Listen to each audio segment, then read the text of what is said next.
case. So first, let me ask the questions. Has any member of the jury read, seen, heard, or overheard anything from any source about any aspect of this case that would affect your ability to be a fair and impartial juror? No. All right. Next, is there any other serious matter of concern bearing on your service as a juror in this case that anybody needs to bring to my attention? All right. Thank you for following those instructions. And then in regards to today's schedule, we've got a number of witnesses. I'm not quite sure how long it may go. So we may break a little bit early today, just kind of depending on the way the case comes in. And then in regards to where we are right now, we're going to, if you remember, when we broke on Friday, there was a witness at Dr. Tufts. The Commonwealth had finished their direct examination. We're now going to have that witness return to the stand, and the cross-examination by the defendant will begin. All right, and so with that, if we could recall that witness.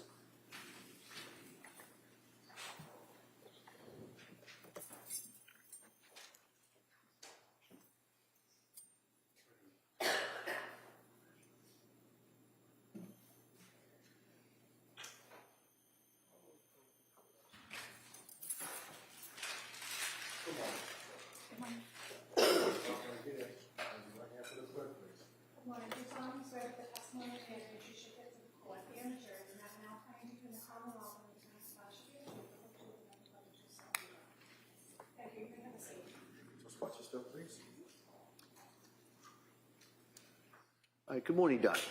Good morning. All right. Ms. Reddington? Thank you. Good morning, Doctor. Good morning.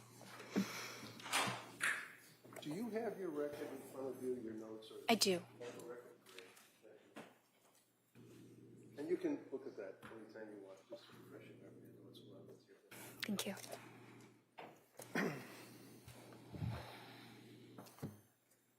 Dr. Tufts, you are presently a psychiatrist, correct?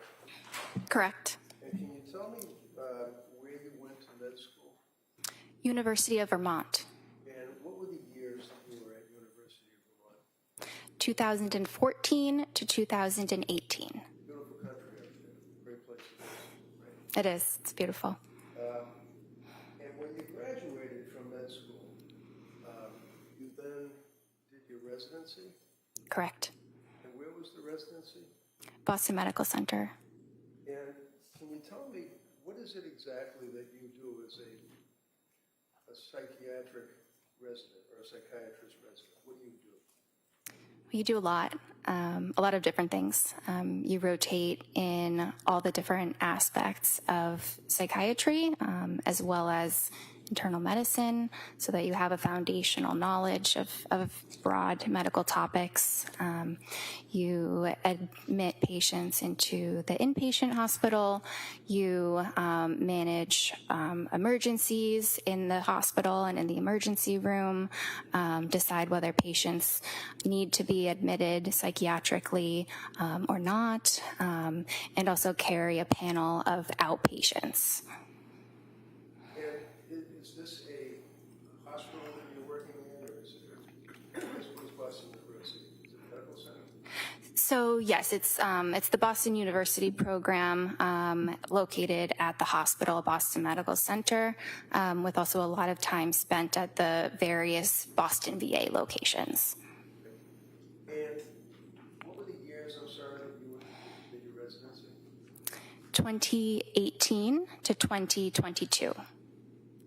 So you basically were working as either a person studying to be a doctor, graduating, and then becoming a resident through the entire pandemic. For the first part of the pandemic, yes. Well, the pandemic ended when Joe Biden said it ended. I think it was July 2022, right? I'm not sure exactly when he said that. Would you agree with me that when the pandemic started, around 2019, when you began your residency, 2020, 21 into 22, it was a large portion, if you will, of the pandemic timeframe.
certain times. I began my program before the pandemic.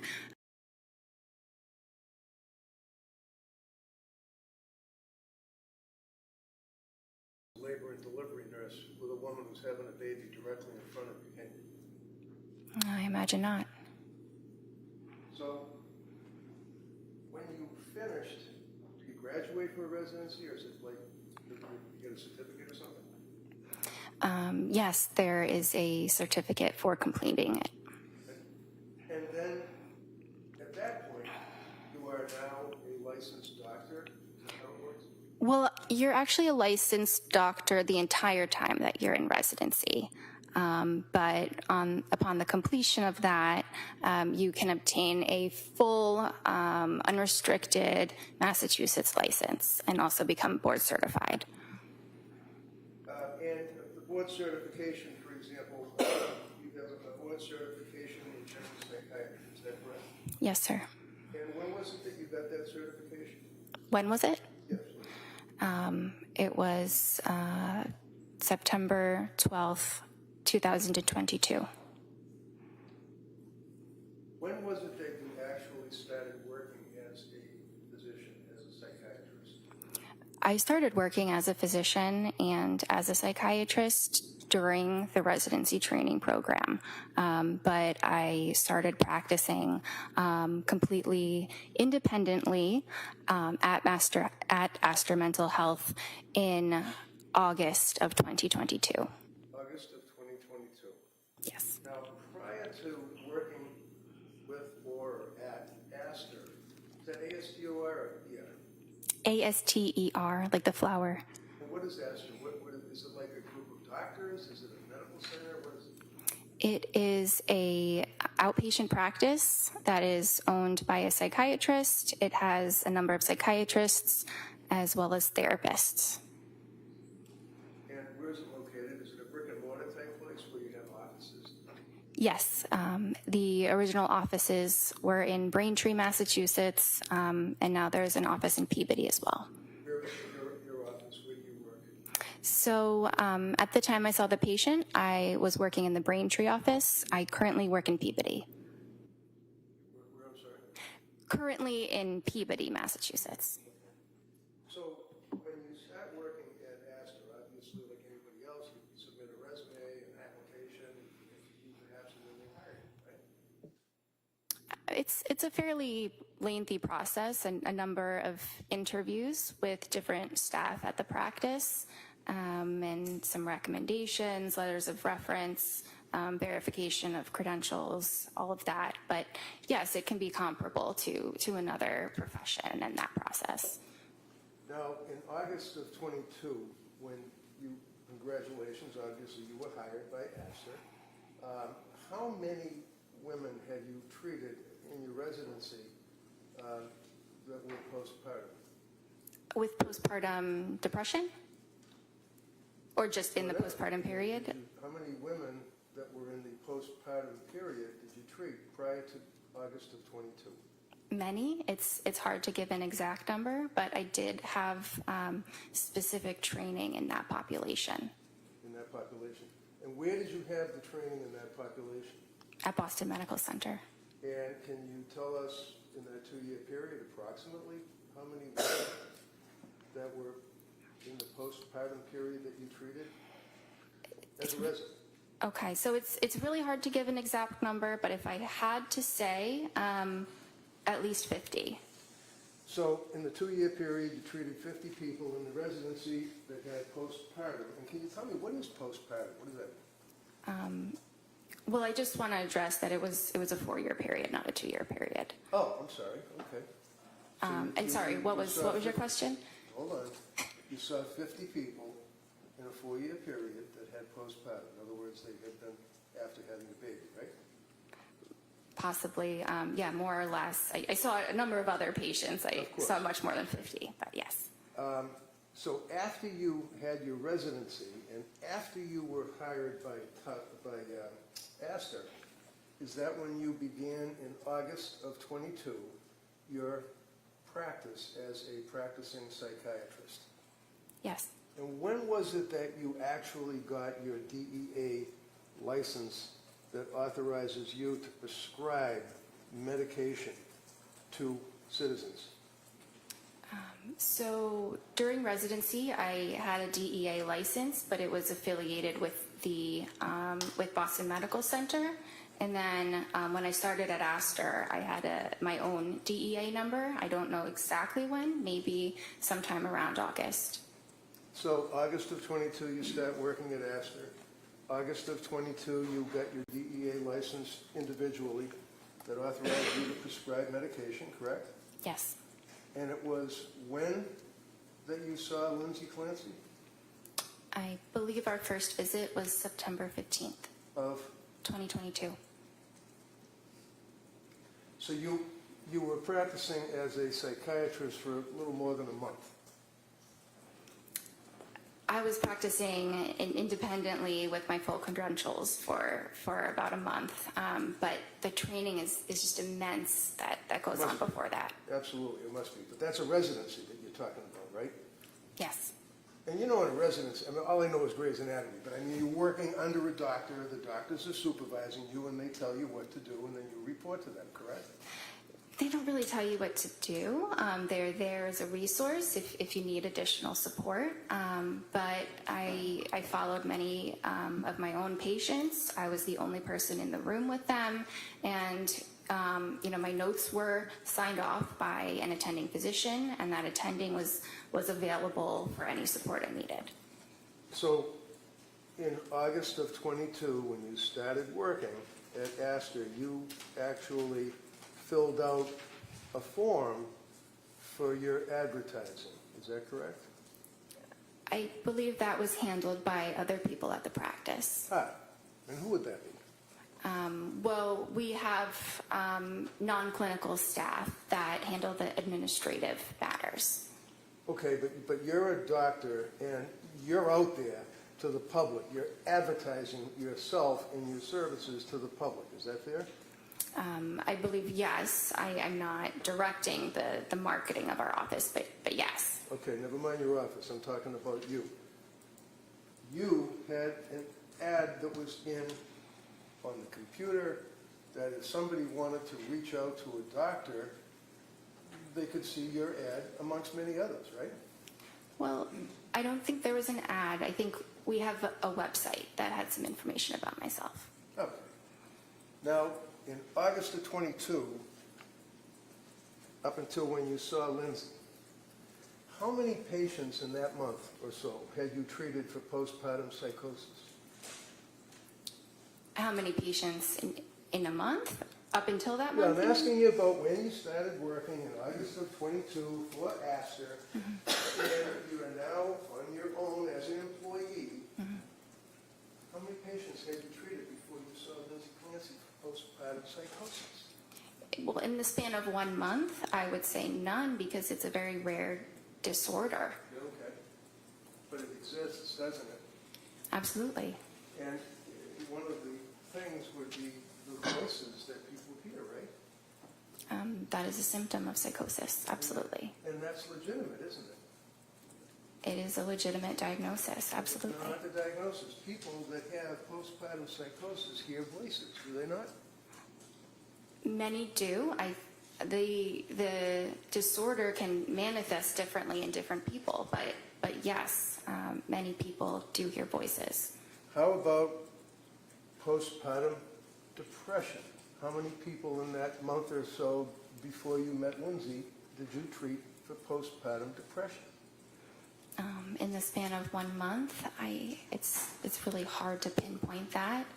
Maybe a couple. Maybe a couple? And do you recall how long you treated them for? Again, it's hard to really pin down the individuals in a short span of time. Can you tell the jury what you put in your ad or in the Astor website that you indicated that described you? I don't recall. Well, one of the things you did is that you said that you basically were a specialist in postpartum, people that have postpartum psychiatry. You indicated that on your website, didn't you? Are you able to read the actual document? I don't remember exactly the wording. Well, you've been working now for how many Yeah. years now? 3 since you saw Lindsay? Or more? Almost 4, yes. You haven't changed your ad on the website, have you? I have not personally, no. And you've read it probably a bunch of times, right? I've read it a couple times, but I don't spend a lot of time on my website. Okay. Do you recall that you indicated that you were specializing in any particular aspect So, of psychiatry? yes, it probably includes a special interest in women's health, in perinatal psychiatry, in trauma-related disorders, anxiety, and there may be some other things that were mentioned. Yeah, like women that have babies and they're suffering from postpartum depression, right? Absolutely. You advertised that after a month working for Astor, right? That's listed as one of my interests, definitely. And again, forgive me, how many women did you treat for postpartum depression in that month and a half before you met Lindsay? I don't know, maybe a couple. But I've treated many of them in the residency, which was just immediately before. So when a person needs to see a psychiatrist, generally they're not well. Is that fair? Some are not well. It really can vary. So when someone comes to see a psychiatrist like you, it's because they need help, right? Yes. And when they come to you because they need help, for example, with Lindsay Clancy, she came to you because of your ad, right? Or your website for Astor, what you said about yourself. I don't know exactly how she found us. Well, do you know why she came to see you? I'm not sure exactly. Friday, we spent a long period of time going through your initial, or the initial intake that she had to fill out. Is that correct? You recall that? Yes, we did. And the district attorney kept asking you, and this is in September, is it September 12th? Is that when that form was filled out? I believe she completed the form on the 12th. The appointment was on the 15th. So what does a person do? Do they call you, or do they talk to somebody in administration? How do you get the form to fill out? Yes, our administration handles that. And what do they do? How does that happen? They send them the documents, probably by email, and the patient fills them out. Actually, it might be all within the portal that we use, Within the portal? the patient portal, yes. Okay, and that means that you go online and you can access Astor Mental Health, and then all these little drop-down boxes would come up? Something like that. Are you aware? Is it something like that, or are you aware of what it does? So because I don't handle the scheduling and the sending of forms, I don't know exactly what it looks like. Well, this is the form that you're giving a person that needs help because they're possibly mentally ill. Is that right? Yes, and what's important is that I review the forms and we go through them You? in the appointment. Absolutely. Excellent. Yes. Now, understand that your records, Exhibit 219, I believe, the jury will have access to the Tufts records. Okay, you're aware of that, right? You know it's an exhibit Yes. because you have talked to the prosecution about what an exhibit is, and you know that your records are now in evidence before this jury, right? If that's what you say, yes. I wouldn't take what I say. Well, If you I don't don't know, really. that's fine. I don't know the details of how this works, All right, but have you talked to them prior to your testimony? no, You haven't talked to the DA's office? no, not at all. You're a defendant in a very large lawsuit, are you not?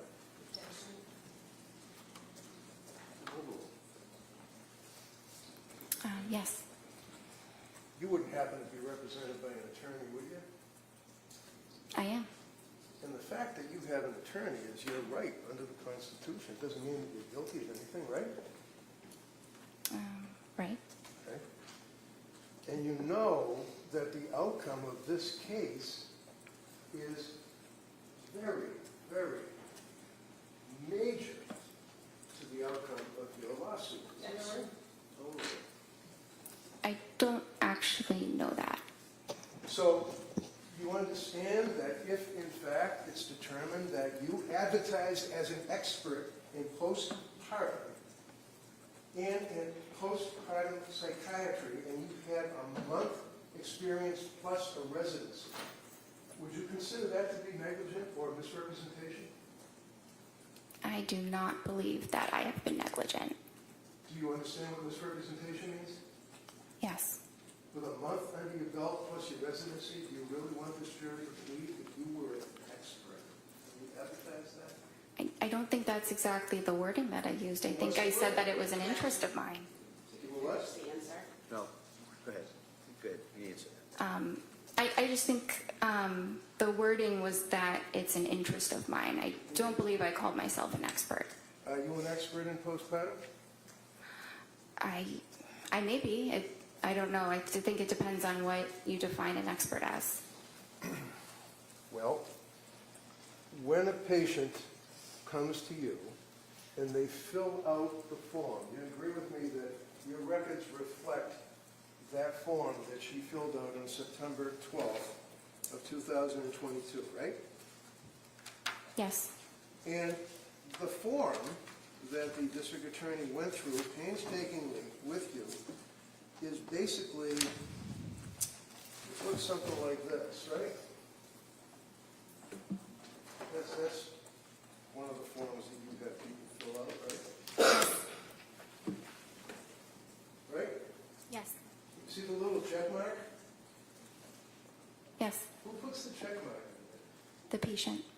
So how many pages, because I don't want to go through all the pages yet, how many pages does a patient, or how many pages did Lindsay go through to check the boxes for acid? There were a lot of pages. It was a lot, 10, 20? Yeah, maybe between 10 and 20. Okay. And basically, they're all little checks in boxes, correct? Not just checks. No? So does the person then answer questions by typing in an answer such as, do you have any pending legal problems? No. Have you ever been arrested? No. Things of that nature, right? Those are some of the questions.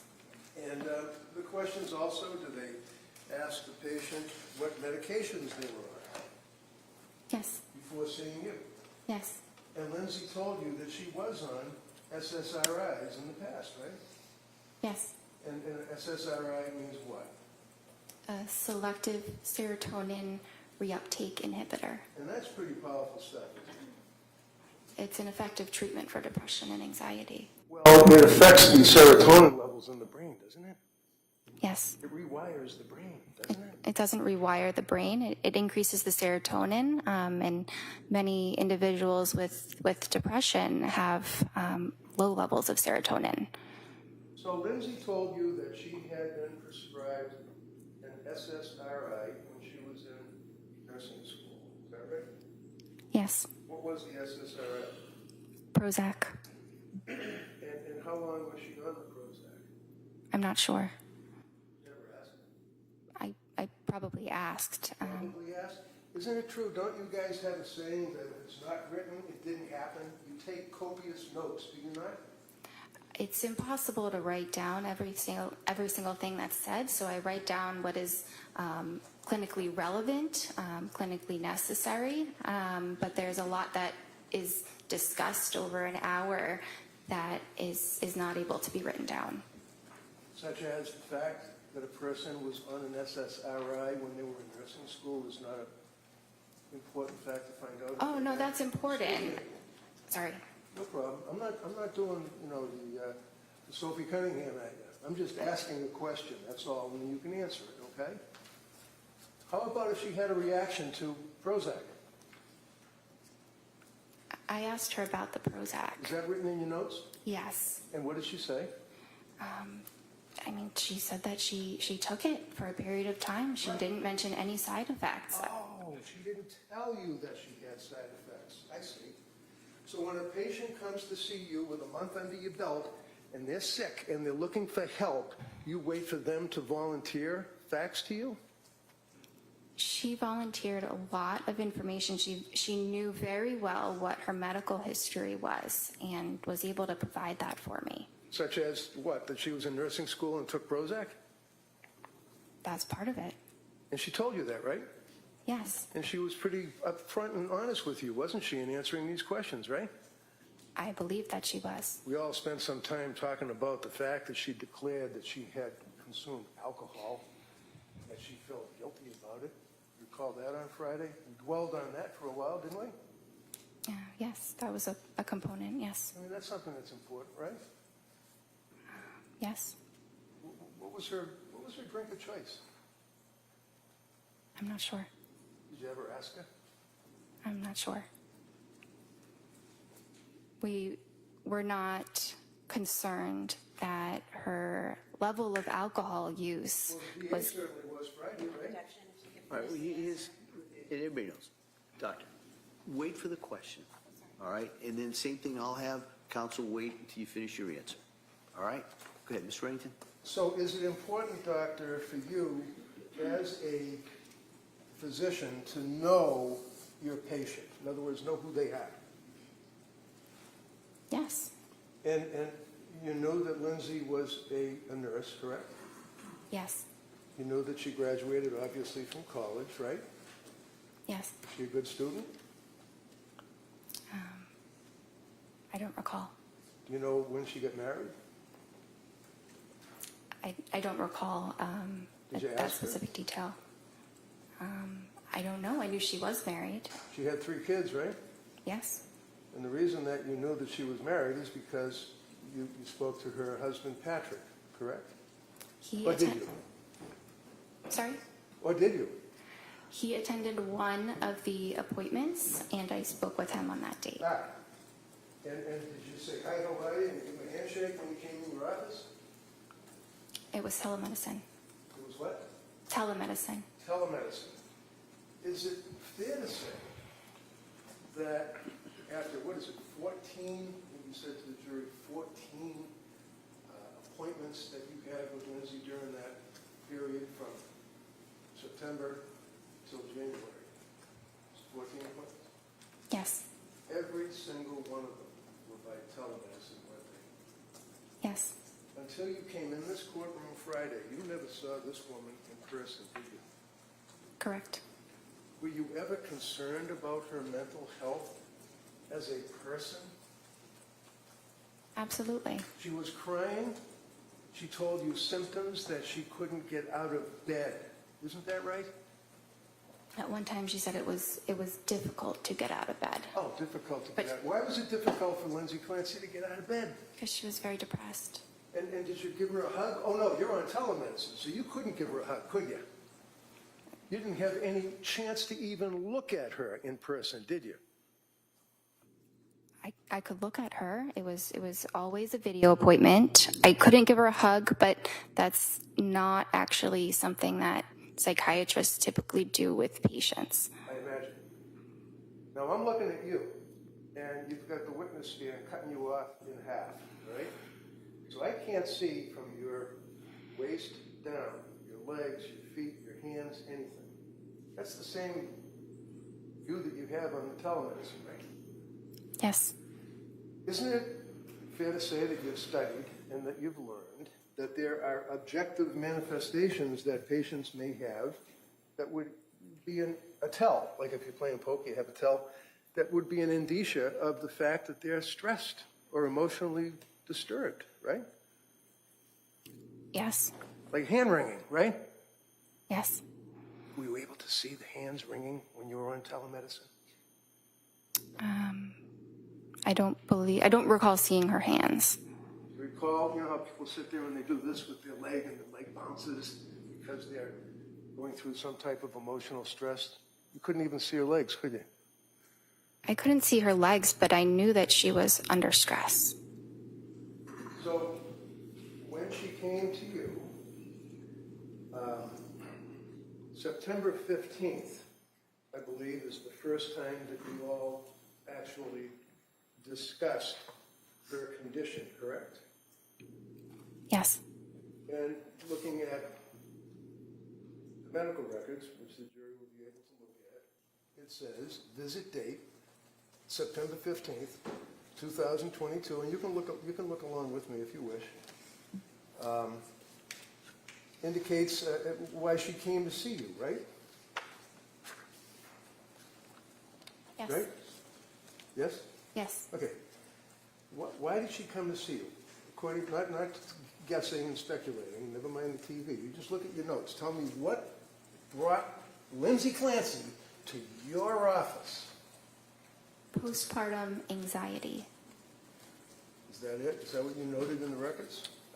Well, those were her words when asked, what are the problems for which you are seeking help? I see. Postpartum anxiety. Now, as a psychiatrist, meeting with this young woman after a month or so of working as a psychiatrist for Astor, there are tests that you administer to a woman who's in postpartum to find out what type of anxiety they have, right? Well, there are some screening tests, but the most important thing is what the patient tells you and what my assessment is in the session. I see. And that would carry through the Tufts evaluations for all 14 of those meetings, is what the patient tells you, right?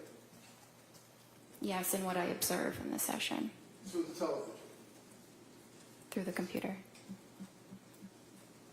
What, if you can tell me, is the Edinburgh test?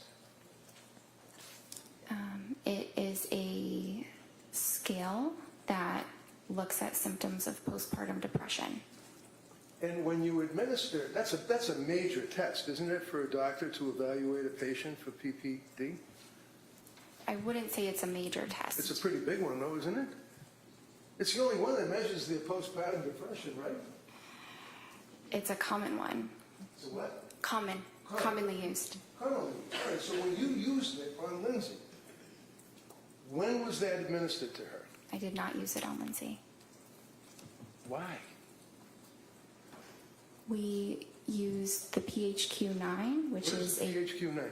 it's a depression screening form. That's like generalized anxiety disorder, general depression. It's got nothing to do with a woman suffering from postpartum depression, does it? I disagree.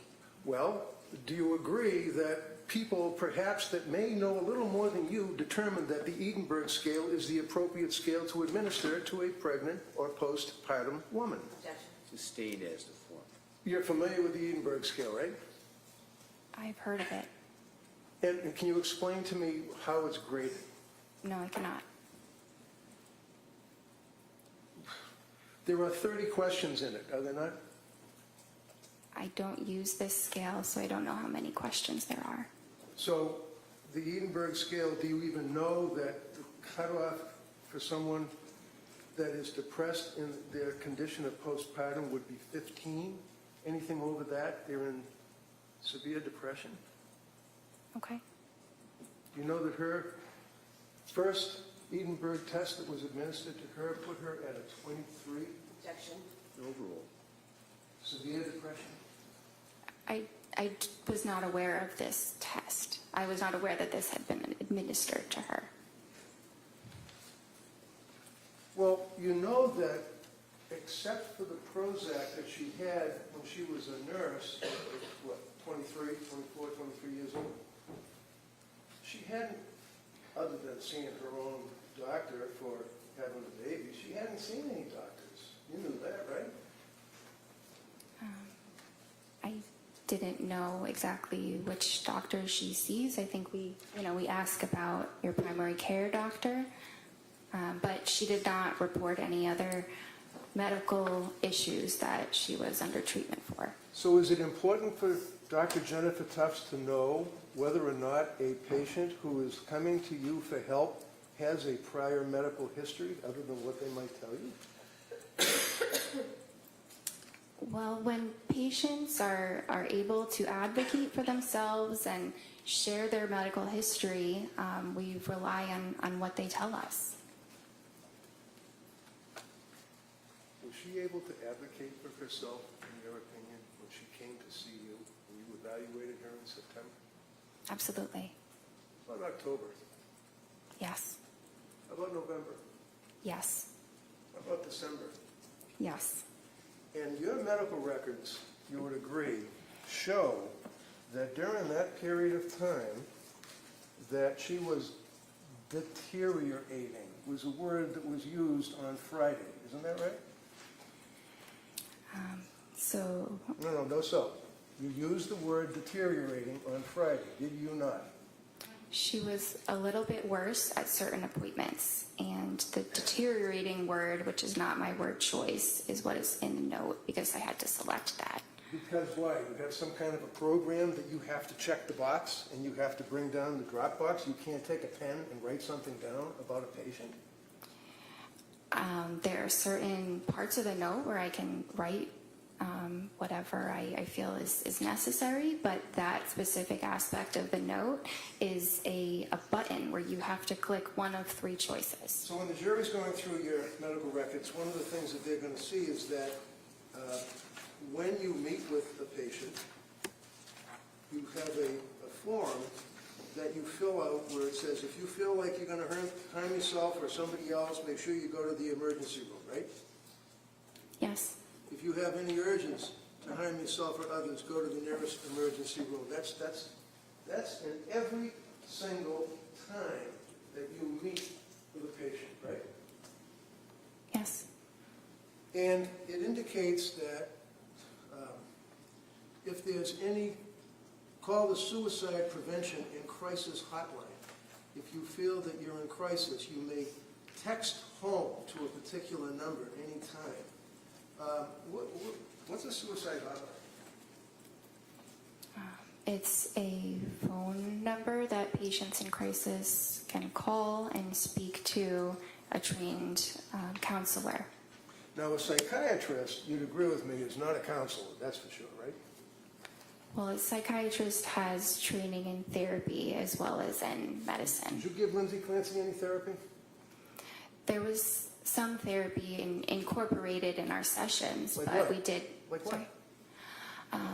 Providing emotional support, listening to Excuse her. me. Hold on, no, please. Hold she on, can't. hold on, everybody. She can. You ask the question, we're gonna let her finish, and then you can follow up with any questions you want. Go ahead, Doc. Anything else you want to say? So her sessions were largely focused on the medication management, but there was an aspect of therapy including those items. Okay, and the sessions were for what, 17 minutes? No, How long were they? 25 to 30 minutes. So 25 to 30 minutes on the television, and were you face the TV screen with her for the full 25 minutes? Yes.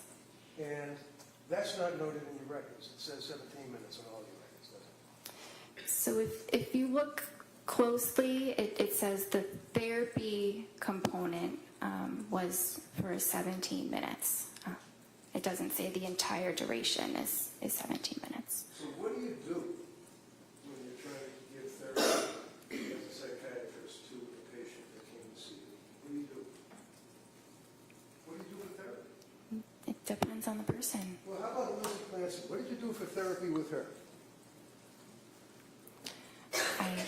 I listened to her. I listened to her concerns and provided support. I tried to provide her with hope that eventually things would improve. So you listened to her concerns, and you'd agree with me that her concerns were, for example, that she actually was unable to sleep. It's one of her concerns, right? She was having a lot of difficulty with sleep. On the September 15th meeting, you indicate that her mood was okay, but her affect was anxious, and you called it incongruent. What does that mean?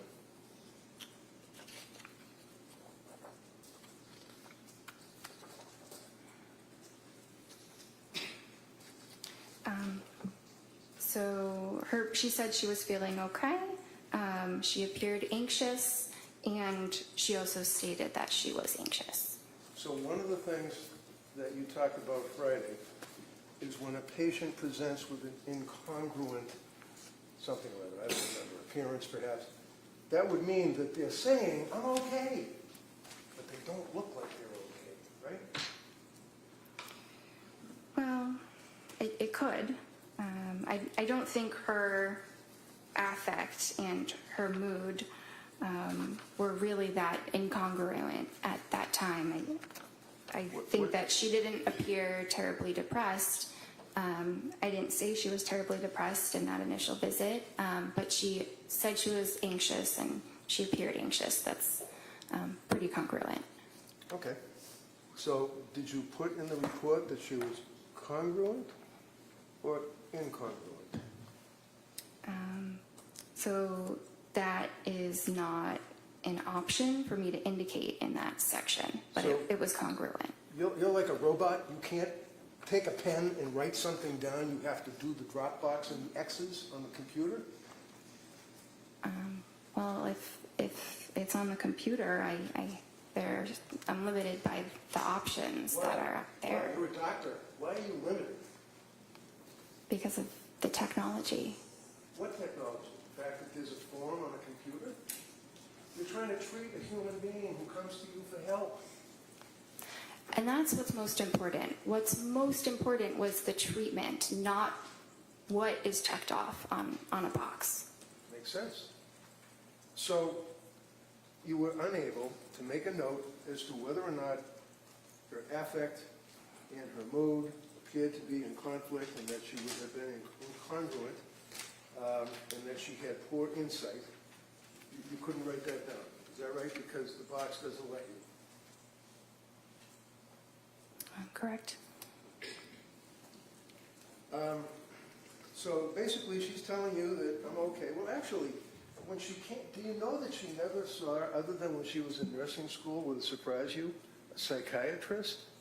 And that was only for like a week when she got the Prozac in nursing school because she was afraid of public speaking? Did you know that? I was aware that she did not have a significant past psychiatric history. I was aware of that. Okay, so you were the first psychiatrist that she had the pleasure of meeting. Is that correct?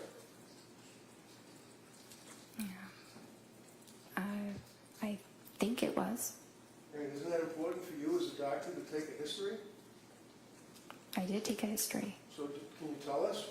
You're testifying here for the government. Tell us whether or not she had any past psychiatric history other than in nursing school for a week with the Prozac.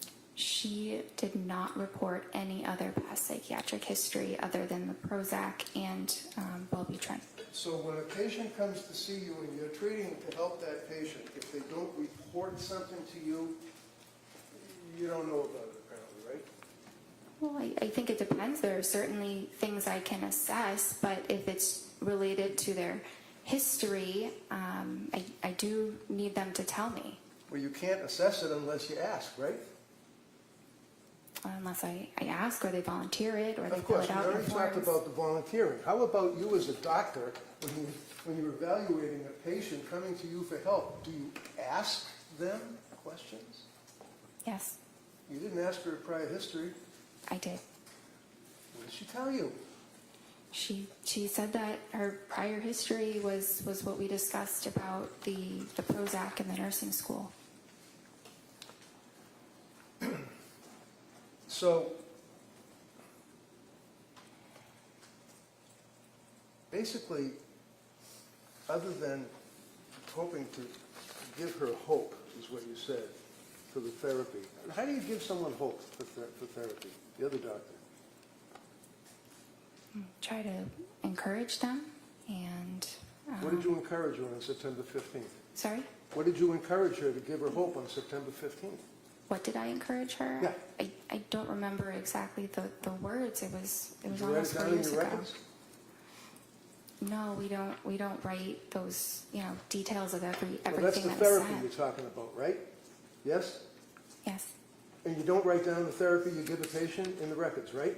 Well, I write something about it. You write it I down- mentioned no, that. Excuse me. Hold on. So yes You or let no? her- Hold on. You let her finish the question. If you listen to the question, and answer just what they asked, okay? Go ahead. You could rephrase that question, Counsel. No, I'll let her answer it. All right.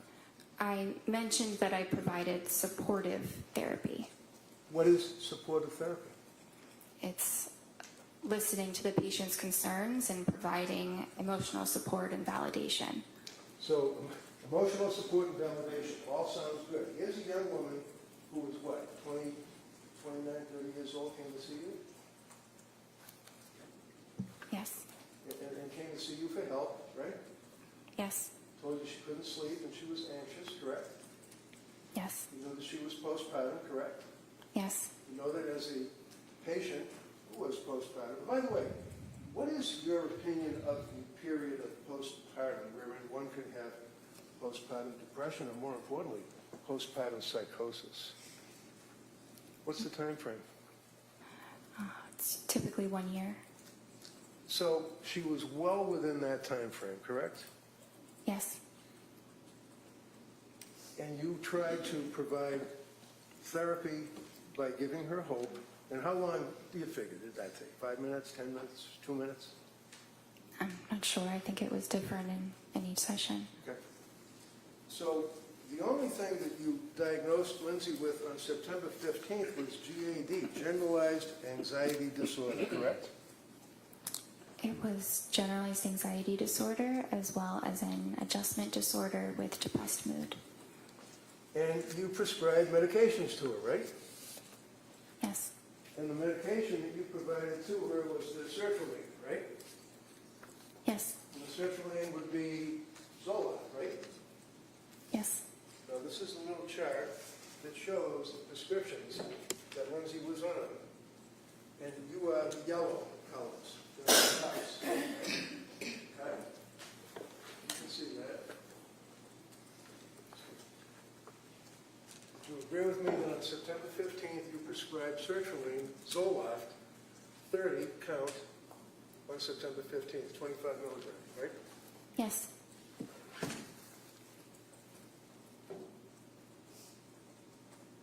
Have you ever read the website for sertraline? The website for sertraline? Yeah. I mean, sertraline, Zoloft, is a chemical that is marketed as a pharmaceutical, right? Yes, Right? It's a pill, right? yes, And as we said, it's an SSRI pill, correct? yes. Do you know that Zoloft is not indicated for generalized anxiety? Why'd you give her Zoloft? It is a very effective medication for generalized anxiety disorder. So you're familiar with the drug labeling for Zoloft, is that correct? Generally. Generally. Are you aware of what the manufacturer of Zoloft indicates it can be used for, to treat? I'm aware that it's used to treat various forms of anxiety disorders as well as major depression.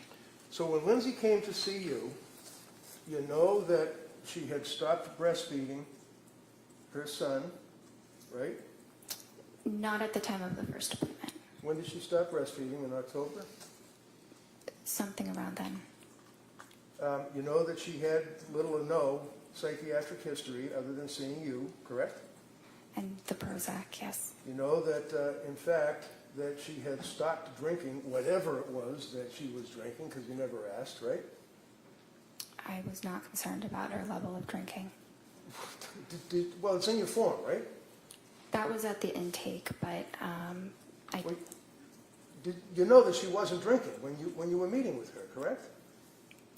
yeah, that's what she told me. Okay, and you believe what she told you, right? Yes, So when she sees you, she's not on any psychiatric, antitropics, or whatever they're called, medications, correct? She wasn't on any medication. correct. And she had stopped drinking anything, whatever it may have been, right? I'm not sure when she completely stopped drinking, but yes. You don't know when she started, when she stopped, what she drank, do you? Well, I was not concerned that she was an alcoholic. That's a yes or no. Did you have any idea? Because we spent a long time on Friday talking about her guilt and having that she drank alcohol. You don't know what she drank, when she started, when she stopped, do you? I know some details about her alcohol use, but it was overall minimal. What were the details then? Tell me what the details were. There was that one little box that was checked off. What other details were there? That she drank 1 to 2 times a week, 1 to 2 servings 5 times a week. And you don't know where, what it was? You have no idea, right? I think she had mentioned at some point that it was calming. It was something that was what? helpful. I'm sorry. Calming. Calming. Okay, Calming. so it was numbing. It was like trying to numb something, I guess, right? That's one way of saying it. I mean, I imagine you've treated veterans that had post-traumatic stress disorder, right? Yes. And would you agree with me that many times when people have an anxiety disorder or PTSD, or whatever the case may be, they try to numb their feelings? Is that fair? Sometimes they do. And sometimes they use alcohol, right? Sometimes they do. But we don't know what alcohol. We don't even know if it was a beer, do we? I didn't think that was relevant for her. So, with all of that, with that information, you then prescribed Zoloft to her, correct? Yes. You went over the side effects of Zoloft, sertraline, I imagine, with her, right? Yes. Did you tell her that one of the known side effects is suicidal thoughts and actions and ideation? Well, that's specifically in children, so I don't think I mentioned that because it wasn't relevant. Not really. Suicidal ideation and homicidal ideation. There's a black box warning on Zoloft, along with other SSRIs, right?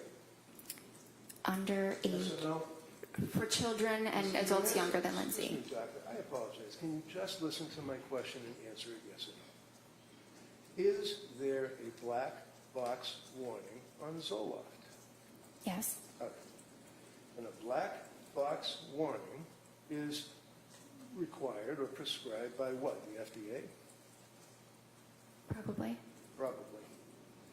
And it basically warns that, especially with young people or young adults, that it may cause suicidal or, God forbid, homicidal ideation. Yes? Yes. And you're aware that, in fact, the FDA has determined that that goes up possibly to a 23, 24, 25-year-old. You know that, right? I think 24 is 24. what they All said. right, I'll give you 24. It's possible, is it not, that the SSRIs that get into a person's brain affect a person that's 3 or 4 years older than the FDA cutoff with suicidal ideation or homicidal ideation? It's possible? There's a lot of development that happens in the brain between ages like up to 24 and closer to 30. The brain is fully matured at past age 24, and so it's less vulnerable than in a younger individual. So with 24, you're suggesting as a cutoff, are you suggesting to the jury that a drug that increases the risk of suicide in a 24-year-old patient cannot increase the risk of suicide in a 29 or a 30-year-old patient? Just a little bit. I don't believe there's evidence that it causes that at all in individuals over 24. So, as a psychiatrist who had the ability to issue these types of medications to patients and citizens, what research did you do on Zoloft and suicidal ideation, homicidal ideation? I was taught extensively about SSRIs and suicidal ideation in my training. Right? In Vermont, in Boston, yes. Okay, so in Vermont was when you get your medical degree, right? Yes. And in Boston would be when you were a resident, right? Yes. And you had board certification on general psychiatry, right? Yes. You can have a certification on the subspecialty, right? There are certain subspecialties, yes. Right, and some of the subspecialties deal with postpartum or women that are pregnant and have babies and have psychiatric symptomology.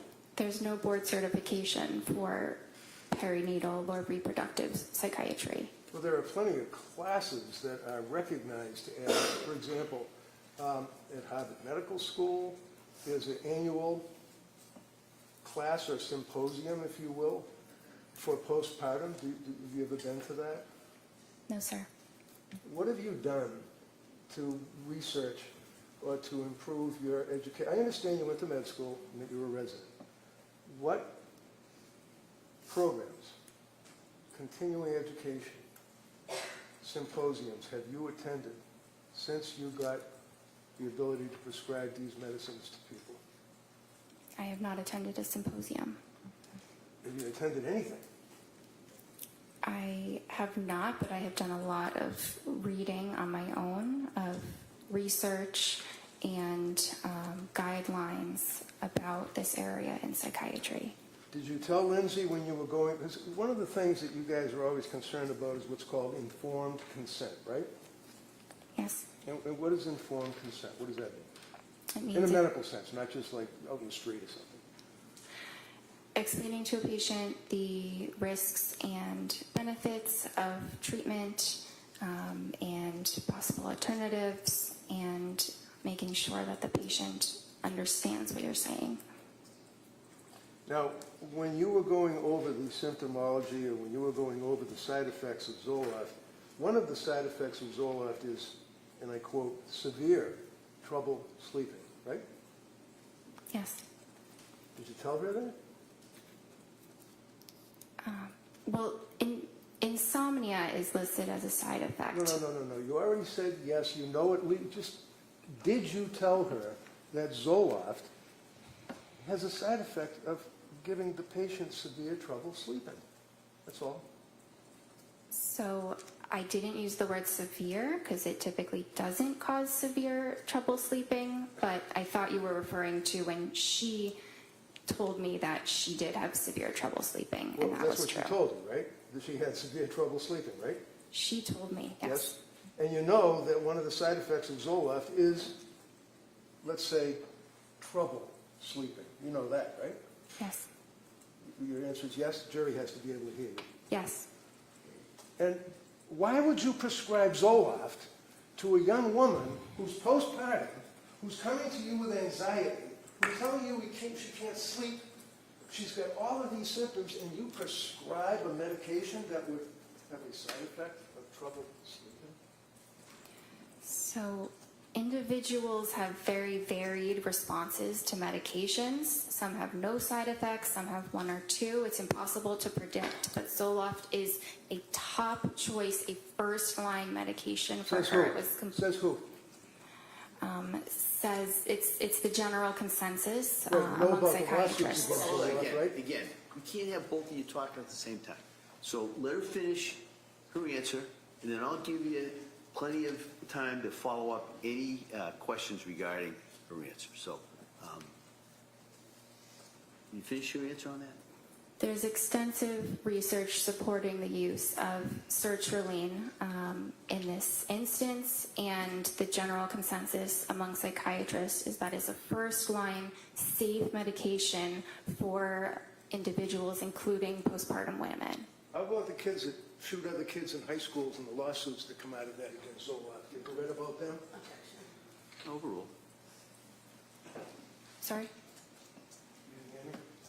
I wasn't sure what the question was. The question was, in response to your observation about how all the psychiatrists or the psychiatrists think it's a very, very safe, wonderful first-line drug, and you researched it. How about the kids that kill other kids in schools with the lawsuits that arise out of the use of SSRIs? Have you ever researched that? I don't know much about that. You know about the SSRIs and messing with someone's brain, they go out and they shoot people for no reason, right? I'm not aware that that's linked to SSRIs. So you didn't really talk to her about increased risk of suicide when 24-year-olds are down because she's 4 or 5 years older than that. You didn't talk to her about the trouble sleeping that can be a side effect, but you prescribed there's other drugs that you could have given her that would be perfectly safe and calming and allow someone with no psychiatric history to sleep better, right? Not necessarily. Okay, so you prescribed her with the Zoloft. It was 25 milligrams, right? Yes.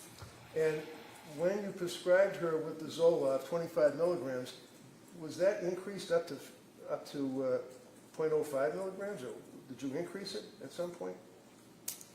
The instructions were to increase it to 50 after 1 week. After 1 week. Yes. And you expected that she would listen to your instructions, right? Yes. And she did, right? She waited about a month, but then yes, she did. Why did she wait a month? I think it took her some time to decide whether that was truly what she wanted to do. Right, she was afraid of the drugs, wasn't she? She was afraid of side effects. And she didn't want to take the pills, did she?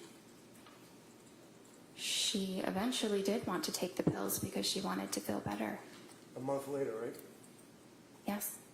So you prescribe the Zoloft, SSRI, and then you tell her after a week to increase it, and she doesn't take that medication for a month, correct? Correct. And then she did take the medication, right? Yes. And did you meet with her or talk to her before she actually started to implement that particular regimen? I had met with her beforehand, but I was not aware of when she made the decision to go ahead and take it. So you met her on the 15th of September, right? Yes. When was the next time you met her? Can I check? Sure, of course, absolutely. You can look at anything you want. September 28th? And on September 28th, did you discuss with her the fact that she was afraid to take the Zoloft? Yes. And did you recommend that she do that? Well, she said that she was feeling better at that point and wasn't It's a sure. real easy question. When you Okay. talked with her, did you recommend that she increase or take the Zoloft? At that visit, I don't think that I did. Okay. So when did she actually take the Zoloft?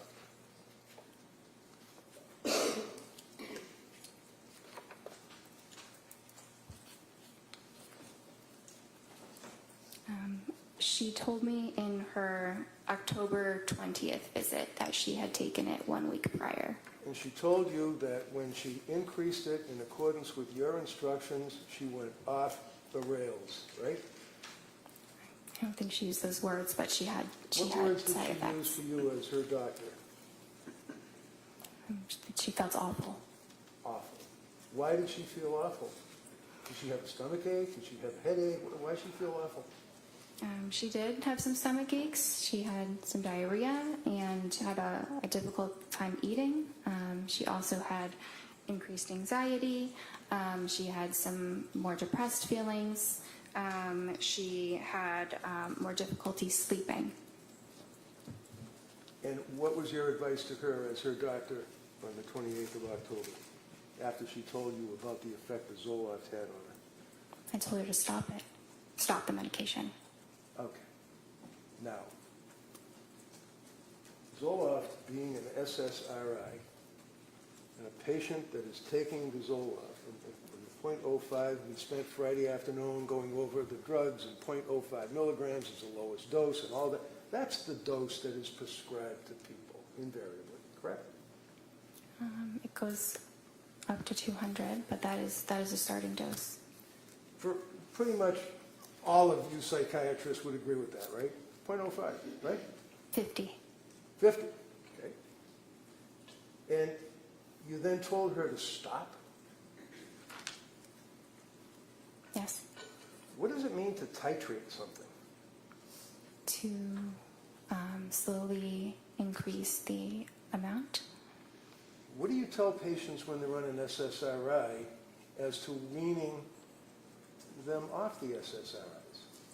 Depends what the dose is. If it's a high dose, you need to slowly decrease the dose, so kind of the opposite of titration. But if it's a low dose to begin with, you can stop it. Are you supposed to tell a person that's on an SSRI to stop immediately or to slowly withdraw from it? At 50 milligrams, it is perfectly fine to stop it immediately. So you didn't have any concerns at all about telling her to immediately stop taking the Zoloft? And what did you do, put her on another drug? Not immediately. Okay. So did she relate to you on that October 28th meeting that you had? Was it the 28th or the 26th? I met with her the 21st and then the 26th. Okay. Now, on the 26th of October, what did she tell you her condition was? So she was feeling back to how she was before the Zoloft, which is not great still, and that she was considering a new medication. So she was considering it. Did she do research on medication as to what medication she wanted to take? Is that what you were telling this jury? She didn't specify exactly what medication she wanted to take, but that she wanted to try something else because she was still having significant anxiety. So when you say she wanted to try something else, I'm just asking, did you tell her what you recommended she try, or is that something that she decided she'd do on her own?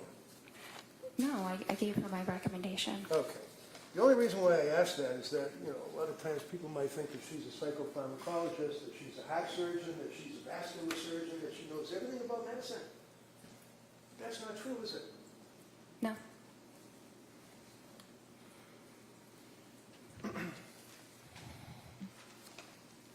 Would you agree with me that prior to telling her to stop the Zoloft, that one of the concerns that you had is that Zoloft affects anxiety and affects sleep, and you hope that it treats the underlying anxiety by balancing brain chemistry and increasing serotonin, right? Yes. Is that fair? And you'd agree with me that it does, as a side effect, have an impact on a person's falling asleep or staying asleep, as a common side effect, right?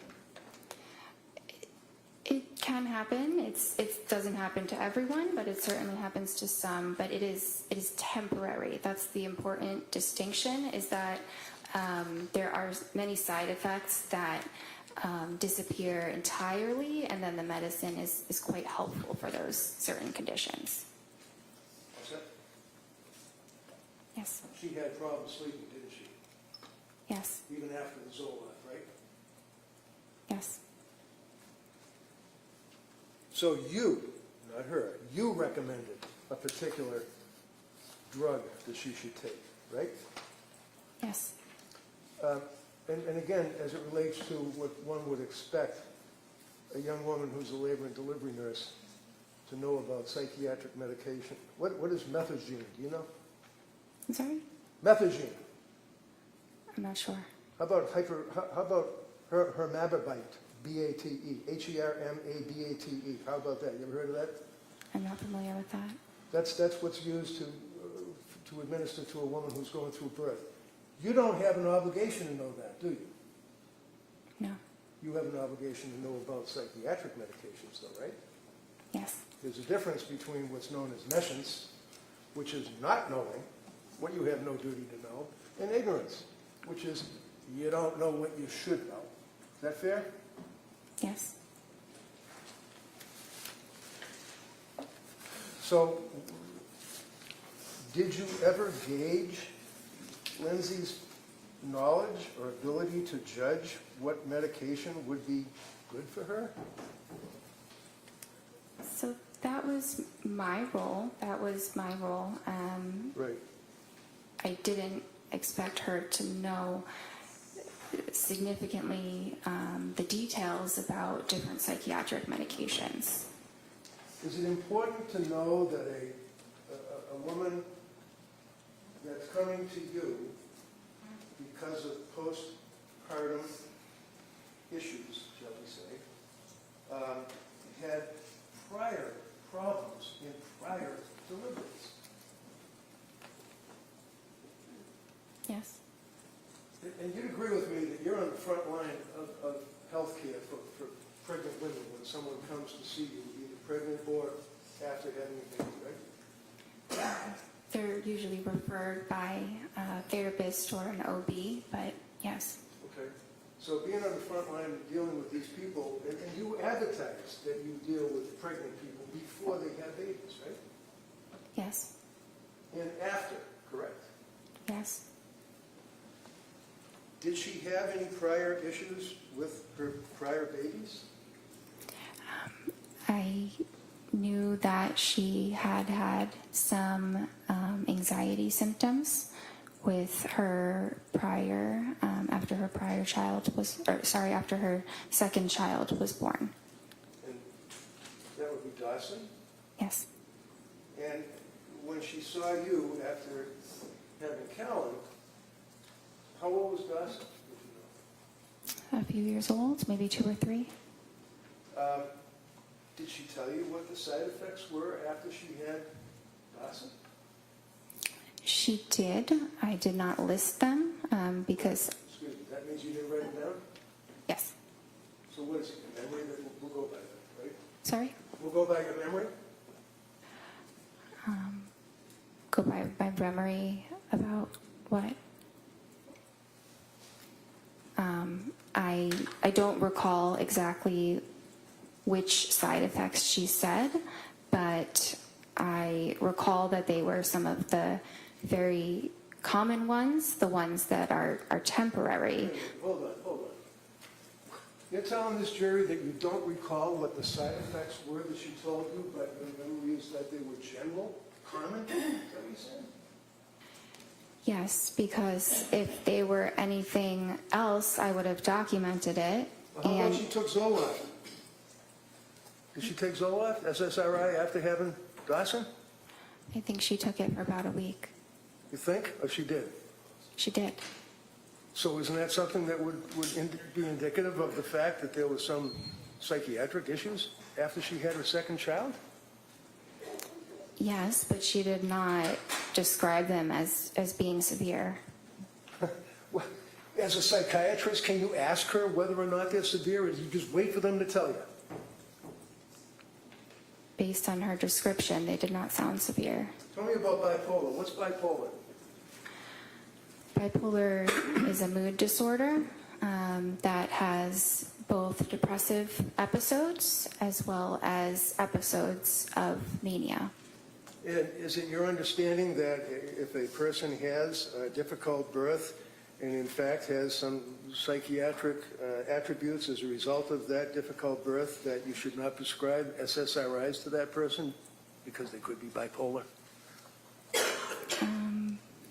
Having a difficult birth does not, it's not a contraindication to an SSRI. So after she had her second child, she took Zoloft, and you did not detail any side effects, and you don't remember any side effects. Do you agree that Lindsay had, at this point, a history of mental problems during postpartum? She had a history of anxiety postpartum. Anxiety to the point that she was prescribed an SSRI? Yes. And she also had mental problems when she came to see you, right? Yes. So she had mental problems after she had the second child, mental problems after she had the third child, correct? Yes. And you'd agree with me that this is not easy stuff for somebody to be talking about. People get embarrassed in our society if they had mental problems, don't they? Some do. She did, didn't she? I'm not sure. So, not documenting any of the side effects, did you think it would be important to document the side effects of the drug before you prescribed Zoloft a second time? She's telling you that she had, you don't know, but she had side effects with Zoloft. Was it important for you to document the second time that you're giving her Zoloft? I did not feel that it was necessary to document the specific side effects. So if someone comes to you as a person who is in postpartum and is all the symptomology that she had related to you, that if she told you that she was on Zoloft after her second child and had side effects, you don't think it's important to document the side effects, number one, right? It depends what the side effects are. Which we don't know because you didn't write them down, you don't remember it. I would have written them down if No, they not were. what you would have done. What did you do? No, overrule. Go ahead. I would have written them down if What did you do?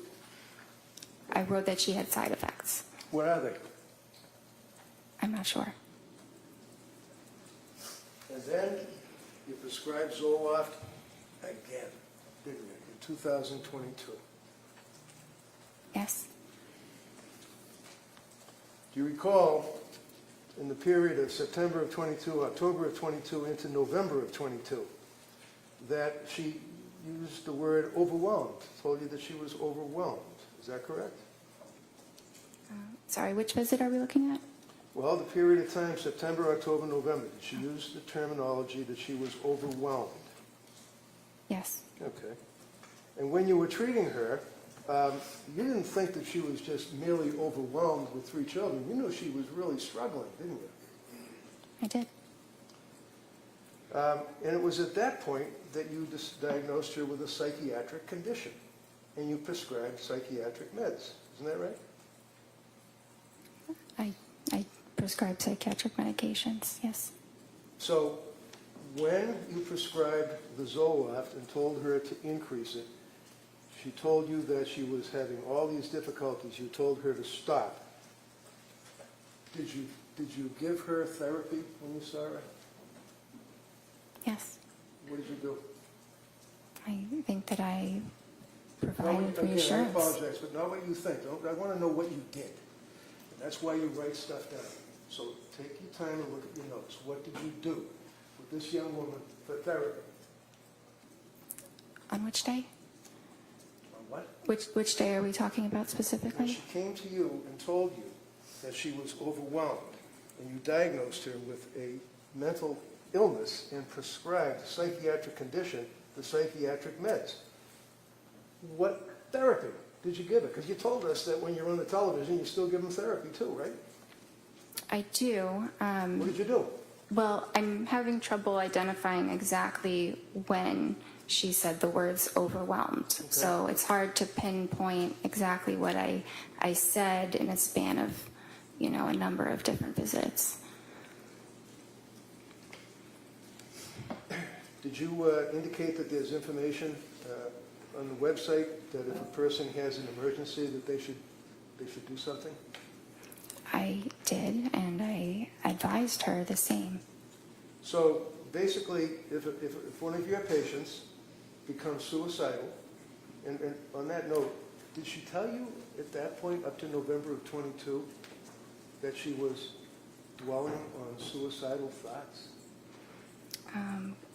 It was a while before she mentioned anything about suicidal thoughts. Tell us when. I might need to look through the records right to see ahead. when she first did.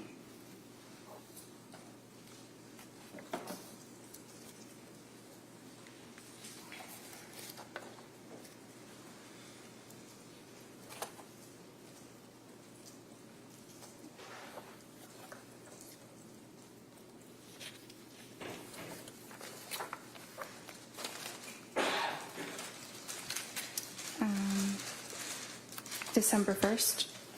So on December 1st, what did she tell you? That she denied feeling suicidal, but that she was close to feeling suicidal. That's kind of like being a fisherman out in the ocean who's worried about the possibility of a storm and is thinking about the storm and is dwelling on the storm, almost in fear of the storm, right? Projection. No overrule. Isn't it? I guess. So when she tells you that she's, and I don't want to put words in your mouth, what did she say? She's having suicidal thoughts, or what did she say? How close to it? She denied having suicidal thoughts, but felt that she was getting close to it. Okay. So she was dwelling on it or thinking about it, right? Is that fair? She was fearful of eventually having those kinds of thoughts. To kill herself? Yes. And how frequently were the thoughts? I'm not sure exactly how frequent they were. Did you ask her? It's Sorry? very likely that I did ask her the frequency. Wouldn't that be in your medical records? When you see some patients, you have some patients other than Lindsay Clancy at that point, right? Yes. And you document when a patient, my God, when a patient comes in and tells you that she's in postpartum distress and she's close to having suicide thoughts to kill herself, that's important, isn't it? It's important that I am aware that she's having these thoughts, What thoughts? that she is fearful she could become suicidal. And she told you, I imagine, or you asked, how frequently these thoughts were.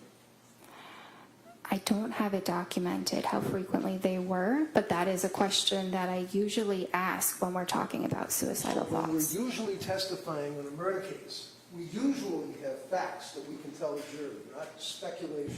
Objection. Yeah, sustained. Did she tell you, or did you ask about suicidal thoughts? Yes. What did she tell you? If you don't know, tell us. No, I know, sorry, but it's what I said before, that she denied having them, and she wasn't having them, we were meeting, but she felt close to it, close to having those thoughts. Okay. So would you agree with me that many times patients, especially psychiatric patients, may minimize their symptomology? Patients sometimes do. And sometimes when a woman has just had a child and has other little kids at home, that they're worried about the government taking kids away from them, because you're a mandated reporter, aren't you? Objection. Well, it's just the overall. You're a mandated reporter, aren't you? I am. And if she told you, I'm having suicidal thoughts, I'm close to it, and homicidal thoughts, you'd report that, wouldn't you? Not necessarily. I think it really depends on the context, but having suicidal thoughts alone is not a reportable condition. All right. So basically, we know that she was close to having suicidal thoughts to kill herself, whatever that means. We don't know how frequently she was having them. Yeah?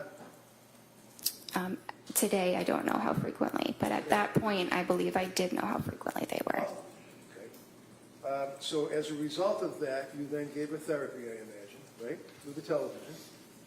Yes. And what therapy did you give her in November of 22? I gave her supportive psychotherapy. And what does that mean? It sounds great. What do you do? It's listening to the patient and providing. Sorry? Listening to the patient, like when they say they're having... Hold on. Good. Sustained. Next question. So- She could finish the answer. Right. Next question. Thank you, Judge. Listening to the patient, that would be when, for example, one of your patients tells you, after all the treatment that you had provided prior to that, all the symptomology that she had, insomnia, anxiety, and all of that she's close to having suicidal thoughts. That would, I imagine, impact on you. Yes. So what did you do with this psychotherapy? So I provided emotional support and validation and What does that mean? Validation? encouragement. What does that mean? Something like, I understand this is a very difficult time. It really, it varies on the individual. Sure. How about Lindsay? I don't remember the exact therapeutic words that I used. Okay. How long did you give the therapy? Validation and all that stuff? I don't remember exactly the duration. Be about 10 minutes? Maybe Through the television, right? through the computer. So, as we pointed out, you tell the people that come to see you, when I say you, I mean collectively Astor Medical, that you would expect that if a person is in crisis, as you guys say, or is suicidal, that they would have to go to a computer or their cell phone, right? They would have to punch in your office, right? Look up the number. We advise them to call 911 or go to the emergency room as quickly as possible. How about suicide hotlines? Do you give them advice to call them? That's an option as well, yes. Sure. Did she call suicide hotlines? I was not aware that she did. Did you ever ask her? I don't think I specifically asked that Not question. specifically. Did you ask her anything? Did you beat around the bush maybe? You ask her anything about suicide hotlines? I don't think I asked her about suicide hotlines. Would it surprise you to know that she called suicide hotline in that time frame, not once, but twice, and was turned away? You guys were in the front line of this, aren't you? No, overall. It does surprise me, yes. It does what? It surprises me that she called them twice. And you never asked her if she had ever called the suicide hotline, did you? I don't think that I did. I understand. You're a doctor. You were trying to do the right thing. You obviously, this is just horrible, isn't it? Yes. She continued on with her treatment with you, correct? Yes.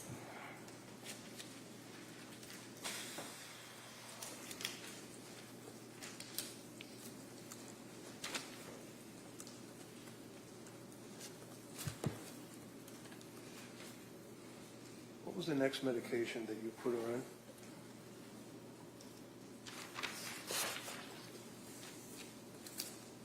Let's say we're up to, I guess it would be the October 26th date? Is that right? October 26th. Is that when you prescribed Ativan?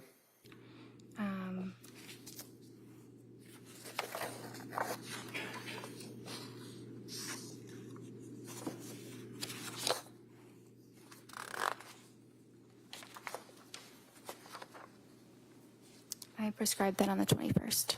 Sorry? I prescribed the Ativan on the 21st. All right. Did you prescribe anything on the October 26th appointment? Yes. And what was that? Buspirone. Buspirone. And would you agree with me that, is that also Vanspar? Buspar or Buspirone are the common names for it. Okay. You ever heard of Vanspar? V-A-N, V as in Victor, A-N-S-P-A-R? You ever heard of that? No, I haven't. Okay. And would you agree with me that there are a number of side effects of Buspirone? Every medication has side effects, but Okay, so my question is pretty simple. Buspirone, you mentioned it. I'm asking, any side effects? yes, What are the side effects? they could be tiredness or dizziness or rarely some upset stomach, but it's generally a very, very well tolerated mild medicine. And do you recall, was she taking any other medication at that point, if you know? Yeah, she was taking some of the Ativan. Some Ativan, right? Did you prescribe that to her? Yes, When did you prescribe the Ativan to her? the 21st. And she was compliant with your recommendations, right? Yes.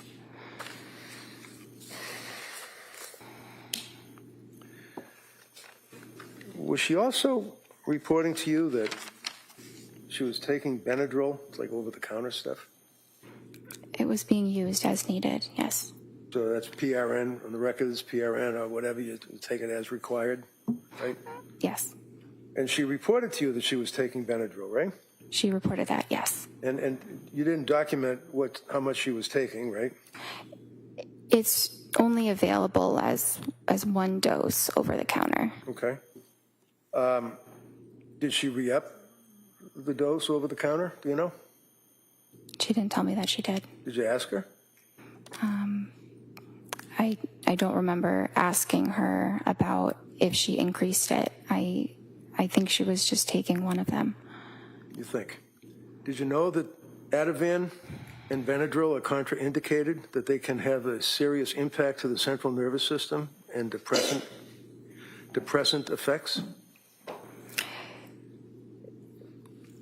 Yes, but can I explain that when they say depressant? Excuse me, the answer is yes, right? Is the answer yes? Yeah, if the answer is yes, if that's the question, the Commonwealth may be able to ask you further questions if you'd Okay. like. Well, I can't say yes to that entire statement. All right. Next Did question. you discuss anything about Benadryl combined with Ativan on October 26th? I don't recall.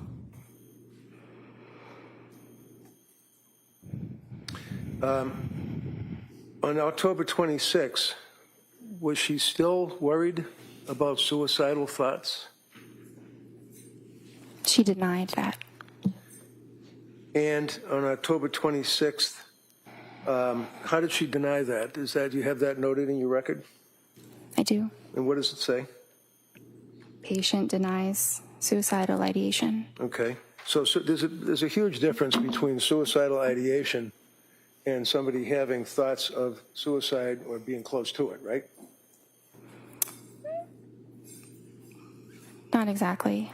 Well, you knew that the last time you spoke to the woman, she told you that she was close to having thoughts of killing herself, right?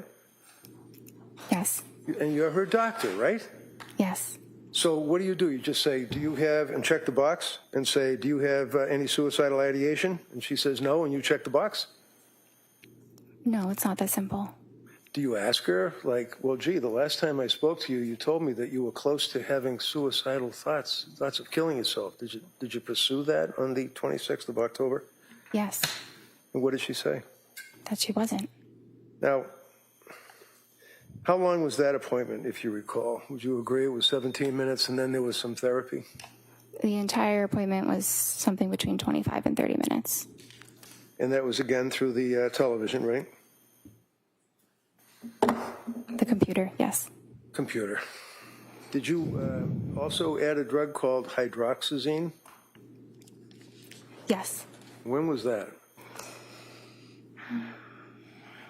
So that was the same visit as an alternative to the Benadryl. Okay, so on October 26th, when she told you that she was taking over-the-counter Benadryl, I asked you what you prescribed to her, and you said Ativan, right?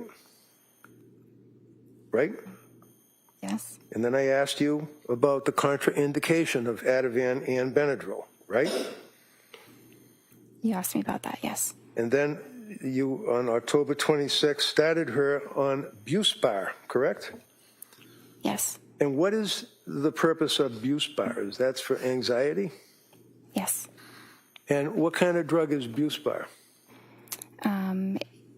It doesn't really fall into a class, but it does act on serotonin. So it's another, similar to an SSRI, right? It's kind of like a more mild version of an SSRI. Okay. So she's on Benadryl over-the-counter, Ativan, which is a benzodiazepine, Buspar, which is an SSRI, and then you prescribe hydroxyzine on the same day, right? They weren't all to be taken at the same time. What's hydroxyzine? Hydroxyzine is an antihistamine. Okay. Is that over-the-counter, or is that, can you just buy that over-the-counter, or do you have to go to the back where the pharmacist is? You have to go to the pharmacist. Okay. And as far as you're concerned, she was taking the medications as she was required, right? That's what I was told. I'm sorry? Yes, that's what I was told. Did you, by her? Yes. And did you at any time tell her that she should keep a diary of her medications and keep a diary of any side effects that she has? I didn't instruct her to do that.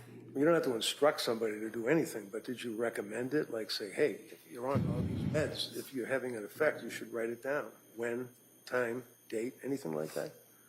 I didn't tell her to do that. Would that be helpful? Maybe, but usually we go through all of that in the appointments, and we met very frequently. Now, you'd agree with me that at this point, prior to the next appointment, which was November 2nd, she had gotten significantly worse, even after all this medication that you had been prescribing, right?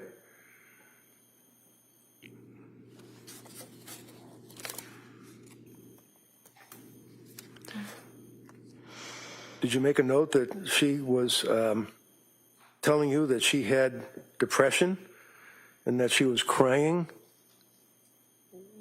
had more anxiety, insomnia had increased, brain fog, and worrying about suicide?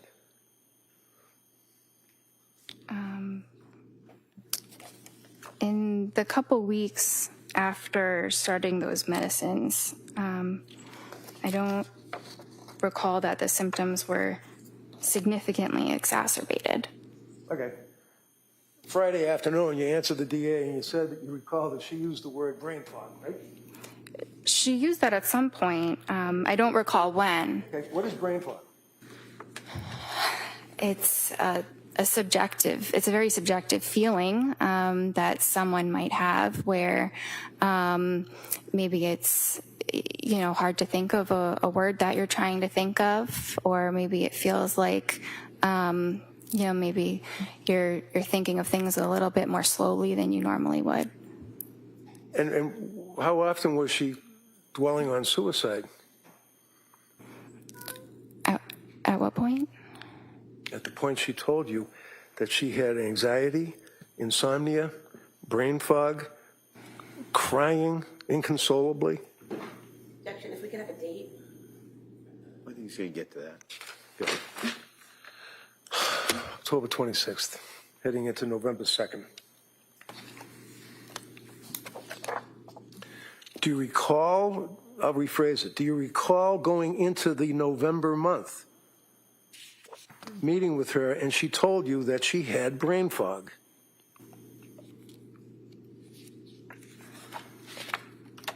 It was mentioned at some point. Okay. I don't see that on the 26th specifically. All right, so let's talk about brain fog. Did you ask her what that meant? Because when you say subjective, that means that's her interpretation. That's in her head. She's telling you, right? Yes. As opposed to objective, which would be what people in general would think, right? Yes. So when she's telling you, in addition to the anxiety, in addition to the crying, in addition to the stress that she was undergoing, she was worrying about suicide, she talked about brain fog. So you must have asked her, what does that mean? Subjectively, what does that mean?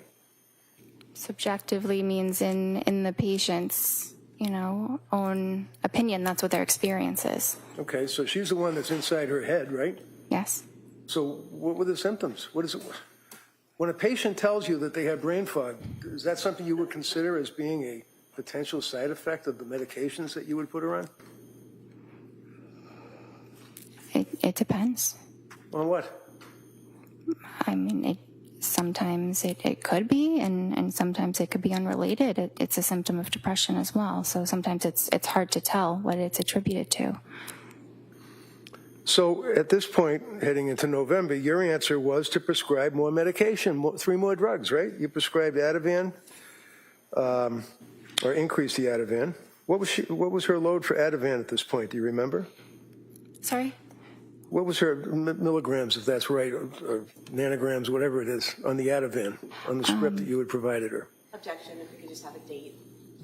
I think you said, if you can answer that, go ahead. Which date are we referring to for the Ativan? Because there were. I'm sorry. She already objected. Oh. He already said you can answer it. When did you increase her Ativan and to what level? So she was prescribed Ativan 0.5 milligrams. Right. And then when I next saw her, she said it was a little bit helpful. So I said you could increase it and see if 1 milligram is more helpful. Did she increase it? Yes. And when was the next time you saw her to talk to her on the television or on the computer? Well, I saw her on the 26th, and then I saw her on the 31st. I'm sorry. How was she on the 31st? Halloween. How was she? That's not my note. That's her therapy note. Okay. So how about this November 2nd? Was that the next time you saw her? I saw her on November 2nd. And she told you that she was hesitant to use the medications, the Buspar and the hydroxyzine, right? She said she was hesitant to try the Buspar. She was scared of the drug. She was scared of the drugs, right? She was afraid to take a medication. She wasn't doctor shopping and asking you to give her drugs so she could get high. She was asking you for help. Isn't that right? Yes. And she was afraid to take the drugs and told you that she was afraid to take the drugs, right? She told me she was afraid to take the Buspirone. Did you advise her or counsel her or give her therapy about that? Validations? Yes. And what did you tell her? Well, I advised her of, the risks. What were the risks? Well, the risks of medicine, like we had said, sedation or dizziness. Okay. How about interfering with sleep? Buspirone doesn't usually interfere with sleep. Not usually. Did you ask her about any thoughts of suicide or being close to having thoughts of suicide? Yes. Did she indicate to you that she had any thoughts of suicide at all? Not at that date. Did she use those words, or is that a box that you checked off? I don't remember her exact words, but we talked about suicide or, thoughts of hurting yourself. Right. And there's a distinction between, in your records and the notation, between suicidal ideation and I quote, worrying about, thinking about suicide. Would you agree with that? Yes. And what did she mean when she told you, as her doctor, that she was worrying about, thinking about suicide? You mean in the prior appointment? I'm talking about a woman that's sitting in front of you on your television or your computer telling you that she was worried about thinking about suicide. Well, on the 2nd, she didn't say that. Okay. When was the next time that she told you that she was worried about or thinking about or suicidal ideation?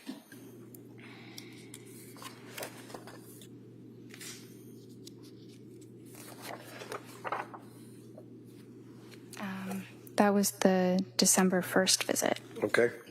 So go back to the November 2nd visit. Would you agree with me that she, after you talked with her for that period, however long it was, that you then brought up 4 medications to her, recommending that they might be safer, and I quote, safer alternatives? Would you agree with that?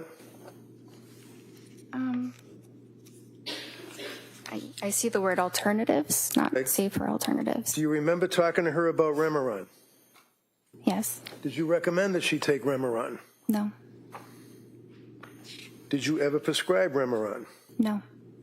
And is that mirtazapine, as far as its generic name? Yes. And Remeron is an antidepressant, isn't that right? Yes. And you did not feel that that would be an appropriate medication for her to take at that time? It was a very reasonable option, but we didn't decide to start it. So is this a collaboration? In other words, you and the patient, you would both make a decision as to when to start a drug? Or is it your decision and advice to the patient? Well, it's ultimately my decision, but the patient's thoughts about the matter are very important. At the end of the day, the patient has to go home and take it themselves. I'm not there to ensure that that is happening or not. So you had a November 22nd appointment, right?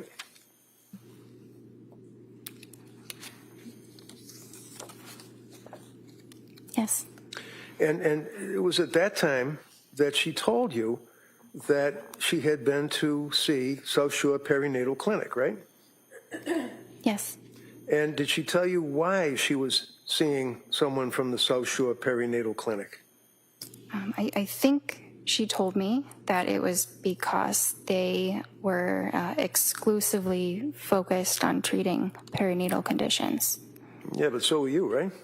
Not exclusively. I'm a general I psychiatrist. see.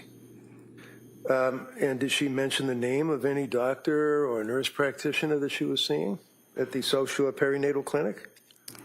Yes. Who'd she mention? I think she said something about Julie. Paul? Yes. Okay. And a woman by the name of Nurse Gelada? I heard her name a little bit later, but Okay. yes. Did she advise that, in fact, by script, she was using Ativan and Benadryl, and you told her to taper off the Ativan at that appointment, right? Had she tapered off the Ativan?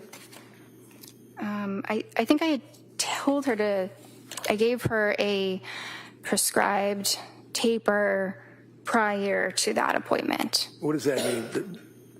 What does that mean, you gave her a prescribed taper? So I told her that she should reduce her dose by 0.25 milligrams every 2 weeks until the medication was stopped. Did she do that? I mean, I don't believe that she completely stopped it, no. No? You don't believe, or she didn't? Well, Trying to give the jury facts. Yeah, she said she was taking Ativan, so no, she didn't completely stop it. Had she tapered? I'm not sure how much she had reduced the dose because I wasn't prescribing it again. Right. So, did you know that she had been, or had she been, to any emergency wards between that period of time that you last saw her and when you were seeing her on this meeting? I know she went to the ER, but I think it was after that. Okay, which ER did she go to, do you know? I think she went to Mass General Do you know why she went to the ER? because of depression. So, was she treated at the ER? Did they make any, to your knowledge, as her doctor, make any recommendations? I'm not sure what they told her, but they ultimately Go ahead. discharged her. They didn't admit her. Go ahead. Sorry. That's all right. Was she put on any medication? Not from the ER. When you looked at the records from South Shore Perinatal Clinic, what did they indicate about suicidal ideation, worrying about suicide, close to suicide, anything? I didn't have access to those records. You're going to keep your voice up so everybody can hear you. You what? I did not have access to those records None. because we're a completely separate clinic. Seriously? Objection. She's visiting with you as a patient and you can't access her medical records? Is what you're telling this jury? I did not have access to them, no. Could she have signed a release, a HIPAA form? Yes, she could have. And you could have got the records, Yes. but you didn't. I did not feel like it was necessary because she provided all the relevant information about her treatment there. How do you know? She's got a mental disease and she's suing you and she's on all this cocktail of drugs. How do you know that she is an accurate historian at this point in her life? It felt very accurate when she was able to recall the names of the medicines, doses of the medicines, specific days. She provided a lot of incredibly detailed information. So it showed me she was capable of doing that.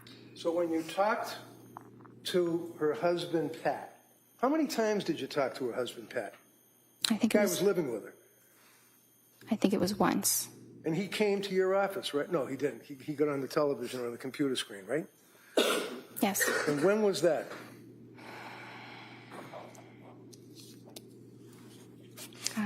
I think it was the December 16th visit. So let's. Reddington, before we get to that, Okay. probably a good spot to stop. We're going to take the morning recess, and then we'll come right back. Okay? Court, all rise. Jury, please close your notebooks, place them on your chairs.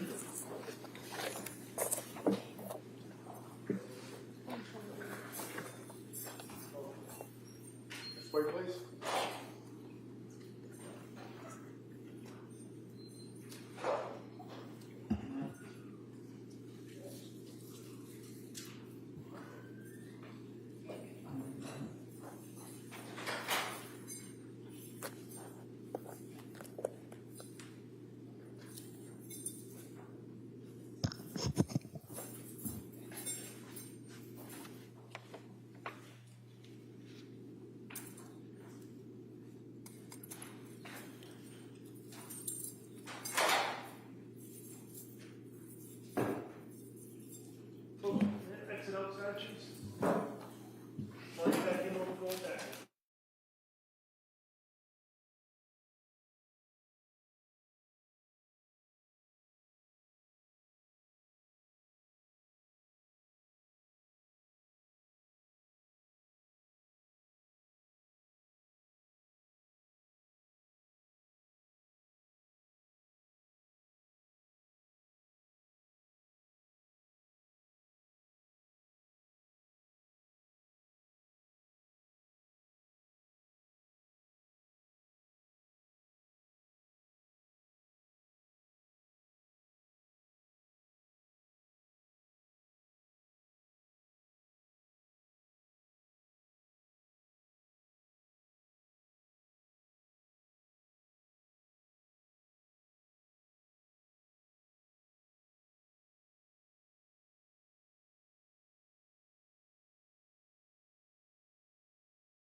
in session. Please be seated.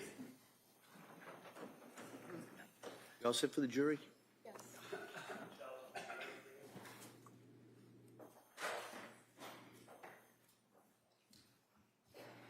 Court, all rise. Jurors enter.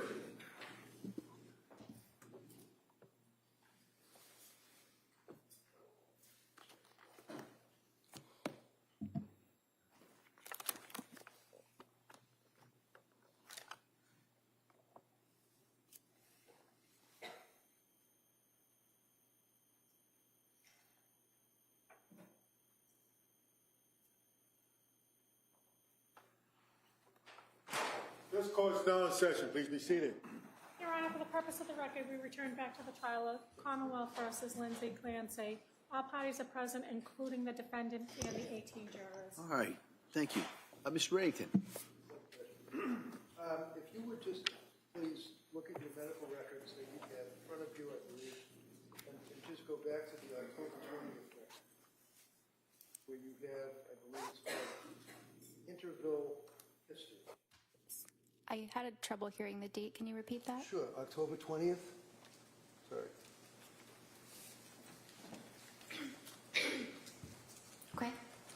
So looking at the interview history, that's when that you decided to start Zoloft. It says a week ago, right?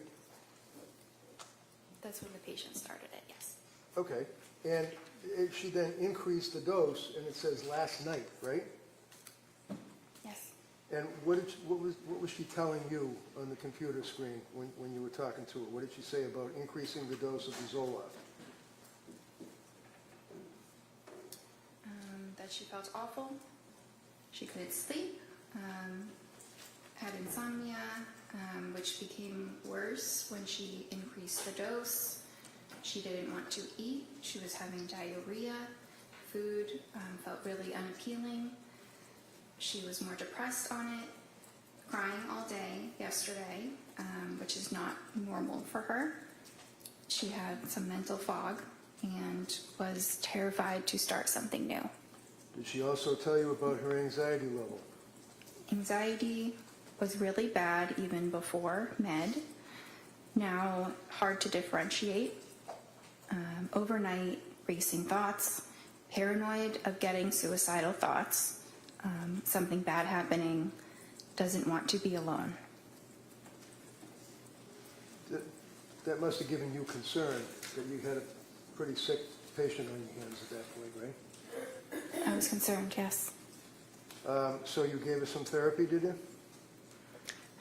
I gave her some therapy in conjunction with discussing all of her symptoms and assessing her and managing the medication. Okay, and again, I apologize. You have to keep your voice up so people can hear you way down here.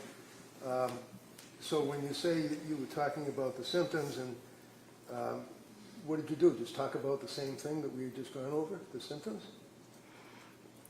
Well, there were a number of them to discuss in more detail. That's the summary of them. Okay. So did she discuss it in detail? Yes. Did she tell you that her symptomology at this point on October 20th was so bad that she had to have her mother come and stay with her? Her mom was coming to provide support, yes.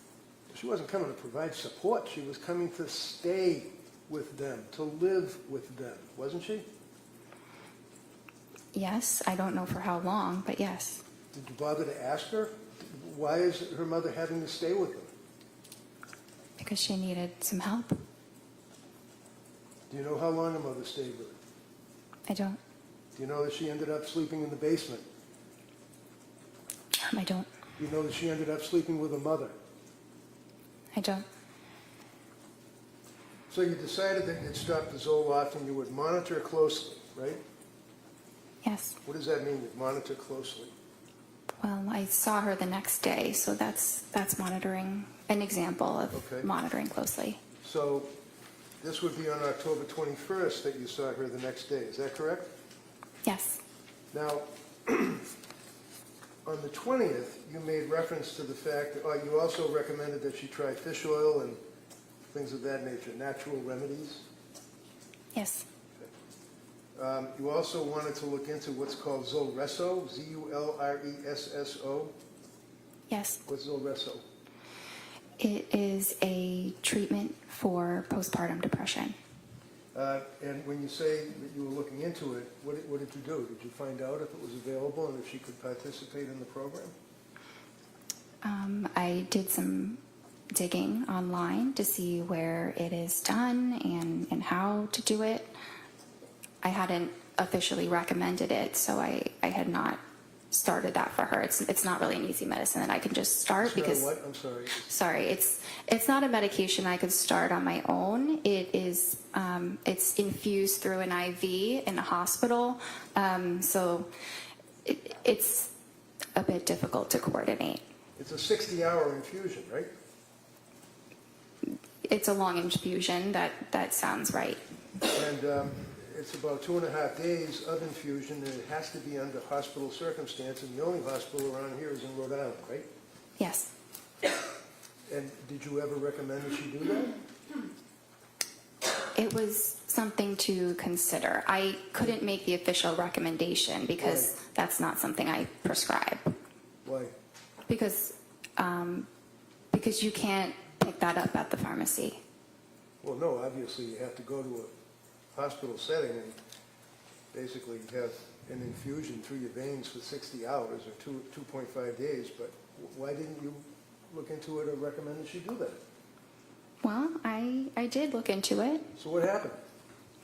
She ended up actually going to a partial hospitalization program at the hospital that does it. I don't believe the program was completed, but she went. And I advised her to discuss it with them because they have access to that medicine. I don't have access to it. Of course not. Is this Women and Infants Hospital in Rhode Island that you're talking about? Yes. So when you looked at the medical records for the Women and Infants Hospital, did they make reference to your inquiry for Zulresso? I never received records from women and infants. Did you ever look at them or even online? Online? Yeah, like online, like you do when you talk to patients. No, I never had access to them. Why? It's similar to South Shore. It's a completely separate hospital that I don't have access to. I don't work there. Well, of course you don't work there, but you're a doctor and you're treating a patient who's got medical records that you could access through a HIPAA release, right? Yes. Why didn't you do that? Well, she didn't ultimately end up having any treatment there, so it didn't seem necessary. She didn't end up having any treatment there, so it didn't seem necessary. You can't just walk into that place and say, hey, I'd like some Zulresso, can you? I don't exactly know how it works.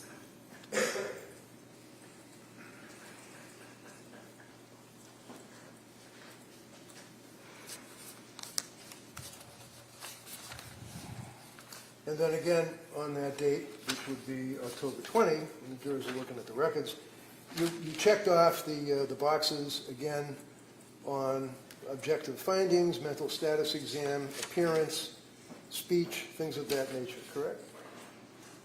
Yes.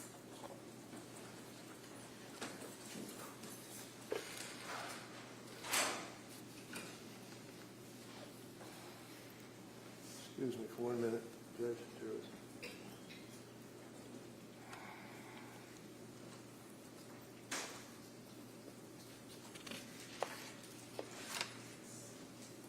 So when she was telling you on that date that she was in quoting your records, paranoid of getting suicidal thoughts and something bad happening, doesn't want to be alone, what did she mean by that? Well, those were a lot of her words. Right, isn't that a concern? If your patient is telling you she doesn't want to be alone, why didn't she want to be alone? Because she was very anxious and had the feeling like something bad might happen. Okay. Did her mother ultimately and dad come to stay with them? Yes. How long did they stay with them? I don't know. Did you have when you talked to the mother and the father, did you say to them, what is she doing? How does she appear? Is she in bed all day? What did they tell you? They never called my office, so I never spoke with them. They never called your office? They never called me or sent a message, so I did not have communication with them. So that's their fault, that they didn't call you, the doctor, I guess, right? Sustained. Next question. So, do you think maybe it would be reasonable if you're the doctor and you're investigating your patient's symptomology that you might, when you know that the parents are staying with her, that you would make a phone call yourself? It's not typical when you have an adult who is able to advocate for themselves to speak with their parents. So while she is telling you about her symptomology and tearfulness and crying and unable to get up and anxiety and the medications and the mental illness that she had, you felt that she could advocate for herself? Yes, Okay, on the television, on the computer. yes, The next time you saw her was on October 26th, is that correct? And you can pull up your record. yes, Now, and if you look again at the interval history where you put down what's going on in the patient's life that time, this is when she indicated that she's back to where she felt that she was before Zoloft, which was not great, and that you guys were considering a new medication. Is that right? yes, And then you started her on Ativan, as we talked about, right? yes.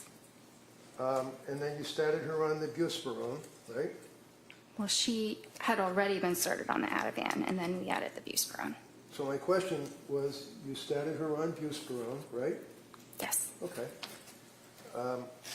And also you added hydroxyline as needed, right? yes, And you continued the Ativan, correct? yes, Did you discuss side effects with her at that point? yes, Did you also discuss starting Remeron or pregabalin?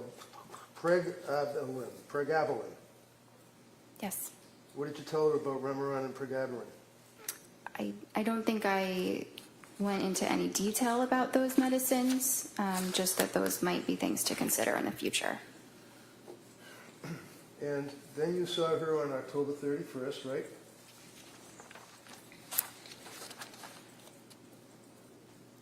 That was her, I think that was just a therapy appointment with a different provider.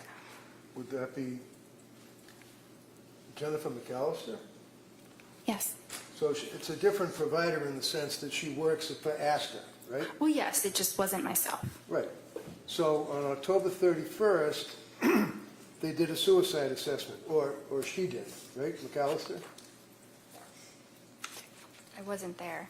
Well, I know you weren't there, but these are medical records that have been introduced into evidence that the jury's going to have in the jury room. Objection, is that a question? No, good. Next question. McAllister did a suicide assessment, apparently, right?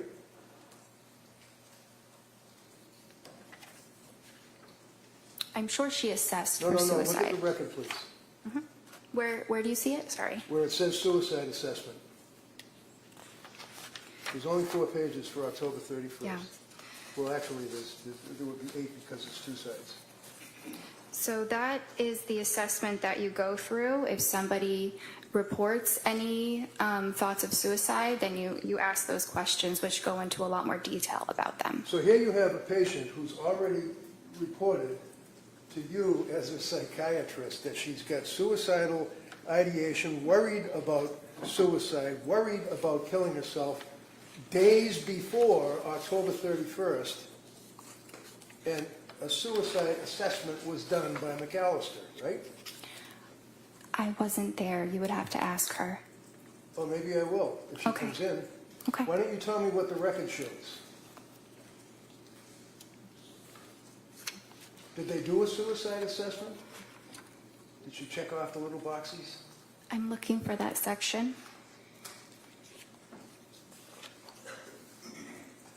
It says that patient denies suicidal or homicidal ideation at this time. Okay, so again, this is on October 31st, right?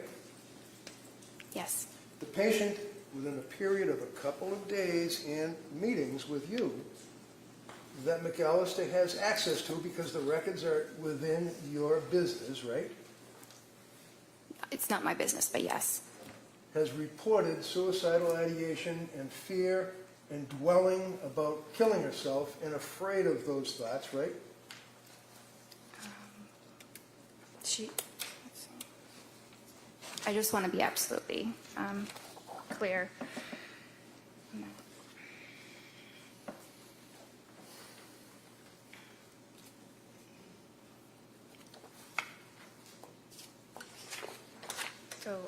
So yes, you know, a little Yes, while yes, yes. earlier, she had voiced those concerns. Right.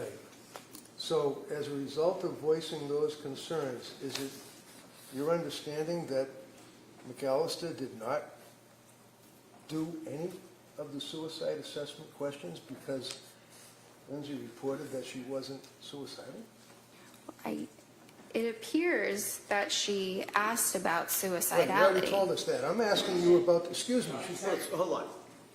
Ask the next question. Go ahead. thank you. I'm not asking you, you told us 3 times now that she said she was not suicidal when she spoke to McAllister. I'm asking you about the suicide assessment for the 3rd time. You see it in front of you? Yes. Okay. Can you tell me, did Lindsay answer any of the questions that were asked over the 2 pages, possibly 3, of the suicide assessment? Yeah, 3, done by McAllister. I don't see anything written here. So was there a suicide assessment? I don't know because I wasn't there. I don't know what the And you don't know conversation from looking was. at the records, right? From looking at the records, I don't see evidence of additional suicidal questions beyond asking if it was there or not. So, suicidal assessment, doctor, is in the medical records. It consumes almost 4 pages, does it not? Yes? Yes. Okay. And all of the questions, like asking, have you felt life is not worth living? Is death something you thought about recently? Are you dwelling on that? What leads up to the thoughts? What are the thoughts? All those questions, right? For 4 pages, right? Yes. And there is not one notation indicating that that test was ever administered to her on October 31st, correct? Correct. But it looks like it was asked in other ways. Okay. November 2nd. Oh, it was asked in other ways? Is that what the little checkbox where it says deny suicidal ideation? Can I read something that she You wrote in the have note? indicated repeatedly that she denied suicidal ideation, right? Yes. Okay. The suicidal assessment was not administered, according to the record that's in front of you, by McAllister, yes? The additional suicidal assessment, yes. November 2nd. By the way, as a psychiatrist, not a psychologist, you have the ability to prescribe medication, obviously, right? Yes. And that's what we talked about, the DEA number and all of that, correct, which you had for about a month, other than when you were a resident, right? Yes. So you're prescribing these SSRIs and antipsychotics and antitropics or whatever they are, and it's important as to the metabolism of your patient with those drugs, isn't it? Yes. Okay, you can voice it. What does metabolism mean? The body breaking down the medication.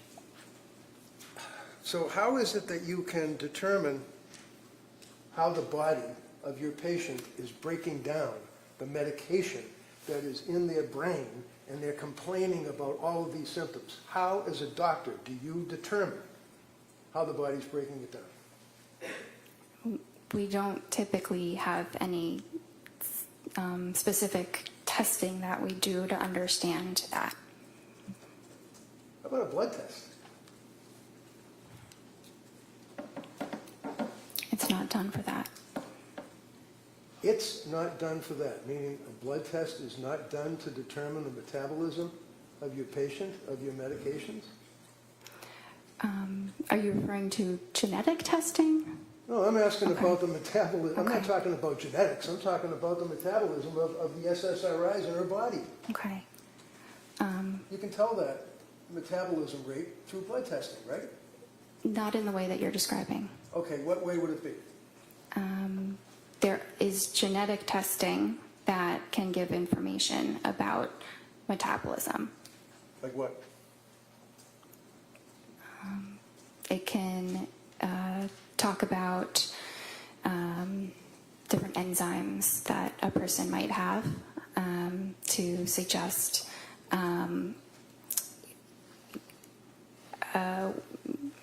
it provides information about the enzymes that a person might have the genes for. Okay, so it provides the enzymes that a person might have the genes for. Forgive me, I'm having difficulty with that. What does that mean? It's a little complicated. Yeah, you don't expect a patient that's going through what she was going through to understand that, would you? No, Did you guys do the enzyme test? they are not typically done. Why? Because, again, it's genetics Does and insurance cover it? Questions, just in the middle of answering. Good. You finish that answer, and I'll allow a follow-up. Go ahead, Doc.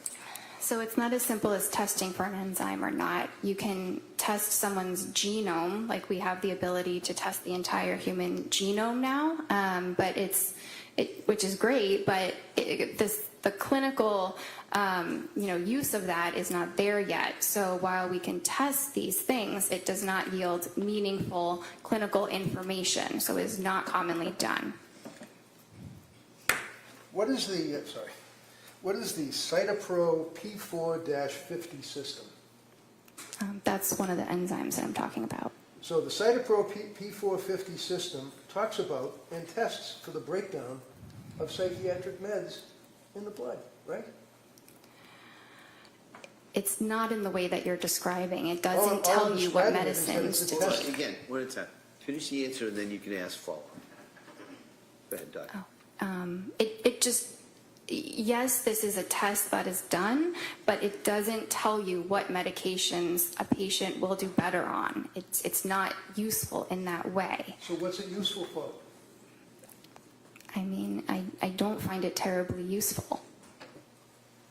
How long has the Cytopro P450 system been in use in your field? I'm sorry? How long has the Cytopro P450 system been in use in your field, psychiatry? Well, it's an enzyme in the body. Well, I know what it is. I'm asking you about the system, the testing. How long have they been using that? The genetic testing, maybe a whatever few it is. years. It's very new, Very new. Does insurance cover it? sometimes. Sometimes. So it is nevertheless a legitimate test to determine the breakdown of psychiatric meds in a patient's blood, correct? It exists, yes. It exists. Well, it exists, but you didn't use it, right? It would not have made a difference In what? In your opinion? in her treatment. Because you go by the checks in the checkbox and what she self-reports, right? No, not just the checks in the checkbox. Oh. In any event, tell me about the thyroid. The Tell me thyroid, about the thyroid. it's an organ in the human body that regulates hormones.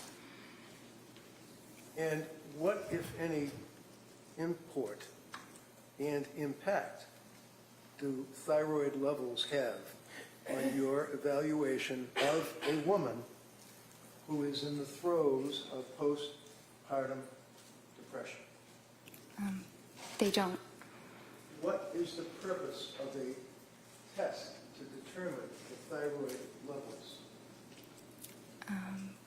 Well, you can test something like the TSH, Well, I don't know what a TSH is, I'm sorry. What is a TSH? thyroid stimulating hormone. Okay, thank you. That's something that can be tested, typically by maybe a PCP, primary care, or endocrinologist if they have concerns about someone's thyroid function. Were you aware of a study that was a major study that was peer-reviewed? What does peer-reviewed mean in your business? That it was reviewed by other researchers in a similar field. And the report or the article or whatever it may be has to be approved by the peers that are reviewing it before it can be published, right? Yes. And you'd agree with me that in the medical field, it's a big deal to have publishing articles on your resume, right? Yes. And how many articles have you published about postpartum depression, postpartum psychosis, anything? I have published something, but it's not a full article. It's just a small thing. Okay. Are you aware of the psychiatry magazine article dealing with, in 2021, thyroid function in postpartum psychosis, an exploratory study? Have you ever heard of anything about that, let alone read an article about it? No. Are you aware that there are studies that have compared thyroid function between psychosis with postpartum onset, PPO, psychosis without postpartum onset, PWPO, and normal postpartum? You aware of that? No. Well, you're supposed to be an expert, or you specialize, or you have an interest in treating women that have suffered from postpartum, correct? Yes. Have you written any articles at all about postpartum depression, anxiety, psychosis? No, I'm not a researcher. I'm a clinician. Have you read any of the articles, such as thyroid function in postpartum psychosis? I've read many articles. There are thousands. I have not read that specific article. Thousands? Thousands of articles on postpartum psychosis and the thyroid? No, not on that specific topic. So, when the Astor doctors are treating a person like Lindsay, it's your testimony to this jury that testing, whether it's blood testing or whether it's the Cytopro P4 testing, is not necessary because Jennifer Tufts doesn't think it's necessary, right? It does not yield information that would influence treatment. Really? So if there was elevation in the thyroid, that wouldn't impact on your treatment at all, your evaluation, your investigation? Sorry, I thought you had mentioned the cytochrome issue. Are we talking about that one, or are we talking about the thyroid? Talking about the thyroid. Okay. Yeah. So if Can you there were repeat? tests that revealed elevation in the thyroid level, is it your testimony that you wouldn't care? If I somehow found out that a patient had elevated thyroid levels, I would advise them to talk to their primary care or maybe get an endocrinologist to discuss it. Did you ever recommend that Lindsay get an endocrinologist? No, she And the did reason- not. The answer is no. And you basically did not have any information that you could use to even realize that there might have been a thyroid issue with this woman that was postpartum, right? Because you didn't do any blood tests. There was no clinical reason to obtain a blood test. All right, so you continue on with your meetings by the computer, correct? Yes. November 2nd. You can get November 2nd out. You got it? November 22nd?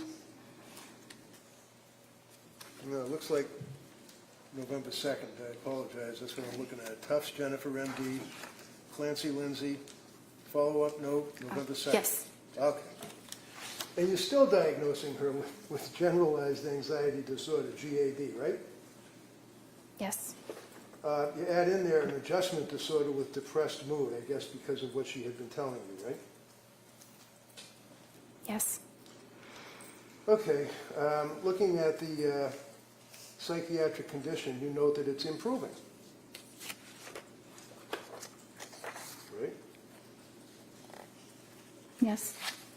And then you determined that you will decrease the Ativan to 0.75 milligrams for 2 weeks, and then decrease it to 0.5 milligrams for 2 weeks, and consider alternatives for sleep anxiety. Is that correct? Yes.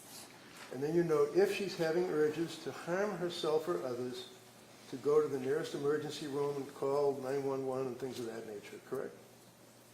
Yes.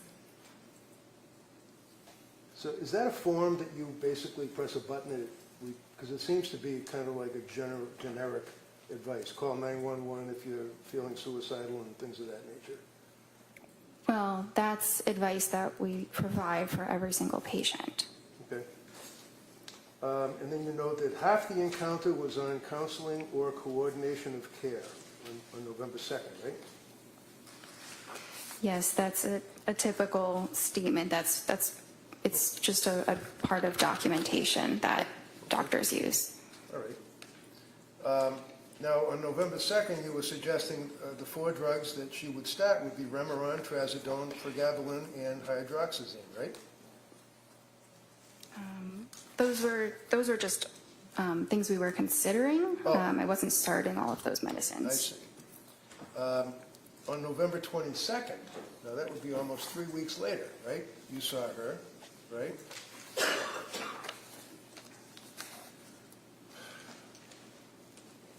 And did you ask her about whether or not she was still having suicidal thoughts or worrying about suicidal thoughts, for example? Did you ask her that? Yes, And how do you know that? Because the box is checked? it's written in my note. What does it say? Patient denies SI. Okay. What did you ask her about that? I don't remember the exact words, but I know that I asked about that. Did you ask her about how things were going at home with the mother and father staying there? That I don't remember. I didn't document how her parents were doing. Okay. Well, I don't really care about how her parents were doing. I'm asking about whether or not you asked her how it was working out while her parents were there helping out. If you did, fine. If you didn't, that's fine too. Yeah, I don't think that I did. In this Okay. appointment, sorry. Okay, that's all. That's fine. December 1st was the next appointment, correct? And you can look at the interval history. Yes. Now, on that December 1st appointment, this is after she had transferred to South Shore. Yes. She disclosed to you that she had been seeing South Shore, right? Yes. We already talked about the fact that you never got the records from South Shore, so you don't know, other than what Lindsay reported to you, what medications she was on, right? Right. I knew what she was telling me. Right, and she told you that she was doing the Ativan taper, right? Well, she said she had tried doing that, but that then she was having worse sleep. Having difficulty sleeping is what she indicated to you, right? Yes. And she tried other meds that you had suggested, but stated that she was having difficulty with those meds, including Trazodone, right? Well, the Trazodone she didn't have a problem with. It just didn't seem like it was particularly helpful. Okay. Did you prescribe the Trazodone or somebody else? This was somebody else. So do you know what the milligrams were that she was on? It says she tried between 50 and 150 milligrams. All right. Now, did she at some point try Remeron? She said that she did. Did you suggest in your discussions that she try Remeron? No, I did not. Did she indicate to you that she had rebound anxiety and intrusive thoughts, that she was going to die? Do you recall that?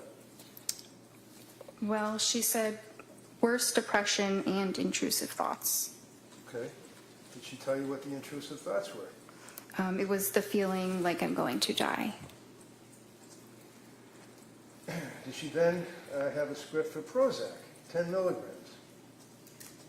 That's what she said. And she said that she couldn't sleep and had worse sleep, so that had to be stopped, right? Yes. Then she was on Klonopin, right? Yes. And what is Klonopin?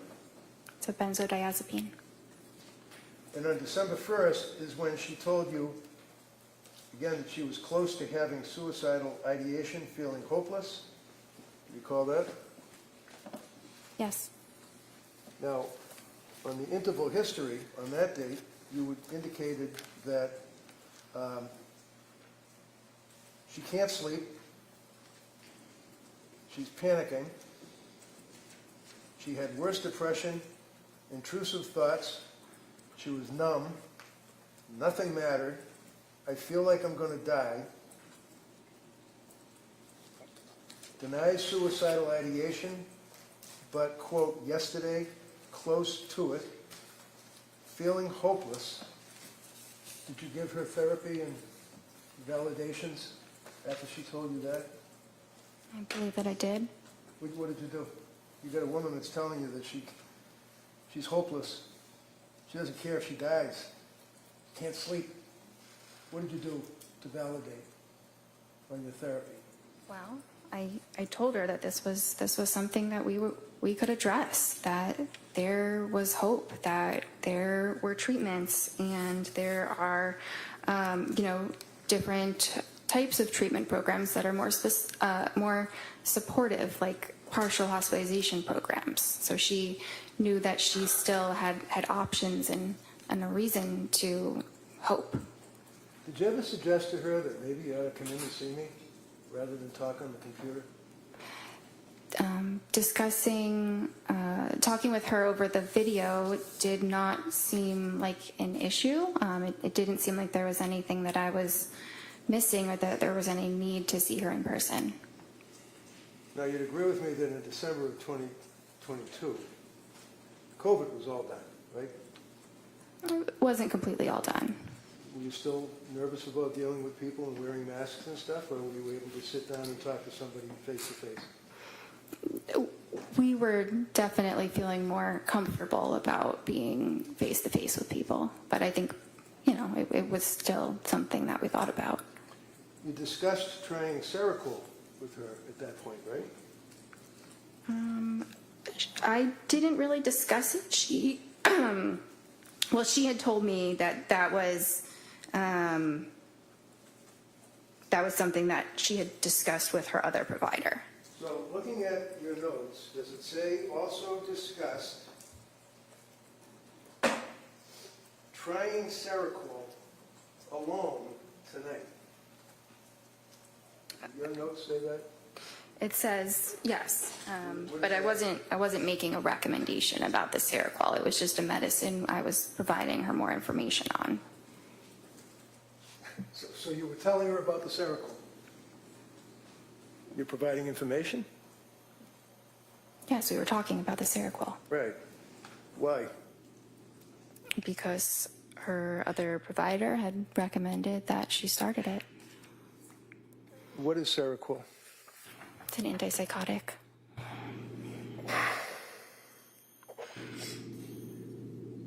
You also discussed with her the possibility of undiagnosed bipolar disorder, did you not? It was discussed. And undiagnosed bipolar disorder was, in your opinion, as a result of, not a reaction, but extreme reaction to the SSRIs, right? Not as a result of the SSRIs, but that Does your note say, and I quote, also discussed possibility of undiagnosed bipolar disorder given extreme reaction to SSRIs and insomnia, period. Does it say that? Yes. Those are your notes, right? Yes, the way you were saying it made it sound a little bit different before, but that's exactly what I wrote. I read it directly from your note, right? How did That I make time- it sound different? I don't know. It sounded different the first time you said it than the second. So did she have bipolar? No. Did you make that decision that night? that day? I assess that with her pretty much every time.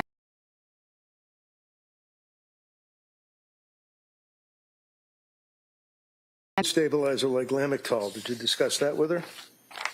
Yes, What is Lamictal?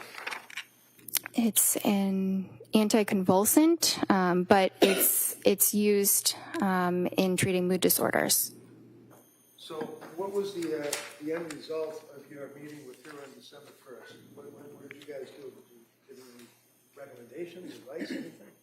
Yeah, well, so at this time, I was not prescribing her medications, but I was still concerned, not concerned enough that she was at imminent risk of hurting herself or anybody else, given what she said. But we had a plan for her to pursue a partial hospitalization program. Where was that? Well, the one that I had recommended was HRI. What is that, HRI? It's a hospital in Brookline. And did she ultimately go to another hospital? She ultimately went to the Women and Infants Hospital for one day. And those are the records that you didn't get, right? Correct. Okay. And you decided that she did not have bipolar disorder because, in your opinion, she did not meet, and I quote, the criteria, right? That would be the criteria in the DSM, right? Yes. And the DSM, of course, is the Diagnostic Statistical Manual, Roman numeral 5R, meaning text revision, right? Yes. Is that what you were using back then? Would be this thing here, DSM-5, TR? This is the DSM, right? It's like a cookbook, right? It's more of a guideline that we use to, to help us in our treatment, but it's not the psychiatry Bible that people sometimes think that it is. Right. Hypomanic bipolar disorder. How many days does that require under the DSM? A hypomanic episode lasts for at least 4 days. And is that per the DSM? Yes. Remember on Friday you said that the most important criteria is 7 days with continued high energy levels? Yes. So is it 7 days or is it 4 days? And who says? Well, mania is 7 days. Hypomania is 4. Discussed again, with her on December 1st, and that would be the Lamont regime, right? Yes. And do you know in your records that she indicated that she was really struggling, and it was as a result of that you recommended that hospital program, correct? Yes. You agree that she had, in your opinion, a severe mental disturbance at that point that was manifesting itself? She had a maybe moderate heading towards severe. Moderate heading towards severe mental issue, okay. You'd agree with me that she had increased anxiety, right? Yes. She had very, very increased depression, right? Well, she did. She said Okay, so as you since the answer this, Remeron. you just answer yes or no. I'm sorry, I was just trying to check the record. Okay, you can check the record all you want, but if I ask you a question respectfully, can you just not go on and ramble? Answer yes or no, that's all. It's sometimes impossible to do that. Oh, There's Listen, here, if you can't answer yes or no, just say you can't answer yes or no. If you can answer yes or no, answer a yes or no. That's how we do it, all right? okay. Thank you. Now, mental issues like anxiety that was diagnosed, the depression that was diagnosed, and the fact that she indicated yet again that she was close to suicidal ideation, quote, worried about suicidal thoughts, but you indicated that she wasn't suffering from suicidal ideation on that date. Is that fair? She denied it. But she told you that she was worried about suicidal ideation and having suicidal thoughts, right? Well, this was the time she said she was worried that she was close to having suicidal thoughts. So did you ask her what does that mean? Does that mean that she's standing at the edge of the stairs and she's thinking about falling down the stairs or what? What does that mean? I'm close to suicidal ideation. So I asked about that, and that's when she said she described it further as using the word hopeless.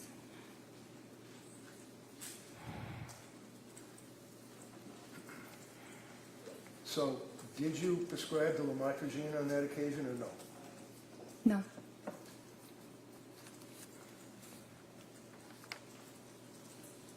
On December 16th, that's the next appointment she had, right? Yes. That'd be 2 weeks later? Right? Yes. She was still not well, correct? She told you she was having a really rough time. She was sleeping, but she was still feeling very poorly. In your notes, does it say that she was having a really rough time? Yes. So when I asked you, if your notes reflected that she said she was having a really rough time, why do you feel compelled to say she was sleeping? Objection. Overruled. It's an important detail. Yeah, I guess. How about the rough time? What did that mean? What were the symptoms of having a really rough time for this kid? Do you want me to? Yeah, I'd like you to answer that.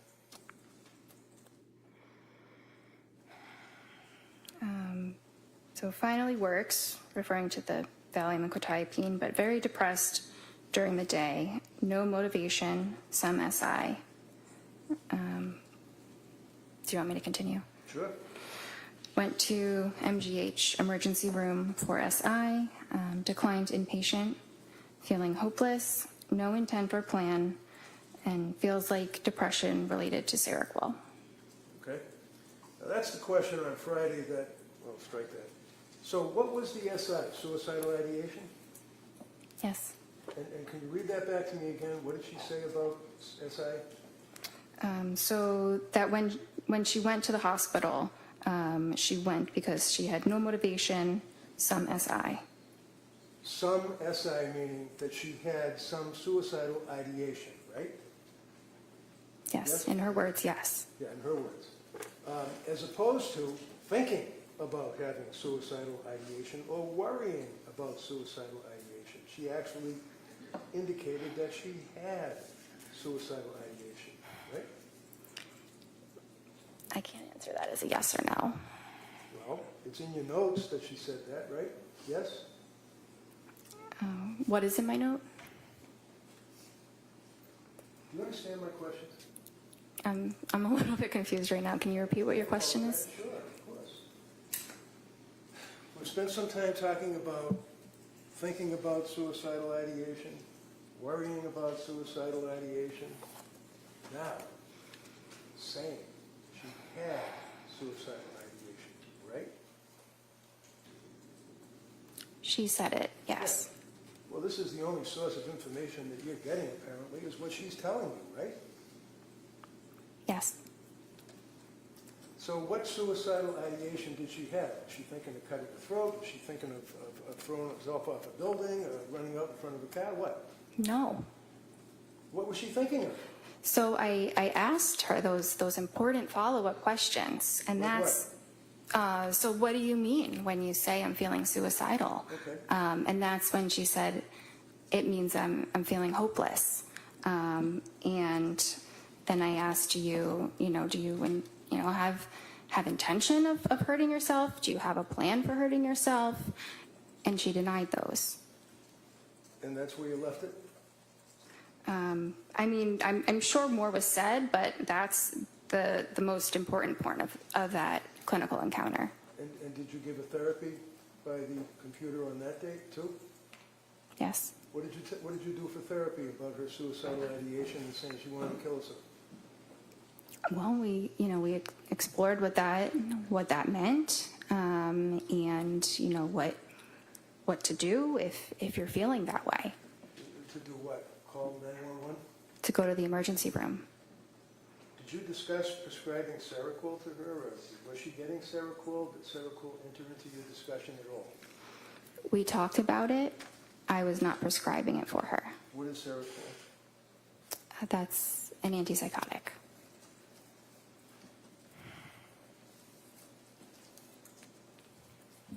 So, at the conclusion of your meeting on December 16th, basically what you took away is that she had now increased to suicidal ideation, was feeling hopeless, all the rest of the things that we've talked about, and then she what, just moved on, went home?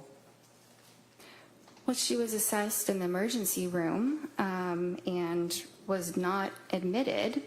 And I assessed her on that day again. And while she was certainly struggling, she did not require hospitalization at that moment. So she was planning on going to the Women and Infants program, and I supported that. Did you know that around that time she confessed to her husband that she was having now thoughts of harming children? No. Would that have been something you were concerned about? If I heard that, I would have been very concerned. You would have called DCF, right? I might have. And when you spoke to Pat, did you ever ask him what his observations were of her spiraling into November and December?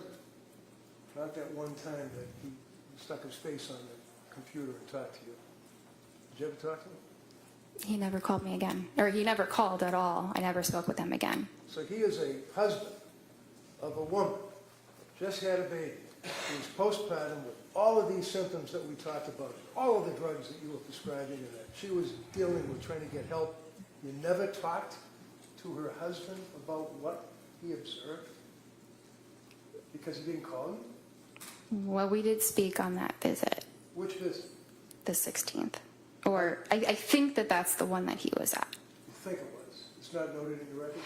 It's not noted, but I remember some of what we talked about, and so in reading that record, it seems like that's the likely one that he was at.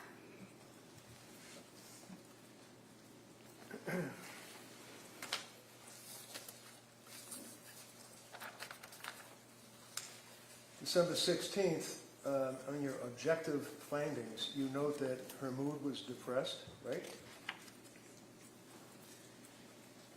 Yes. And what does that mean? Did she just say, I'm depressed, or did she give you symptoms? I mean, you checked the little box. Yeah. Yeah, it means she's saying that she's depressed. Okay, so you're the doctor. You checked the little box. What did your patient tell you about her symptoms that she was depressed on that date? Was she crying? Was she able to get out of bed? Was she worshiping at the porcelain god? What was going on in her life? She said she was having a really tough time. Her affect was flat, right? Yes. And again, depressed. You check it off twice. One under mood and one under affect, right? Yes. And then at the next page it says recent lab work. That wouldn't be blood testing, would it? Does ASTA do blood testing? We don't have a phlebotomist or a lab, no. Well, why does it say recent lab work typed into your form when you check off the little boxes? And that's something that auto-populates. It's a template that, It's a what? many different, it's a template. The whole note is something that psychiatrists or probably all across the country use. Probably. You can't diagnose someone's illness by a template, though, can you? No, You filled in, no lab results were found, right? there were none in the computer. Yes, I didn't type that in though. It So who typed it in? auto-populated. It was auto-populated. So on the next page where it talks about symptom goals, treatment goals, I'm sorry, symptom reduction and improve functioning. What does that mean? Symptom reduction is to have fewer mental health symptoms, and improved functioning means improved day-to-day life functioning, things that she's doing in her daily life. Really? Did you tell her all that? You Yes. get a young woman that's obviously mentally ill, very sick. She's deteriorated, whether you like that word or it's automatically imported. What, on that date, did you do? Never mind all those words you just said. What did you tell her on the television or the computer? I told her to go to the partial hospitalization program, and if she was having more suicidal thoughts again or felt like she was at risk of hurting herself or anybody else, that she should go immediately to the emergency room. How long did that meeting take?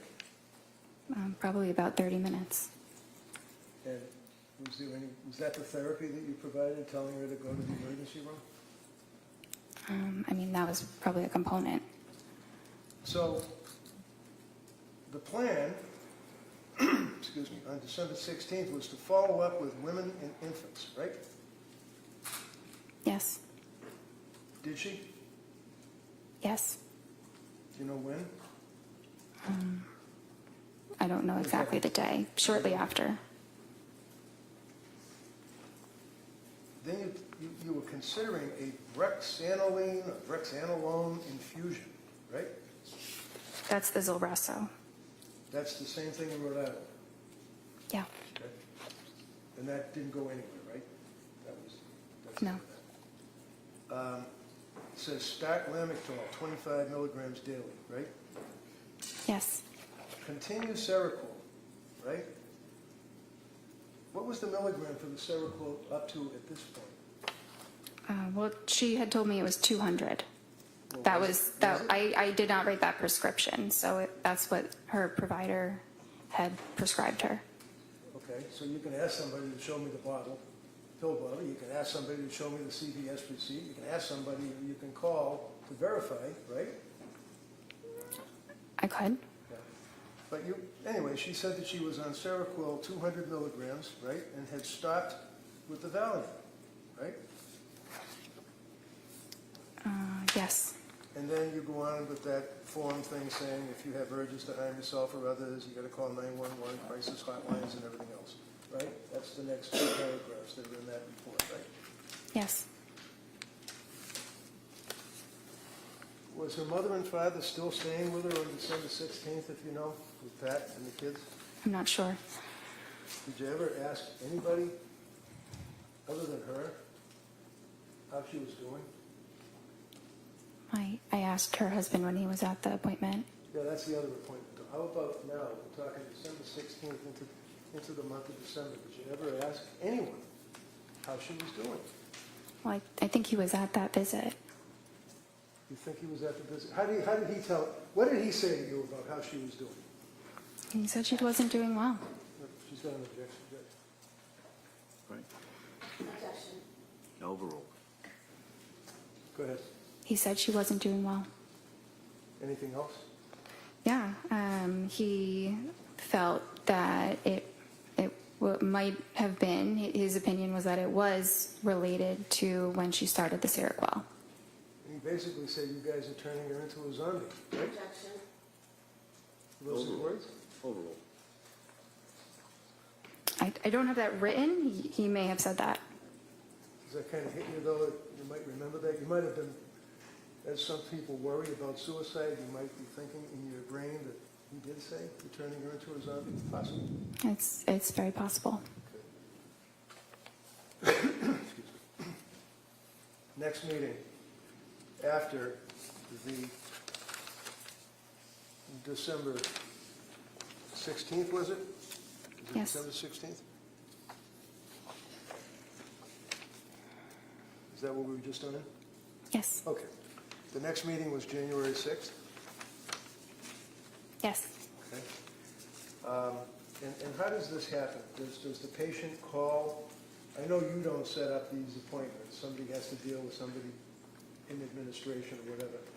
But do you, like on December 16th, say to Lindsay, call me or set up an appointment for January 6th, or do they have to do it themselves? So at the end of an appointment, I typically will schedule their next appointment. So did you schedule January 6th? I think that one she scheduled herself. Yeah, that was the day after she got out of McLean, right? Yeah, usually the hospital coordinates the discharge appointment. Well, if I tell you that, in fact, the hospital told her to set up the appointment, and that within an hour She set up the appointment. Is that in your notes? It's not in my notes, no. Do you remember that? That was a pretty big deal that she was in McLean locked wards for 4.5 days, right? Yes? I mean, she's your patient, and she's really gone downhill bad, right? No, she wasn't doing well. And she admitted herself to the locked wards at McLean, right? Yes. And what was the diagnosis at McLean? I believe they diagnosed her with major depression. Did they recommend any medication? They took her off of the Seroquel. They took her Off of it. off. Okay. So, did you look at the McLean records? Yes, definitely. And those were imported easily because you're part of the same structure or whatever? No, but after someone is hospitalized, the hospital usually faxes it to their doctor. All right, so if I tell you that the McLean records are really pretty voluminous, that's not what they fax. They fax you like a 2-page discharge summary, right? Yes. You didn't get that by fax, right? No. So what did McLean tell you? Look in your notes.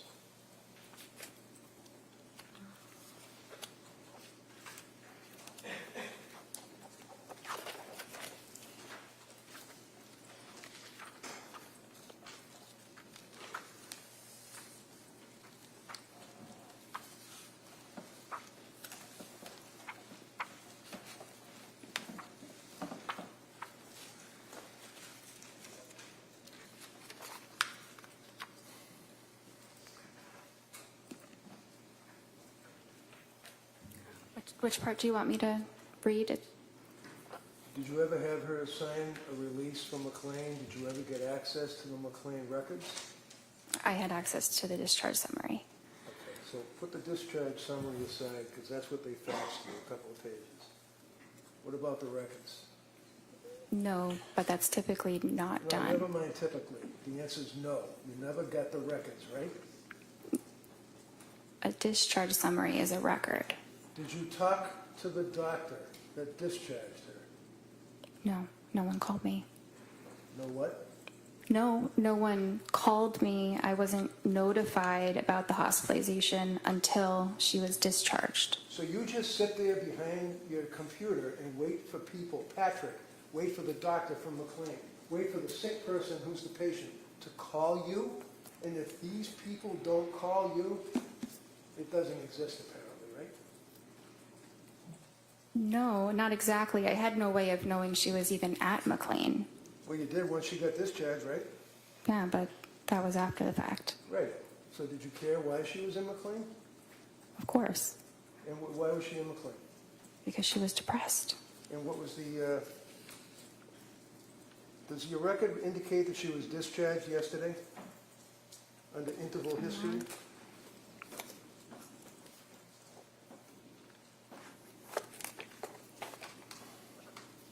Yes. And discharged from where? Well, I said MGH. Is that Mass General Hospital? Yes. And she was currently on trazodone? Yes. She indicated that the goal was to come off Seroquel, Yes.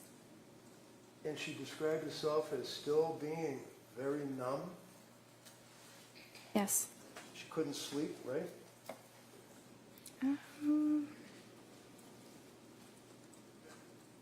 That's not entirely true. Am I lying? I'm reading the medical records here. Sleep, taking Ativan and trazodone, slept 5 hours broken, wondering about increasing trazodone and switching to Valium. What does that mean? Well, it means she was having trouble sleeping. It wasn't that she wasn't sleeping at all. I see. Okay.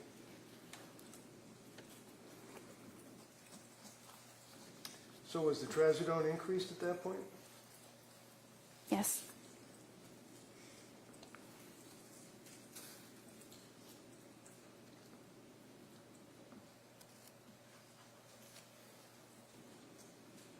Yes.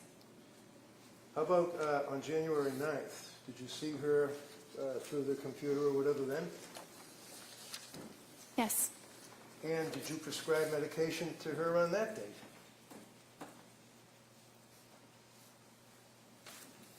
Yes.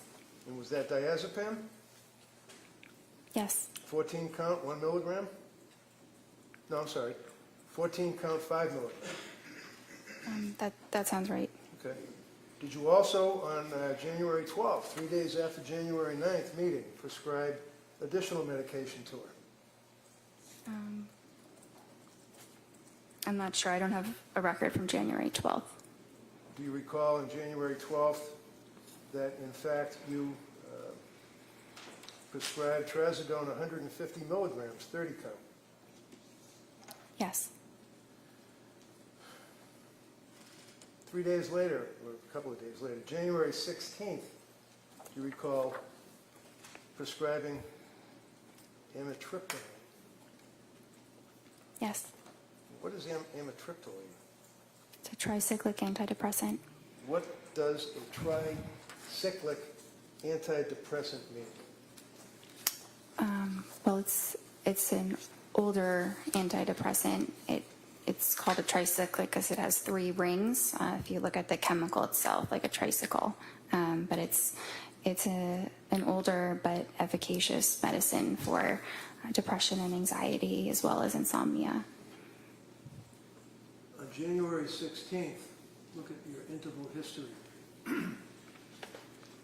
She indicated to you that her mood was very low, no motivation, Yes. numb, Yes.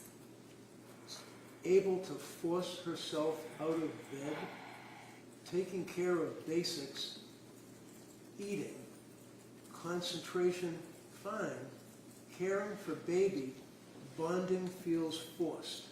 Is that what she told you? Yes. Through the computer, right? Yes. What did that tell you? Were you concerned about this woman postpartum well within the year from the CDC at that point with these symptoms that she's telling you about? I was concerned that she was depressed. And in all of the times that you spoke to her, you'd agree with me that she appeared to be honest and forthright, telling you what she felt, right? That's what I thought she was, yes. Do you have any reason to think that she was lying to you? No. Diazepam taper on January 16th, 5 milligrams last 2 nights, slept for 4 hours, and then a light sleep, maybe 2 hours, stretches.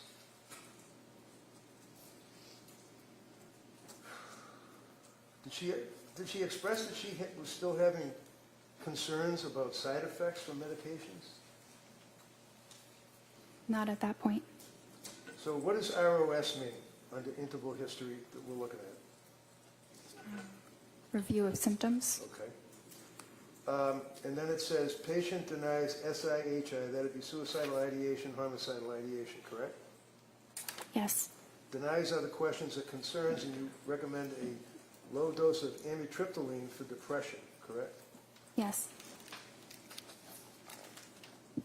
Patient agrees with the treatment, and you guys were also going to explore ketamine treatment. Is that right? Esketamine. Yes. Now, did you know that she was on her computer looking up medication after medication after medication after medication, treatments, ketamine treatments, and all that? Did you know that? No. Did you ever ask her whether or not she was looking up the symptomology of pharmacology and having interactions between drugs? No. January 23rd, you had that meeting, correct, with her? Yes.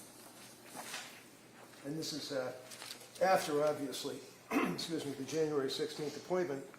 And in the January 16th appointment, she told you that her mood was very low, and that's the worst that she ever reported her mood to you. Isn't that right? On the 16th? Yeah. I don't know if that was the worst it was ever reported, but it was certainly bad. And you didn't recommend that she have a hospital evaluation, did you? This is the day before she killed the kids, right? The 23rd? Yeah. It was the day before. You didn't recommend a hospital evaluation, did you? No, there were no, The answer is no? no? They'll ask you all the questions they want. Okay. Your answer is no. January 23rd, Friday, you testified that she said her mood was depressed, and you noted that her affect was depressed and flat, right?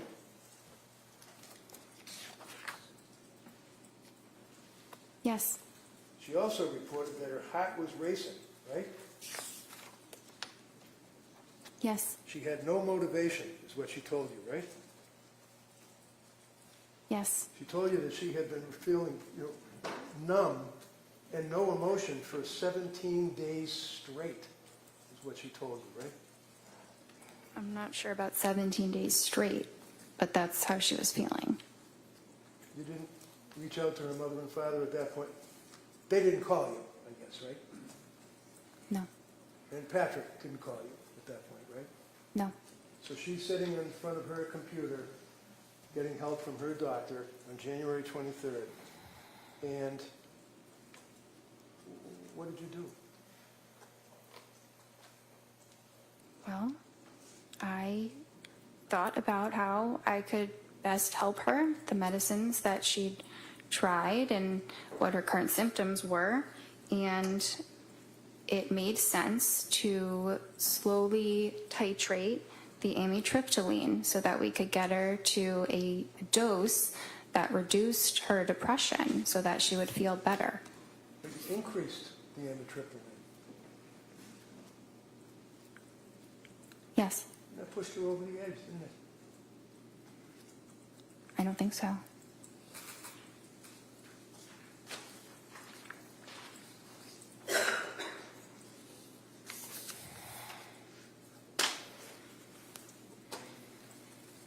That's all I have. All right, members of the jury, we're going to take the afternoon recess at this time, all right? Court, all rise. Jury, please kindly close your notebooks.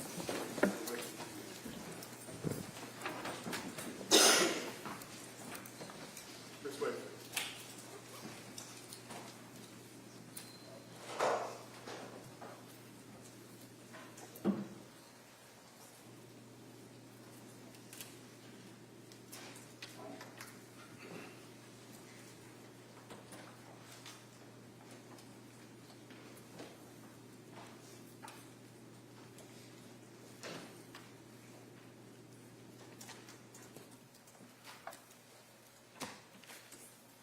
Jurors are next to the court. This court's in session. Doc, you may take off from the stand. Counsel, anything we need to discuss before the break? No, Your Honor, thank you. All right, so we'll be in recess on this matter. All rise.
Lindsay Clancy. All parties are present, including the defendant and including the 18 jurors. All right, thank you, Madam Clerk.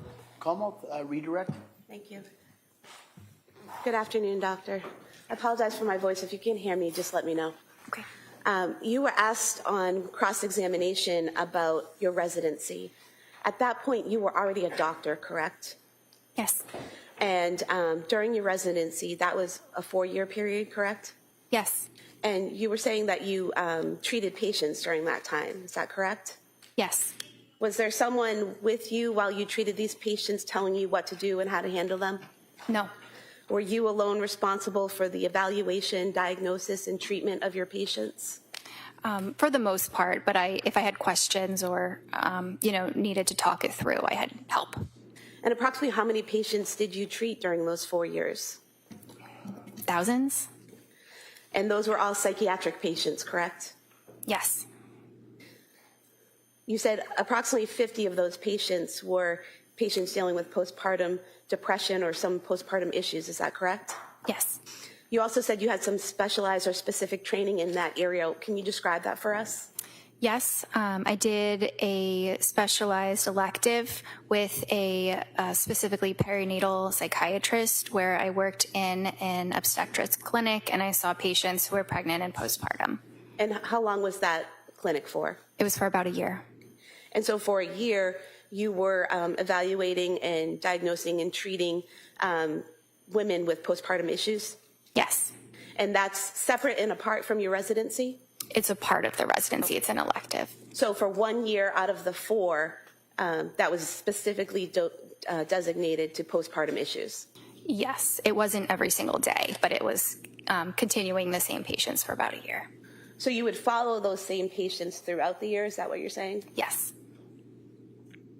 And you were asked about postpartum psychosis, and you said it was rare. How rare is it?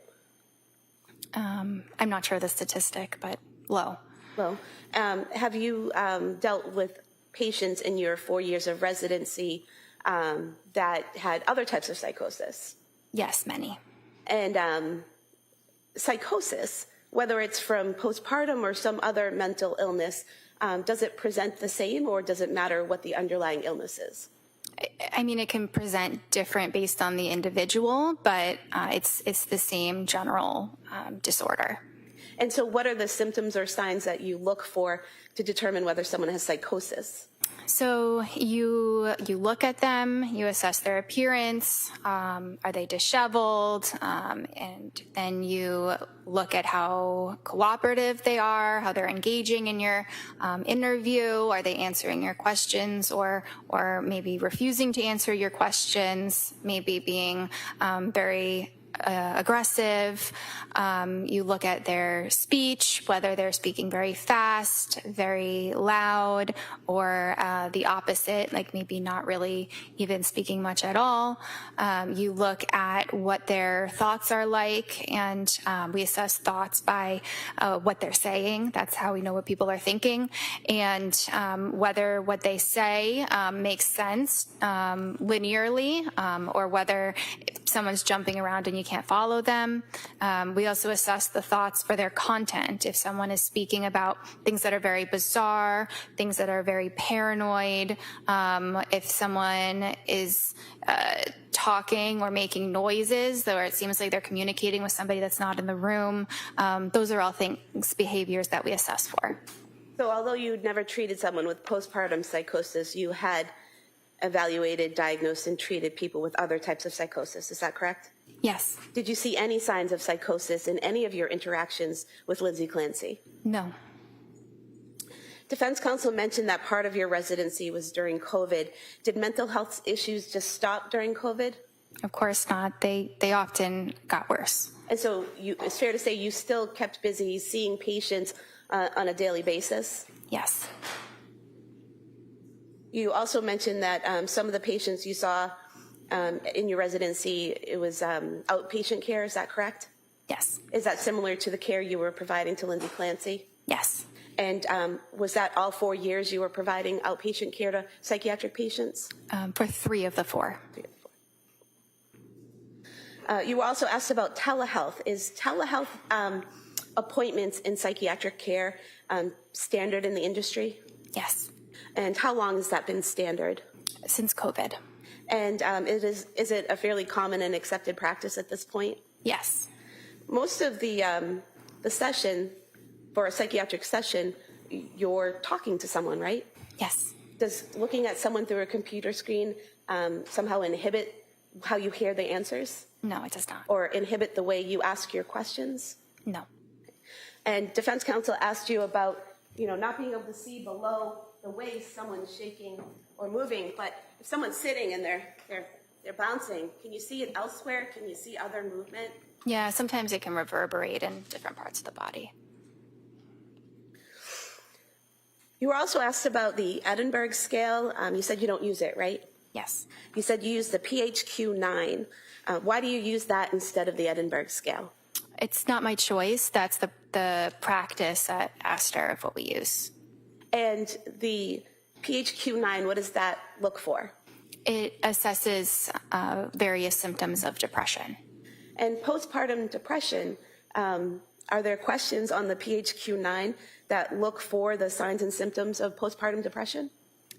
Not specifically postpartum depression, but the symptoms of postpartum depression are symptoms of depression that occur during postpartum. It's the same symptoms. So the PHQ-9 is asking the patient questions that would reveal whether or not they might be depressed, but not whether or not they just had a baby. Correct. And then with your interaction with the patient, you're able to know whether or not they are in the postpartum phase. Yes. And so would it be fair to say that you take the PHQ-9 plus the information you learn from the patient, put it together and come up with a diagnosis? Yes. When you take a history from a patient, you were asked about taking history from Ms. Clancy. How important is it that the patient give you accurate information? It's very important. And why is that? Well, that information is being used to make treatment decisions, and a lot of things can be assessed. The things that I described before. That's very helpful, but we can't see what someone else's thoughts exactly are. So the person does have to tell them to us. And would you agree that people in the medical field, such as nurses, are acutely aware of the necessity of an accurate medical history and symptom presentation? Yes. You mentioned that the defendant was able to advocate for herself. In what ways did she show you that? In scheduling her own appointments, in presenting herself to the emergency room when things were really not going well, in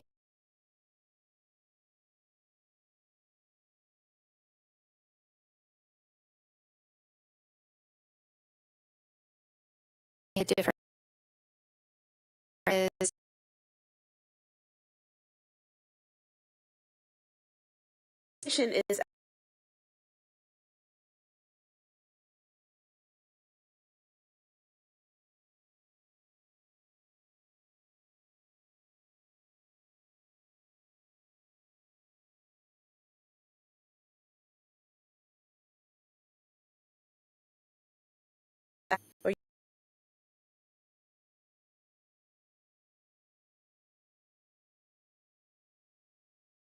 therapy sessions?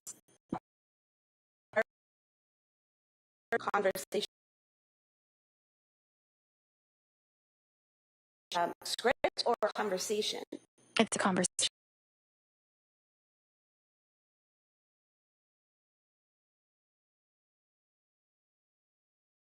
Providing therapy to someone like Ms. Clancy, is that dependent on what she's telling you and then how she's responding to what you're saying, basically a conversation?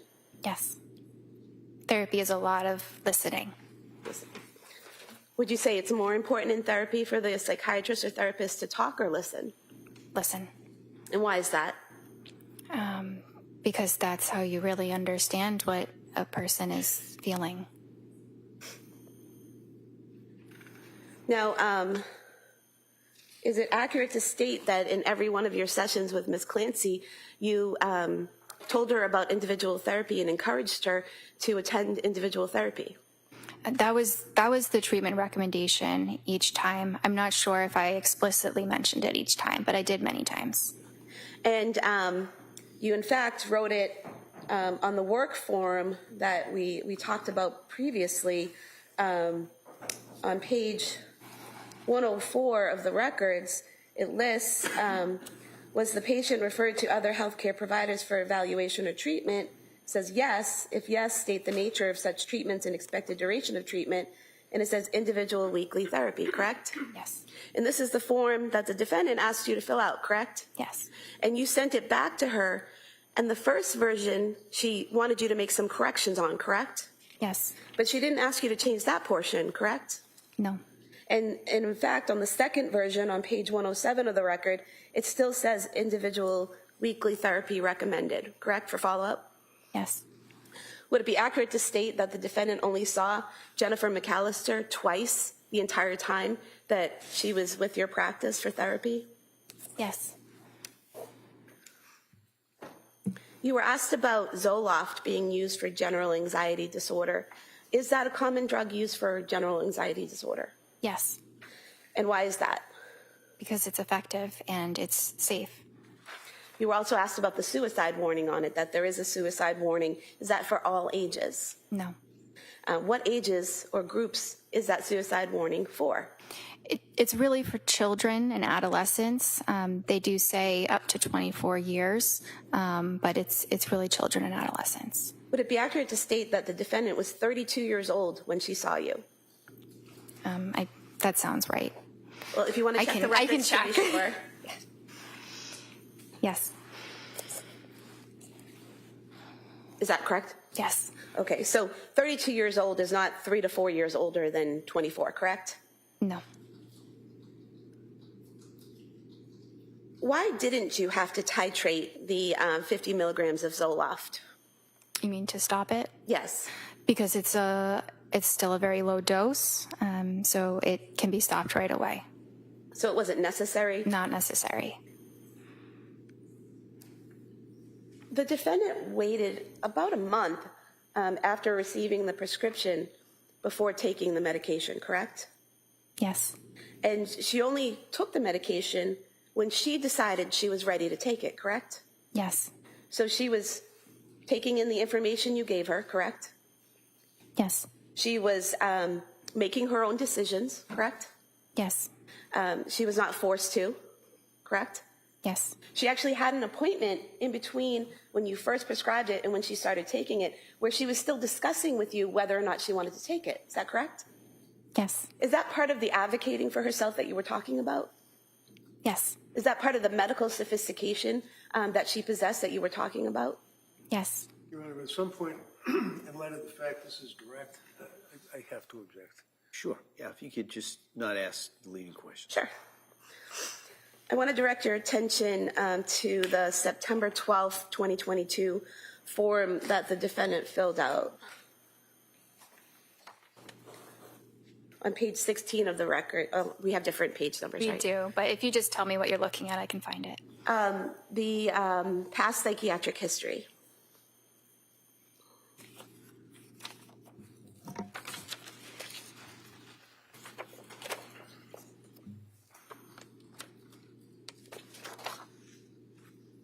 Okay. What did she tell you, Ms. Clancy, tell you about the, where it says, if yes, list the reason and dates? What did she tell you? She said anxiety, September 2013 to September 2014, postpartum anxiety, May 2020. And on the following page, under the past or current psychiatric medications, which ones did she list? Prozac, 50 milligrams, and Wellbutrin, 100 milligrams. Is there a column there that says effective yes or no? Yes. What was the defendant's answer with whether or not Prozac was effective? Yes. What was her answer as to whether or not Wellbutrin was effective? Yes. Is there another column there that said experienced side effects? Yes.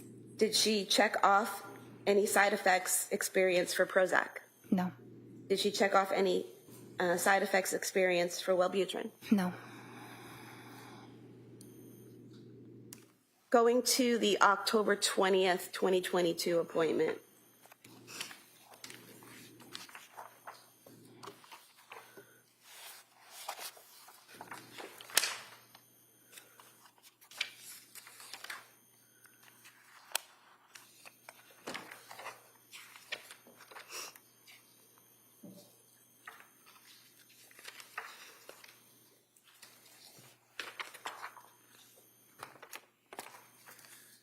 You were asked about this on cross-examination, about documenting side effects in your notes.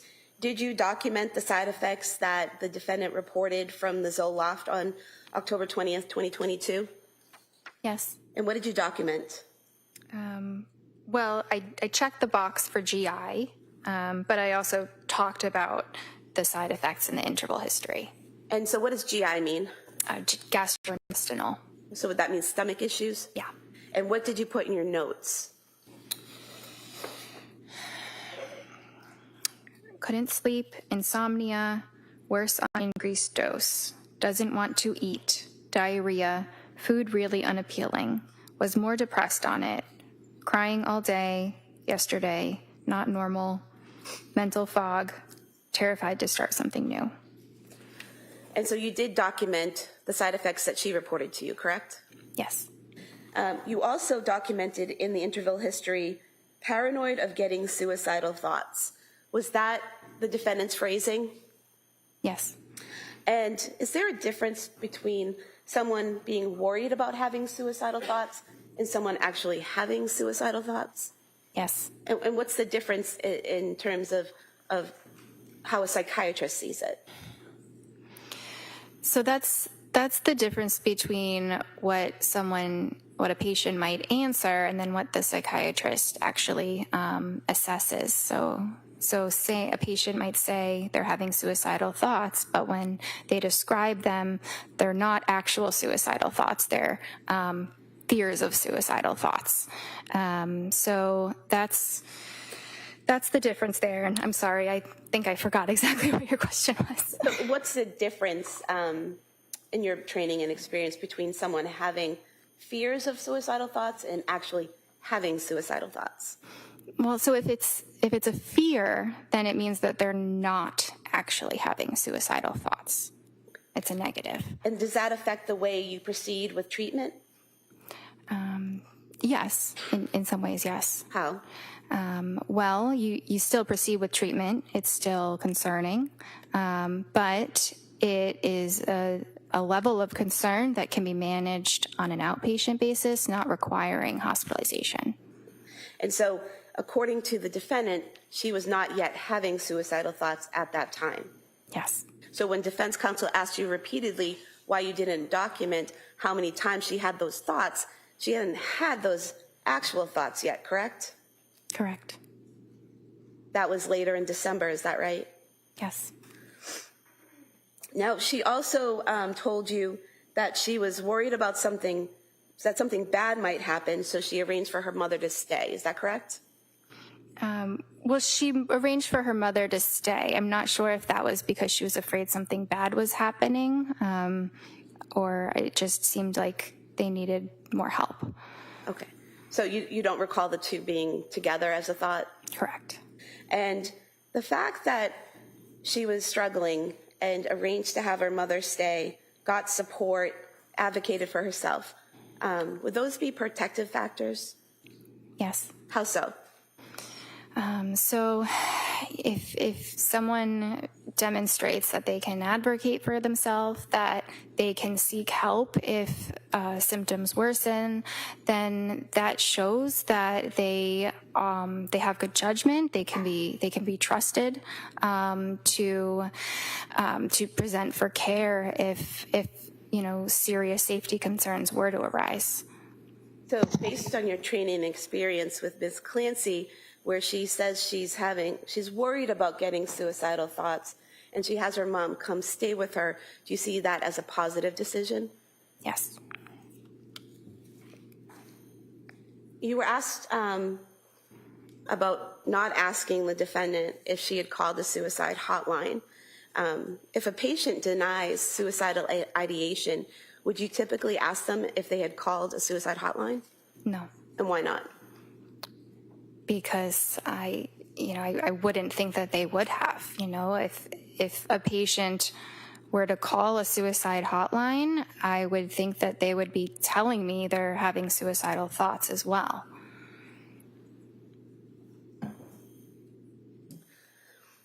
You were asked about prescribing hydroxyzine, Ativan, and Buspar.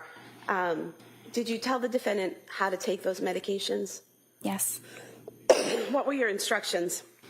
So the Ativan was to take as needed for severe anxiety. The Buspar was to be an everyday medicine. And the hydroxyzine, we had started that to see if she could use that as an alternative to the Ativan. So to take it instead of the Ativan.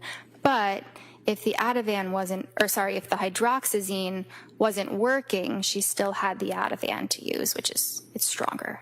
So was there ever an instruction for her to take all three at the same time? No. And you were asked about the contraindications of Ativan and Benadryl. Do you recall that? Yes. Are there contraindications for taking the two together? It's not an absolute contraindication. You have to be careful that the person is not excessively sedated, meaning like they're so sleepy that it's hard for them to, engage in normal activities because they're so sleepy, or maybe they might feel a little bit dizzy. But it's not an absolute contraindication. You just have to monitor them. And is that one of the reasons that you prescribed the hydroxyzine? Sorry, is what one of the reasons? Is the fact that the two of them together, Ativan and Benadryl. Well, let me strike that question. Why did you prescribe the hydroxyzine? So she had been taking Benadryl, which is not a prescription medication. It's not classically within the scope of psychiatry, but it's very similar to hydroxyzine. So I thought that, hydroxyzine might be a better alternative than the Benadryl. Okay, and I'm just going to direct you to your November 2nd, 2022 interval history.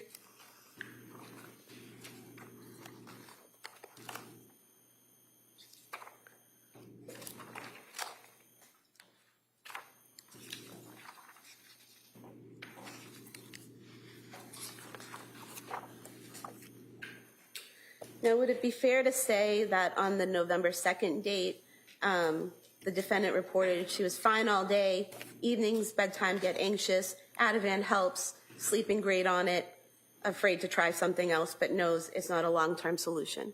Is that correct? Yes. And what part of that did the defendant tell you was not a long-term solution? Taking the Ativan. And why is that? Because it was indicated for short-term use only. The people can struggle more with dependence if they're taking it for a very long period of time. And was there a plan developed based on that concern? Yes, there was. What was the plan? To reduce the dose by 0.25 milligrams every 2 weeks until she was off it. So the defendant was able to express to you a concern she had about the medication, you had a conversation about it, and you addressed that with her and came up with a plan. Is that right? Yes. She also told you that day that she was in therapy and exercising daily, correct? Yes. Did the defendant ever tell you that she went to the South Shore Hospital Emergency Department on November 16th, 2022? I don't recall that. Did she tell you that they had prescribed trazodone to her at that time? I don't recall that. Did she ever tell you that she was trying some alternative methods like weed gummies? No. Do you have any way of knowing these things if the patient doesn't tell you? No. Now, on December 1st, 2022, defense asked you about that date. That's the date that she, again, said she had the fear of thoughts of suicide. Is that correct? Yes. Up until that point, had she consistently denied suicidal ideation or intent or a plan? Yes. Had she consistently denied homicidal ideation, intent, or a plan? Yes. What's the difference? Let me ask you this. When you talk to a patient, do you ask them, do you have suicidal ideation? Not usually. What do you, Not in that way. how do you get that information from them? What types of questions do you ask? It depends how the course of the conversation is going. I might ask if they're having thoughts of hurting themselves, if they, sometimes wish that they weren't alive. It can be a lot of different words, and sometimes I use, the patient's own words, but things like that.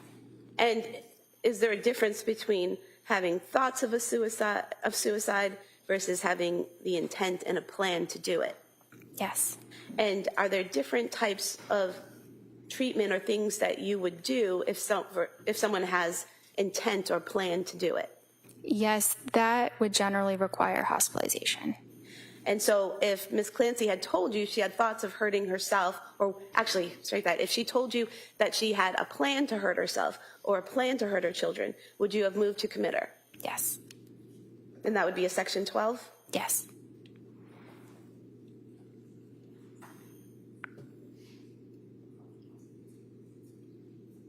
You were asked about the October 31st therapy session with Jennifer McAllister.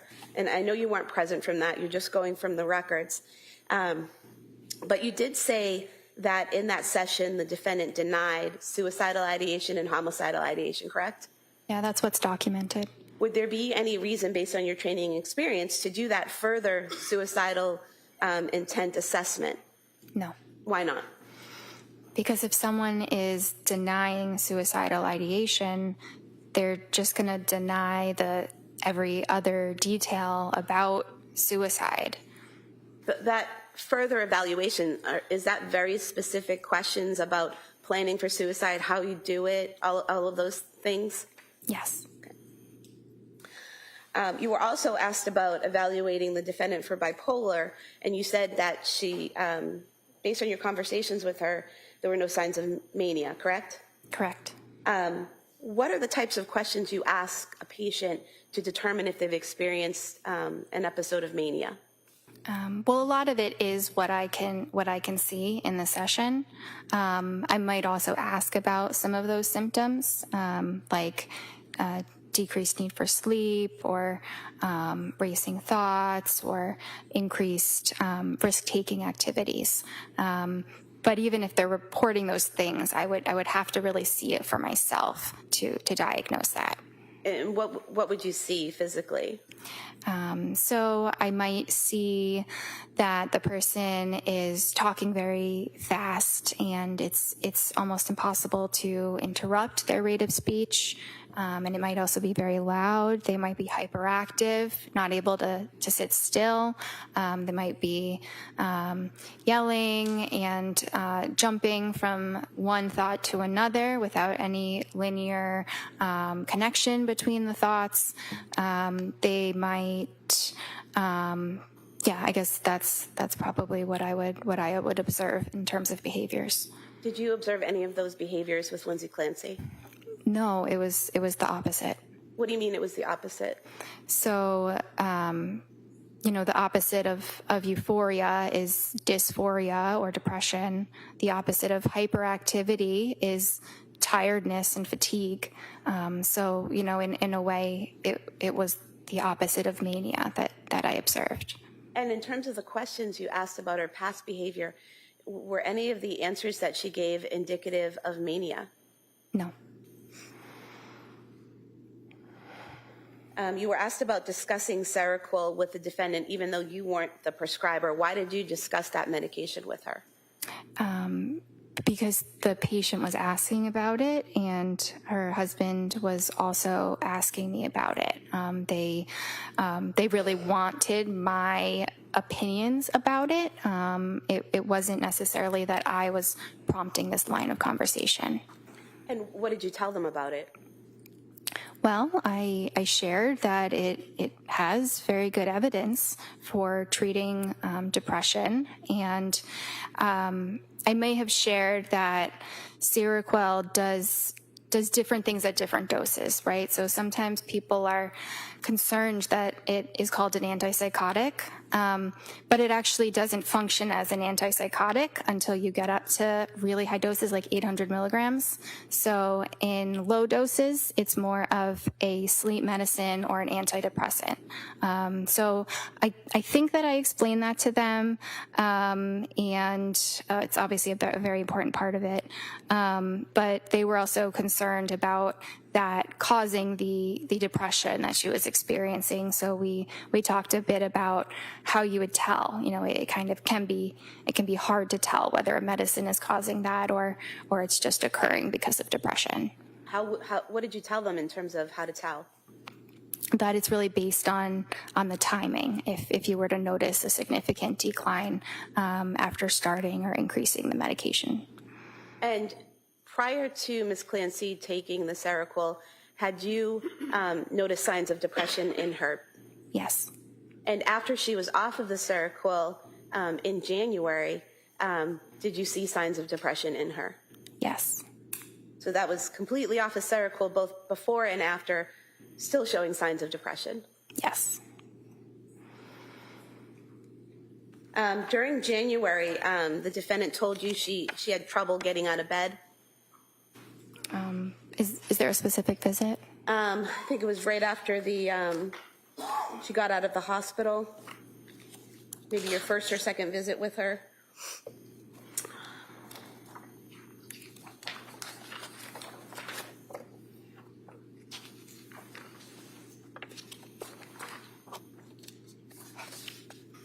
I see that on the 16th, she did say that she was able to force herself out of bed and take care of basics, so on and so forth. Were you aware that she had gone to the Museum of Science with her family on January 8th and spent a few hours there interacting with the exhibits and the children? No. Were you aware on January 15th, the day before that session, she had been to the Cape Codder down in Hyannis with the family, interacting with the kids and going down little water slides and all of that? No. Were you aware that on January 14th, she watched all three kids while Pat went to a brunch and was fine? No. Were you aware that on January 16th, her husband took Cora skiing and she was alone with the boys all day and had no issues? No. You were asked about the thyroid and how that can affect mental health and postpartum. Were you aware that at both South Shore Hospital and Brigham and Women's Hospital, her thyroid limits were in normal range? No, I was not. You received a discharge summary from McLean Hospital? Yes. What's contained in the discharge summary? So it includes information about how the patient initially presented, what they said when they first came to the hospital, and their initial assessment from the psychiatrist that they spoke with. It talks a bit about their course, their treatment course, how things progressed, any changes that were made, and then it talks about how the patient appears on the day of discharge. Does it also include what medications they were prescribed and what the diagnosis might have been? Yes. And was that sufficient in terms of your review of the information that you needed for you to know about your patient at that time? Yes, that was a very helpful amount of information that I would typically review that amount of information for a patient after the hospital. Now, you were asked about your January 23rd, 2023 session with the defendant. Defense counsel asked if you had, recommended a hospital evaluation for her on that day, and you said no. Why not? Because she was completely denying any suicidal ideation or homicidal ideation.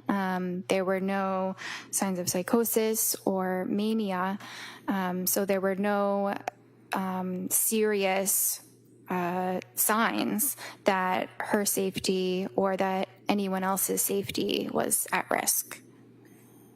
And during that session, did she ever tell you that she planned to harm herself or the children? No.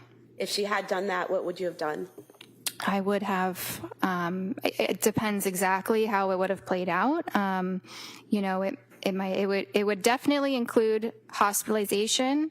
If the children were in immediate harm, it might include enlisting help from my staff so that they could call the police while I'm on the phone with her. I think it depends, but I would address it promptly. You were asked by defense counsel about the amitriptyline that you prescribed on January 16th, 2023.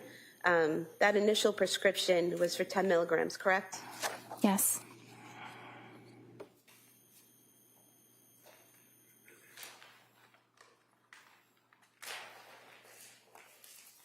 Pulling the bottle from exhibit 155 of amitriptyline. Would you agree with me that this shows that the prescription was filled on that same day, January 16th, 2023? Yes. And out of this pill bottle here, there were 30 pills in this prescription, correct? Yes. And there are 8 pills missing from this bottle. So filled on January 16th, 16th, 17th, 18th, 19th, 20th, 21st, 22nd, 23rd would be 8 days, correct? Mm-hmm. And on the 23rd is when you said she could raise it to 20 milligrams? Yes. So if there are only 8 pills missing, she never took that additional dose, correct? That's what I would think based on what you just said. So the amitriptyline, increasing it from 10 milligrams to 20 milligrams, wouldn't have pushed her over the edge, correct? Well, if she didn't take 20 milligrams, then that's correct.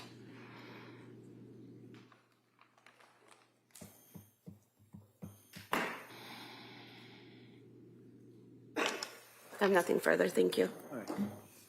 Then recross. Briefly. So one of the questions that prosecutor asked you pertained to whether or not you could reach out to a third party. You recall that question, like mother, father, husband? Yes. And we already on cross talked about that you didn't, and they didn't call you, but then the DA also raised that, and you said you didn't have HIPAA permission. You recall just telling that to the jury? Yes. That was an additional detail. All right. So what does that mean? Well, HIPAA is the privacy law for patients, which we have to respect and honor very diligently. So we are not allowed to talk about a patient's treatment to anyone. We're not even allowed to say that they are a patient at our clinic unless they were to waive those HIPAA rights. And she was very cooperative, would have been more than willing to have you talk to her mother and father and her husband, right? Objection. Sustained. Well, did you ever tell her, ask her to sign a HIPAA form? So that was not the main reason why it wasn't done. It wasn't Ever ask her to sign? a release, you mean? Yeah. Yes. No, I did not ask her to sign a release. And if she did sign a release, even though her mother, her father, her husband didn't call you, you could have then reached out to them, right? I could have, but it is not typically something that is done when you have an adult patient who's able to speak for themselves. Yeah, what is that? It's not typically done when? When you have an adult patient who is able to speak for themselves. My God, you don't call the parents that she's living with because they're helping her or her husband? No. Because why? She's able to advocate for herself? Yes.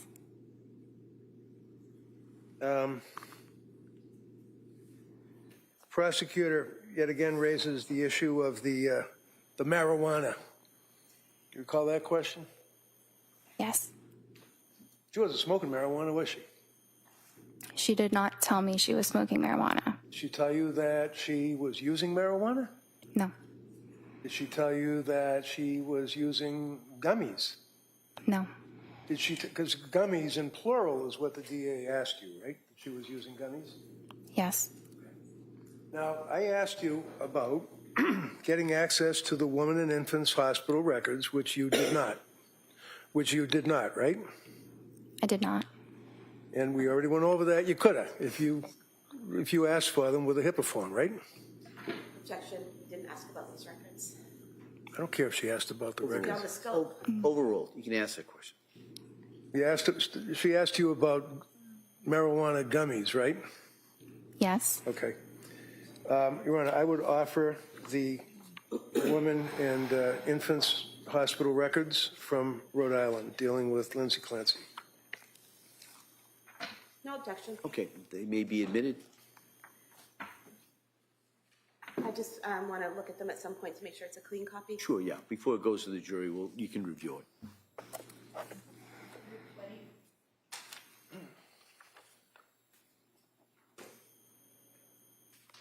And it's important for a, excuse me, it's important for a patient to be forthright when asked questions by their provider, right? Yes. And you always, in your opinion, found her to be forthright, right? Yes. If I could approach you with Exhibit 220, excuse me, and see the second paragraph, it begins in the middle of November. Could you read that first sentence? In the middle of November, she tried taking a marijuana edible to help her sleep, which caused her to have increased anxiety and palpitations.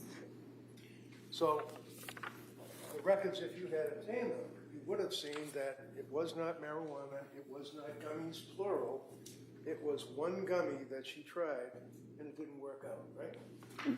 Based on what I just read, yes.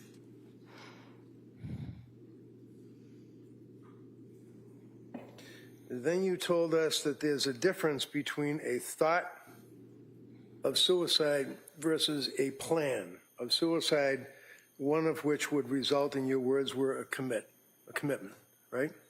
Yes. What does that mean? Thought versus plan equals commit.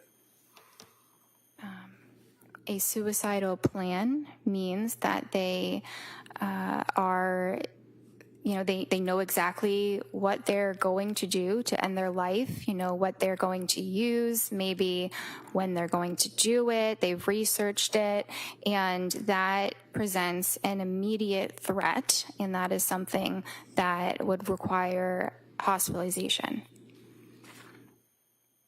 District Attorney had asked you also about the thyroid levels, and you indicated, or she indicated that they were in the low range at Mass General Hospital, Reed, is that correct? I thought she said they were normal.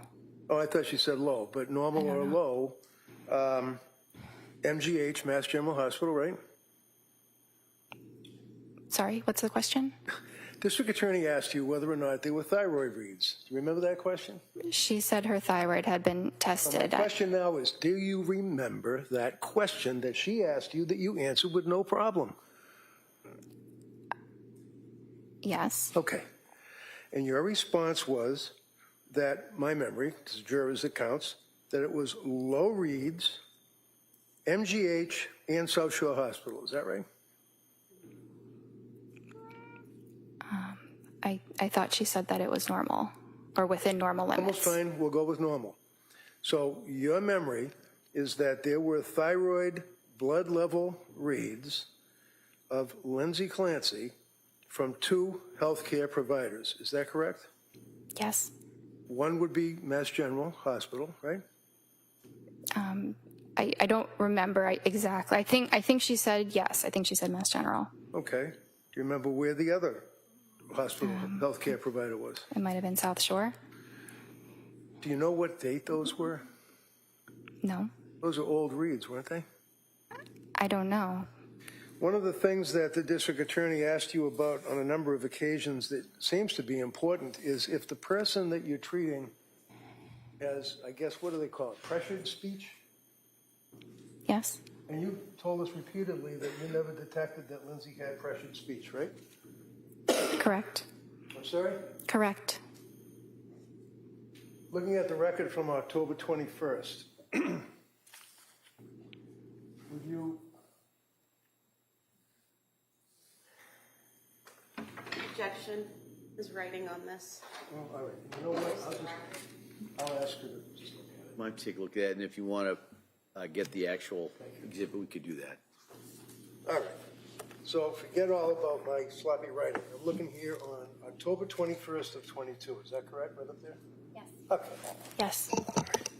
And can you just read this paragraph here for us? No sleep last night. Falls asleep after 40 minutes. Heart racing, severe anxiety. Worrying about kids, baby, sleep. Yawns but not drowsy. Not hyper, pressured speech. What was that? Not hyper what? Not hyper, not pressured speech is what I meant. I know it doesn't say not, but that is exactly what I meant. Wait, when did you see this that you noticed that it did not say not? I don't care what it says. I know what I meant. Well, when you wrote this, you did not say not pressured speech. You said in the medical record, pressured speech, right? No. Does it say that? Yeah, the word is, the word not is right before not hyper, comma, pressured speech. The Right, so two what are does it- following what the does a comma mean not. to you? When you put down in a medical record, heart racing, comma, severe anxiety, comma, worried about kids, comma, baby, comma, sleep, comma, yawns but not drowsy, period.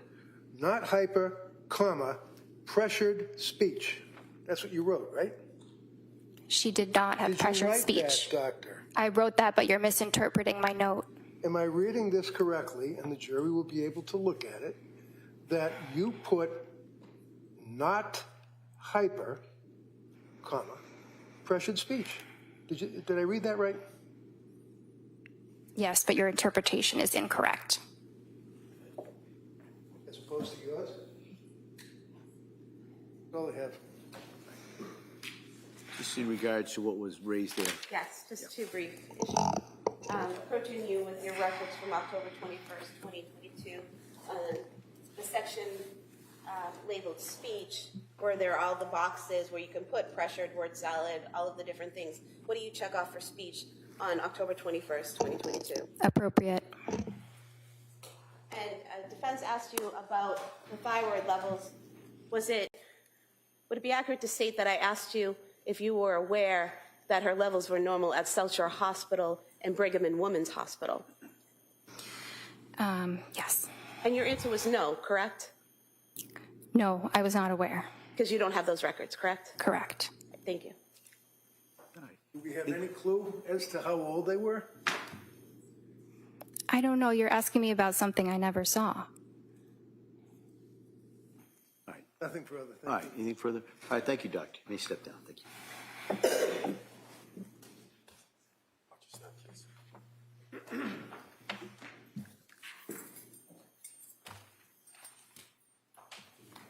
Your Honor, the Commonwealth would move to submit the certified copy of the Spalding rehabilitation records. For No the objection, defendant. that's by agreement. Okay. By agreement of counsel, the Spalding records will be introduced. Exhibit 221.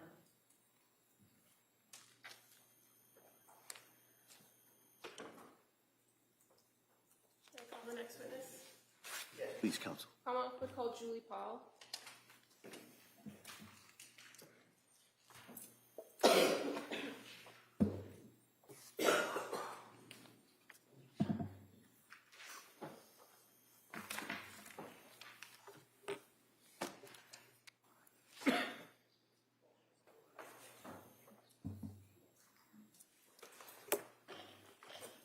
Good afternoon. Stop right there, raise your right hand for the clerk. Good afternoon. Do you solemnly swear that the testimony and the evidence you should give to the court and the jury in the matter now having between the Commonwealth and the defendant absolutely true and healthy is the evidence you state? Thank you. You may have a seat. Watch yourself, please. All right. Good afternoon. Good afternoon. All right. Yes, Attorney Buckingham, please. Thank you. Good afternoon. Good afternoon. Could you please tell the jury your first and last name? Julie Paul. And what do you do for work? I am a psychiatric mental health nurse practitioner, board certified. And can you tell us a little bit about your educational background? Sure. I graduated in 1991 from St. Anselm College with my nursing degree, worked as a labor and delivery nurse for 17 years, and then graduated in 2006 from Frontier Nursing University with my midwifery degree. And then in 2018, I graduated from Frontier Nursing University with my psychiatric nurse practitioner degree. I also have a perinatal mental health certification from Postpartum Support International from 2018. Okay. Are you also a certified midwife? Yes, I am. And are you licensed in the state of Massachusetts to be a psychiatric nurse practitioner? Yes, I am. And what is required in order for you to become certified to be a psychiatric nurse practitioner in Massachusetts? I attended a certified program, did 2 years additional training, and then took the certification exam through the ANCC. And can you tell us a little bit about your work history, your work background? Sure. Like I said, in New Hampshire, I worked as a labor and delivery nurse before transferring to Massachusetts in 2006 to work as a certified nurse midwife. And then in 2018, I started the perinatal behavioral health program at South Shore Hospital as a psychiatric nurse practitioner. And so the perinatal behavioral health clinic, explain to us a little bit about how that came about. Sure. There's a lack of resources on the South Shore for pregnant and postpartum people with mood disorders. So I really felt compelled, because I had a couple clients that really struggled with mental health issues as a nurse midwife, and really wanted additional education and being able to prescribe for them, and take care of them in a proper way. So I went back, got my Psych NP, and then worked with South Shore Hospital to establish the program. And where was the program actually located? It was located right in Weymouth, Massachusetts. And you said you worked with the South Shore Hospital? Correct. So the clinic is tied to South Shore Hospital in the South Shore Health System. Yes, it is. Now, when did you start that program specifically? When was it up and running? 2018 is when I started, in October of 2018. Okay. And what, did you do that by yourself, or did you have other practitioners that were doing that with you? Initially, it was just me. I started doing it 2 days a week and then grew the program gradually over the next year or two. And what makes up this program other than you? So at the time, when it was just me, I just saw patients 2 days a week, and then gradually it built up to 5 days a week. And we included a therapist in the team, 2 additional prescribers. We also worked with women with substance use disorders as well, so we had additional support that way. And then when the building grew, we also had the Bridge Clinic on the other side, and then we were on the other side of that program. And what's the Bridge Clinic? The Bridge Clinic works with people with substance use disorders.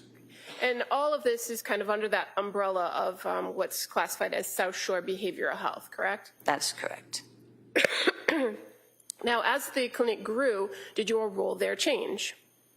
I'm sorry, can you repeat that? As the clinic grew to what you described as having additional therapists and other prescribers on staff, did your role there change at all? I became the director of the program. And as director of the program, did you still see patients? Yes, I did. And was that at the same level as it had before, or did it decrease because of your administrative roles? It actually increased because I increased my hours to 5 days a week. I did have a little bit of administrative time. Okay. And can you tell us a little bit about how the clinic would work for a woman who is coming in either during the birth period or prior to birth and after birth? What kinds of things would they be offered at the clinic? So I'd receive a referral, and then the client would come in. We would do a 90-minute intake. When they left, when it was just me, I was using outside therapists, that sort of thing.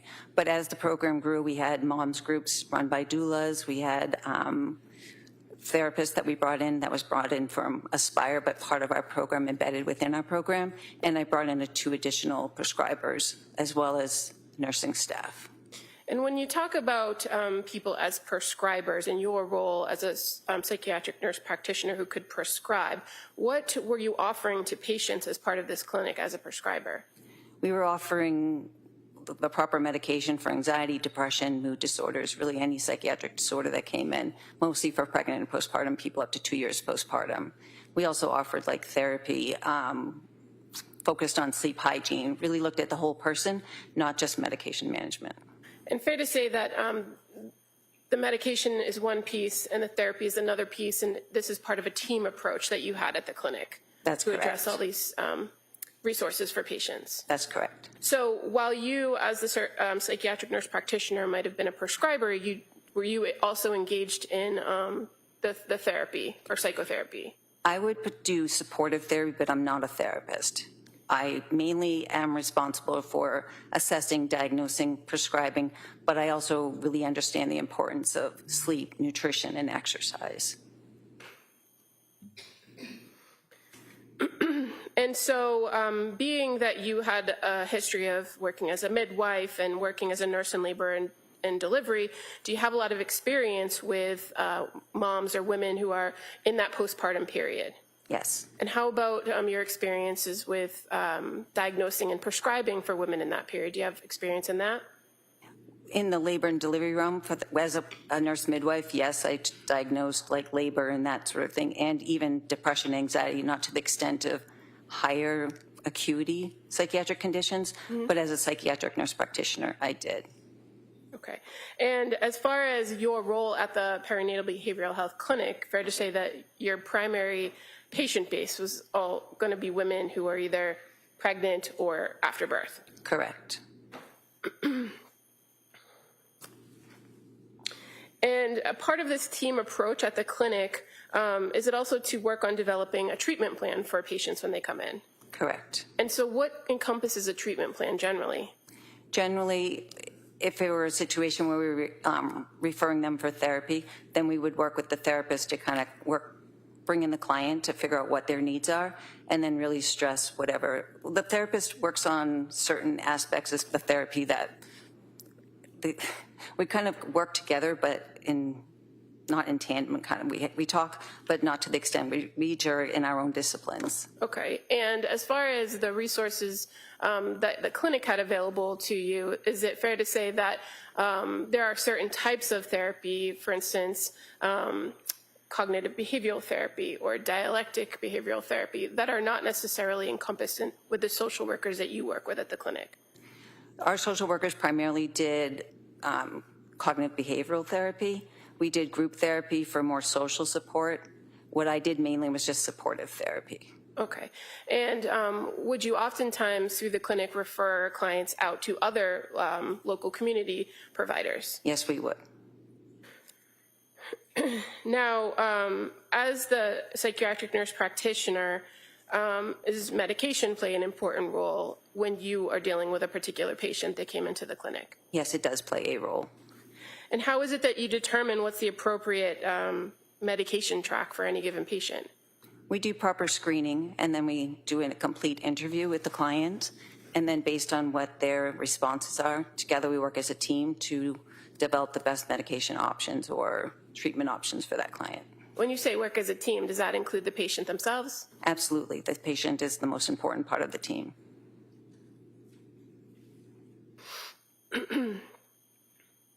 And in your training and experience working with postpartum women, what is the acceptable period to determine postpartum? Anywhere within the first year. Did you know a nurse, or do you know a nurse named Susan Clancy? I do. How do you know her? I worked with her off and on throughout my years as a nurse midwife. And what's the nature of your relationship with her, other than the working with her? Essentially, we just worked together. When we did births together, we worked well as a team. Okay. And do you know where she worked? She worked at Telstra Hospital. On November 20th of 2022, did you have a conversation, or did you get a call from Sue Clancy? I did. She was referred to me through Nanette Landry, another midwife that I work with. Okay. And so as a result of the phone call that you had with her, did you get in contact with a woman by the name of Lindsay Clancy? Yes, I did. Was that the same day or a different day? It was the same day. And your contact with Lindsay Clancy, was it by phone or virtual or in person? It was by phone. And so what was the purpose of calling Lindsay Clancy? I just wanted to get her side of what had been going on with her history. Sue had alluded that she was struggling in the postpartum period, so I wanted to know exactly what she was struggling with to see if she'd be a good candidate for our program. So did you initiate the call to Lindsay Clancy? With the permission, I asked Sue Clancy if Lindsay had given permission, and she said she had. Okay. And in the conversation that you had with her, do you know approximately how long that phone conversation lasted? I don't recall. Okay. But were you able to get all the pertinent information from her during that phone call? I got enough data to determine that she would be a good candidate for the program.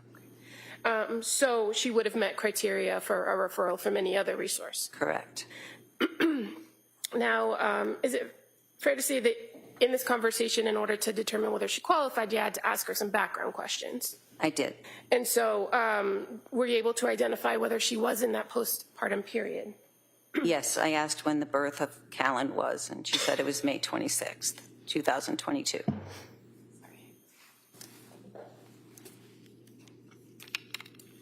And so after determining that she was in fact postpartum with a baby at home, did you ask her any questions or did you learn any information about how the experience was earlier in the postpartum, right after birth? I did. She said she did really well for the first 12 weeks. She was excited, really happy. And then when Patrick went back to work, she said she started to struggle with some anxiety.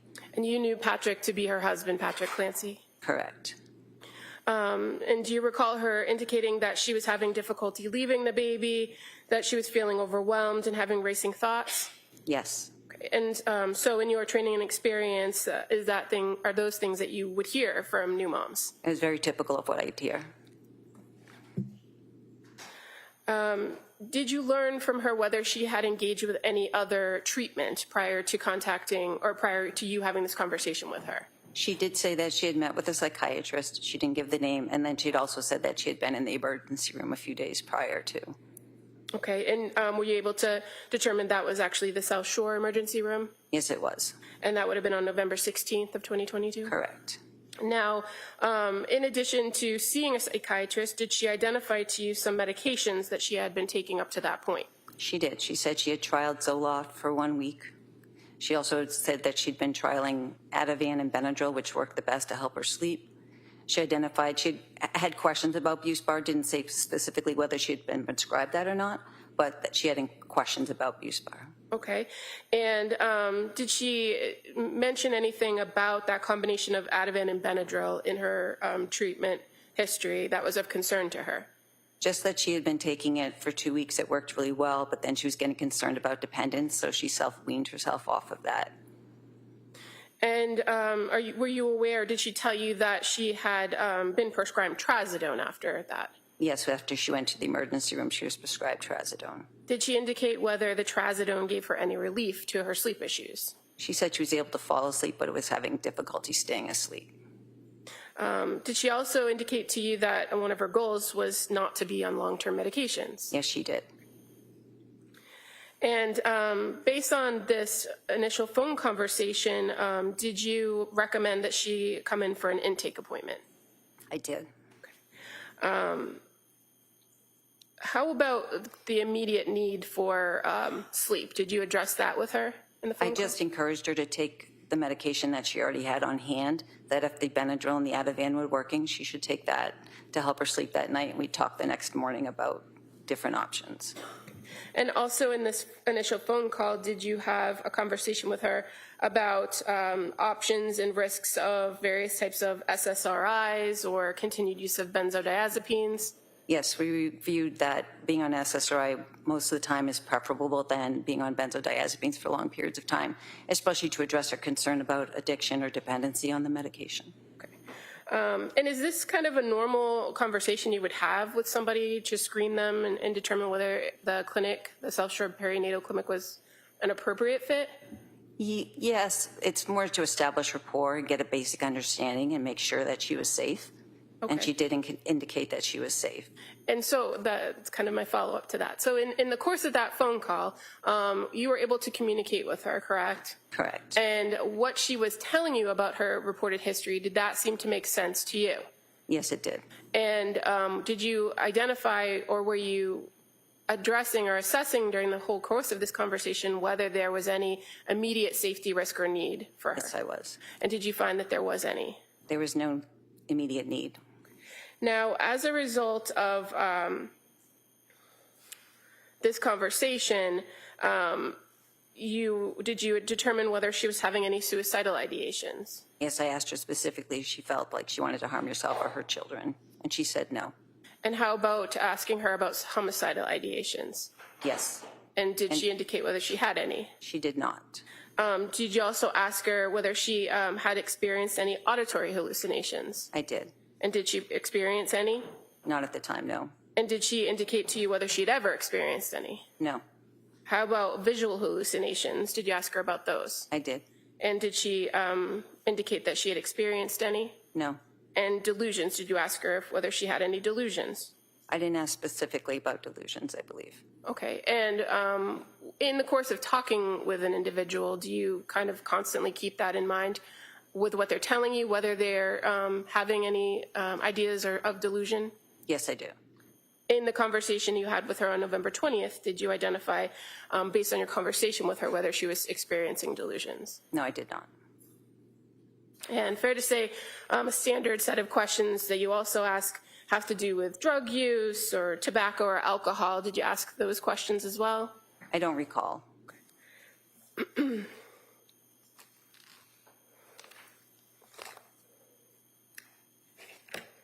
If I were to show you your note, would that refresh your memory? I have my notes right here. I could look at it. Okay. I'm going to draw your attention to the note from November 20th of 2022. Yes, I did ask her apparently.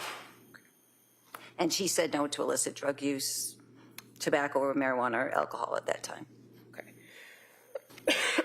And she also indicated to you that at this time on November 20th that she had stopped breastfeeding. That's correct. Now, did she schedule or did you schedule with her an intake for the next day, November 21st? We did. And at the clinic, what generally is the practice for whether a person appears in person or on a telehealth visit or virtually? Generally speaking, we like to do the intake in person as long as it's feasible. And for her, it was. Okay. And just kind of while we're on that topic, going forward with a patient who's being seen at the clinic, what are the criteria to determine an in-person visit or a telehealth visit? They're given the option about what works best for them. And are there instances where you as a provider might insist a person comes in person? If somebody needs to do like a urine drug screen or laboratory work, we'll have them come in. Or if they seem to be not making sense or having more difficulties, we'll have them come in person. And if a person is scheduled for an in-person visit and there are no observed issues on your end, can they opt to change it to a virtual appointment at any point? Yes. Okay. And that's just the normal course of business at the clinic? Correct. Now, in this particular instance, you said the intake was in person, right? Yes. And during the course of the intake, are there particular types of questions that are asked of the person to get to know them and get to know their situation? Yes, generally we do a full intake. The first thing they do is meet with the nurse who does all the screenings. And one of the things that is asked of an individual when they come in is to tell you why they are there, right? Correct. What their complaint is. Yes. And so for this patient, for Lindsay Clancy, what did she identify as the reason for the visit? Would it be okay if I refer to my note? Sure. So she said pretty much I cannot sleep was her major concern. And is that something that you've seen in your experience with new moms that come through the clinic and are postpartum? It's very typical. Now, even with that report or that reason, do you do a full history to try to identify kind of what's going on in the present and what has happened in the past? Yes, I do. And generally, is it fair to say that that's kind of the goal of an intake, right? I do that with every client. I have a standard set of questions. Is that just for the intake or any follow-up? Any follow-up, I have a basic kind of script, but I always adjust it based on what they're saying. Okay. But fair to say, once a person gives kind of that history of their background, especially if they've had prior births before, prior experiences with mental health professionals or psychiatric history, that kind of follows the patient as they go through with their subsequent visits. Yes, So in this instance, you had some background information from the phone call you had with her, but did you go back through those standard questions that you'd ask in an intake? I did. And did you learn a little bit more about her current mental status? Did you ask her some questions about currently how she was in this November 21st meeting? I did. And so, again, do you kind of go through in each and every instance whether the person has any thoughts of suicide or harming themselves or others? At every visit, those are standard questions that I ask if they have any type of suicidal homicidal ideation or auditory or visual hallucinations. Do you ask the same questions each time, or is it kind of fluid based on your rapport and conversation with the patient? Generally, I try and touch upon the topic. Sometimes we get to that answer indirectly just by the line of questioning that we're using. Okay. And where it had been reported to you that she had been on the Zoloft and stopped due to insomnia, that she was overwhelmed and her mind was racing, did you talk with her about intrusive thoughts? I did. And did she indicate whether at that point she was having any intrusive thoughts of harming herself or her babies? She was not. Did she report to you how she was feeling at home with having now 3 children to take care of? She was feeling overwhelmed. And that, again, reiterating that around 12 weeks when Patrick went back to work, that she was having increased anxiety. Correct. And did she indicate to you that that was something that she had experienced to some extent with her other 2 children? At least with her second pregnancy. And was she able to manage that with her second pregnancy without medication? As far as what I was told, yes. And fair to say she indicated that she would use breathing, meditation, and yoga to work through it. Correct. And so on this November 21st intake date, you again ask about drug use, right? Correct. And at this point, she had told you that she did trial one CBD gummy at some point, but that did not help. Correct. And you also learn about any prior psychiatric medication she had been on? Yes, she had been on the Zoloft, the Ativan. She had been prescribed Buspar, but she didn't indicate whether she had taken that or not. Okay, and so that was her report of her most recent course of treatment, but did she talk about having anxiety issues Yes. further back in her history? Yes, in college she had trialed Prozac, propranolol, and Wellbutrin. And fair to say she indicated that to you that she did well on those medications in nursing school? Correct, with the only side effect being sexual side effects. Did you talk to her at this point in November 21, 2022, about whether she had a plan to go back to work? I don't know if that was a specific day. I know that we talked about work at a different date. Okay. If you have your note in front of you, I'd just draw your attention to maybe the last paragraph of the history of present illness. Oh, I'm sorry. And you're talking about the day of the intake. Yes, sorry. Sorry, I thought you said the 22nd. So, yeah, she had planned to go back to work in October, but it got delayed. She pushed it forward to November because she was having anxiety. Okay. And during the course of this intake, again, you did those same mental status screens for any concerns, right? Correct. Did you know any in this face-to-face in-person meeting with her? No, she was goal-directed, linear. She was a great historian, actively participated in the care plan. And as far as some of the screenings that you do during these visits, for a person who is in that postpartum period, are there any specific screenings that you do? Yes, we do the Edinburgh Postnatal Depression Scale. We did the GAD, which is the Generalized Anxiety Depression Scale. We did the Mood Disorders Questionnaire Scale, the Colombian Suicidal Scale, as well as the 5 Ps, which assesses for substance use disorders in pregnancy and postpartum. And so as far as in each one of those screens, what did you find as it pertained to this particular patient? She was significantly high in the GAD-7, which is for generalized anxiety. She scored 21 out of 21, which they're just screening, so it's not diagnostic, but it did indicate that she was experiencing extreme anxiety. And then with the Edinburgh postnatal depression scale, she scored a 23 out of 30. But the one that I look for the most in that scale is number 10, and she was negative, and that's for suicidality. Okay. And so why is it that you look at that one in particular, or why do you consider that most? Because that shows significant depression, especially if they have thoughts of harming themselves. Is it fair to say that that Edinburgh scale it also could fluctuate with postpartum mom depending on their situation? Yes. And the other screens that you performed, did you identify whether there was any substance use issues? No, there wasn't. Now, once you were able to kind of gather all this information from her and do these screenings, were you able to come up with an assessment and a plan for how to help her? Yes, And what was going to be the plan with Ms. Clancy? So we had discussed starting Prozac. Okay.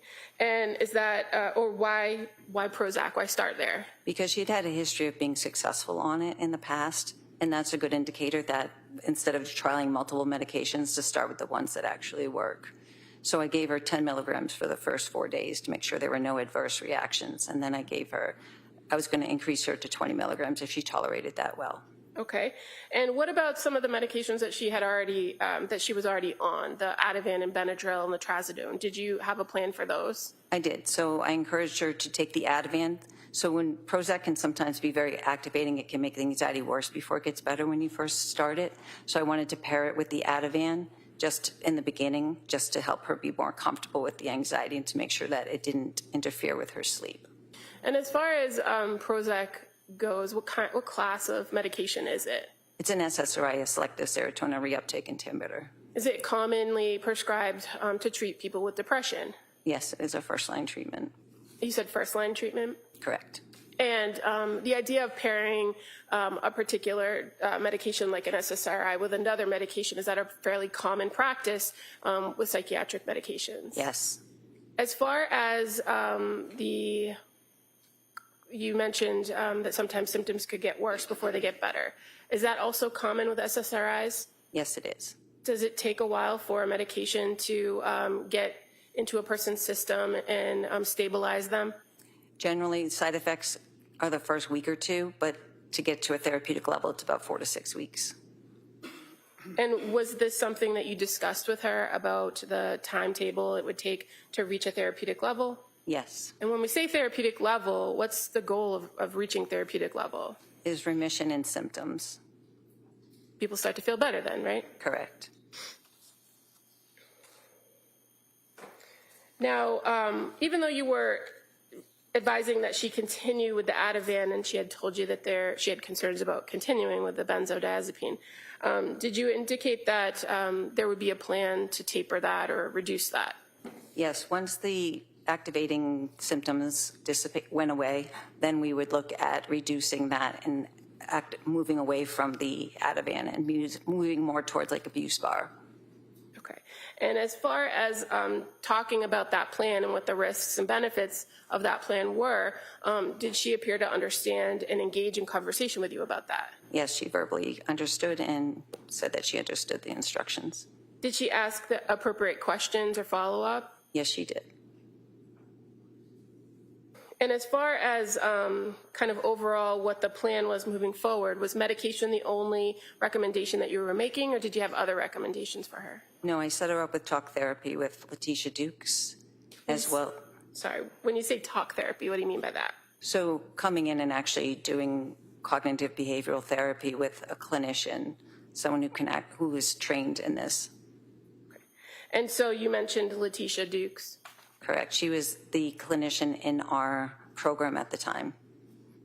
And when you make this recommendation and this intake visit, do you work with the patient to schedule something before they leave, or is it up to them to schedule the time with the social worker? It was set up with her before she left, I believe. Okay. And you're aware that the first scheduled appointment with Letitia was for December 2nd? Correct. I believe because it was a holiday week that week. Okay. Now, this time that you were with Ms. Clancy during this initial intake, fair to say it was approximately 60 minutes? Yeah, she spent 30 minutes with my nurse and 60 minutes with myself. So she was there for an hour and a half. And is that normal time period that you allot for people coming in for intakes? Yes. And as far as follow-up with you as a clinician and prescriber, was there a plan set for when she was going to return? Yes, we had established a return in 2 weeks. Now, at this point, because you had made that initial contact with her and you had done this intake, was she going to be assigned to you as a patient? This was going to be a short-term arrangement. I was already in the process of leaving the program at the time. Had that been communicated to her? I don't recall. Okay. As far as what your plan was, how long were you remaining at the practice? I was at the practice until mid-December. So this was like a pre-planned, I was moving back to New Hampshire, yes. but as far as the preliminary care, did you continue on with Lindsay as a patient? No, I transferred her care on November 30th. And I communicated with that to Lindsay. Okay. So as far as after the intake, she was provided with that December 2nd intake or meeting with Letitia Dukes, the social worker. And then the next scheduled event would have been December 7th, right? For a follow-up? She had I believe, I don't recall the actual, what her next follow-up with me was. I don't recall that date, but she did have a follow-up with Rebecca Gelada. Okay. Prior to you communicating on November 30th that you were transferring her care, did you have further contact with Lindsay Clancy? Yeah, we had a few phone calls and my chart messages going back and forth. Can you just explain to the jury what the MyChart messaging system is in your practice? It's kind of a chat feature between the client. They can reach out directly to the provider. It goes right to our inbox, and we can talk back and forth between visits. And do you encourage patients when they come in and that first meeting to utilize the MyChart messaging system? I do. Often it's the quickest way to get a hold of me if they're experiencing any major issues. And fair to say it's just an easy way in between visits to communicate particular points of information or concerns or symptoms? Yes. Do you, in your practice, often use MyChart messages if you're not available to meet with the patient to make changes to their treatment plan? Occasionally, yes. Now, prior to your first MyChart message with Lindsay Clancy, did you get a text message from her on your personal phone? I don't recall. Okay. Do you recall whether Sue Clancy provided your number to Lindsay? I know I did. So she had my number because I called her from my personal phone call because it was on a Sunday when I reached out to her initially. So that November 20th phone conversation was a communication between you and her on your personal phone? Correct. And so do you recall on November 22nd getting a message from her saying, "Hi, Julie, this is Lindsay Clancy. I'm sorry to contact you like this, but when you have a minute, can you please call?" I can't recall whether that was a MyChart message or if that was on my personal phone. I apologize. That's okay. As a result of some way her contacting you, did you then have or send her a message or have a conversation with her on November 23rd? I know we communicated on the 22nd. I sent a message saying that was the day she was getting nervous about starting the Prozac, so we encouraged her to go ahead and start the Prozac. I know we communicated on the 23rd, either by phone or by MyChart message, that indicated that she had taken the medication. She had started it on the 22nd. Okay. And were you aware at this time period that she was currently already a patient in the South Shore Health System Network with a primary care physician named Margaret Anastasia? Yes. And she's a nurse practitioner, right? Correct. Now, as far as these concerns that she relayed to you about starting the Prozac, do you know whether she did start the Prozac Yes, she stated that she started the Prozac on the 22nd of November. Okay. And by November 25th of 2022, did you start having some MyChart communications with Lindsay Clancy? I did. And so just referring first to November 25th of 2022, fair to say that you gave her or sent her a MyChart message encouraging to kind of stick with the plan, right? Correct. Prior to that, yes. At that point, had you prescribed her something to help her sleep outside what you had previously provided or outside what she had? Before November 25th, I did not. Okay, so on November 25th, did you prescribe her some additional medications? I did. So she wasn't tolerating the Prozac, so we had a conversation about stopping the Prozac. I gave her, she was really having a hard time sleeping, so I gave her a one-time dose of Ambien. And then I also prescribed mirtazapine, which is another antidepressant, but it works really good for sedation and anxiety. So started that at 7.5 milligrams, told her to stop the Prozac. And I also paired it with Klonopin, but I told her explicitly not to take the Ativan, just to take the Klonopin to help. It's longer acting benzodiazepine to help her with sleep and longer acting anxiety support while we got this new medication up and running. And so in your conversations with her about her concerns about the Prozac, fair to say she reported to you that she was feeling disconnected, out of it, a little bit spacey. Does that sound right? Yes, that's correct. And so you said your recommendation at that point was to discontinue the Prozac. Correct. And as far as the Prozac went, she hadn't taken it for very long, had she? She took it for 3 days. 3 days? Correct. And again, you had that conversation with her about kind of waiting it out for the 4 to 6 weeks. But based on what she was reporting to you, did you have any concerns about her stopping the Prozac after only 3 days? When a client doesn't have buy-in to the medication, it's awful. It doesn't work as well. So I was working with Lindsay to try and find a medication that would make her feel more comfortable. She was feeling very uncomfortable, very anxious, and the Prozac, she just wasn't tolerating the activation from the Prozac. So mirtazapine is a little bit more calming, which I thought she would resonate with better. Okay. And so again, this is not one of those follow-up visits on a telehealth or a face-to-face. So were you relying heavily on what she was reporting to you? Yes. And again, in that MyChart message, you did indicate to stop the Prozac, Benadryl, and Ativan, and don't take while taking Klonopin, right? Correct. And in your practice as a psychiatric nurse practitioner who prescribes medication, is it common that you have to kind of trial different medications to find the right one to work for any given patient? Yes, it's pretty common practice in psychiatry.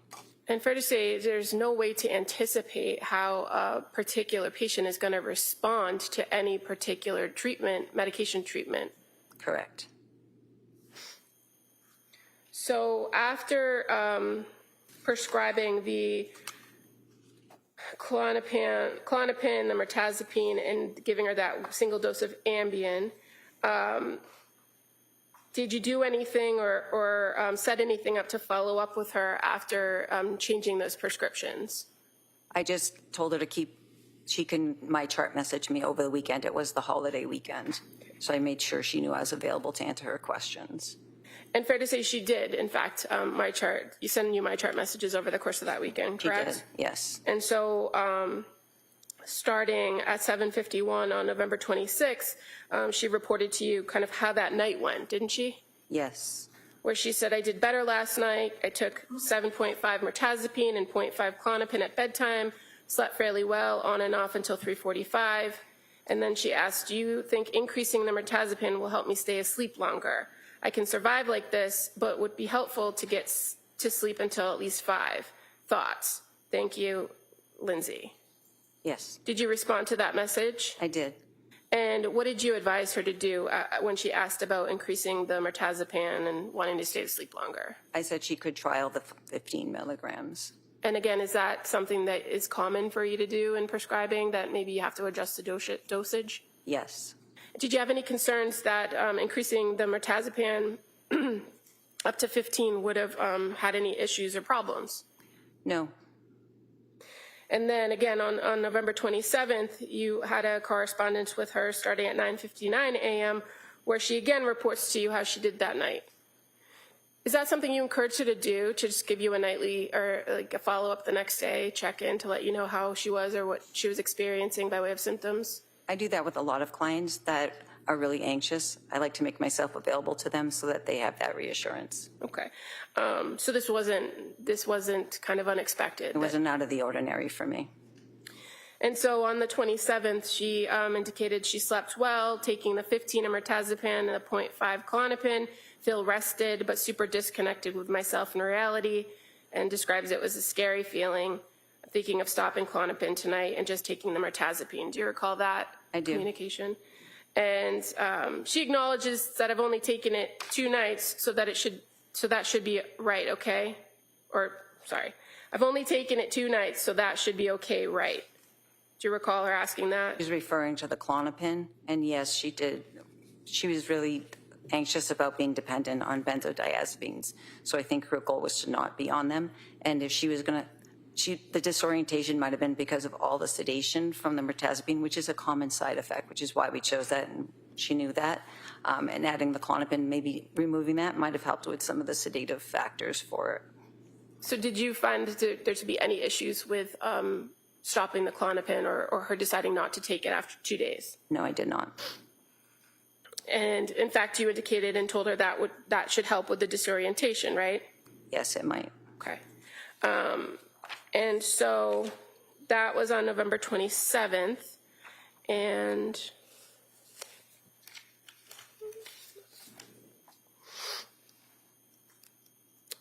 fair to say that there was another communication via my chart on November 28th with Lindsay Clancy. Yes, there was. And at this point, she was asking for, or there was some back and forth about needing a note for work, correct? Correct. And is that something that you had talked about with her, about getting another note for work? Yes, that's what I do that often. And in fact, you kind of went back and forth with her, and ultimately she said never mind, that she didn't qualify for short-term disability anymore, and she's just going to be on personal leave. Correct. So on the 28th, there was no back and forth about her taking the medicine and the effects or how she was feeling? She actually had a panic attack earlier in the day before those communications about work. And I recommended she take 0.5 of Ativan and go for a run. And I also recommended that she consider doing the partial hospitalization program at women and infants. And what was her response to the recommendation for the partial hospitalization program? At that time, she felt it wasn't going to work logistically for her or her family. Okay. And why did you recommend maybe going for a run? To get rid of some of the adrenaline from the anxiety. And running has been a really good thing for her in the past, and I thought it would help calm her down. Okay.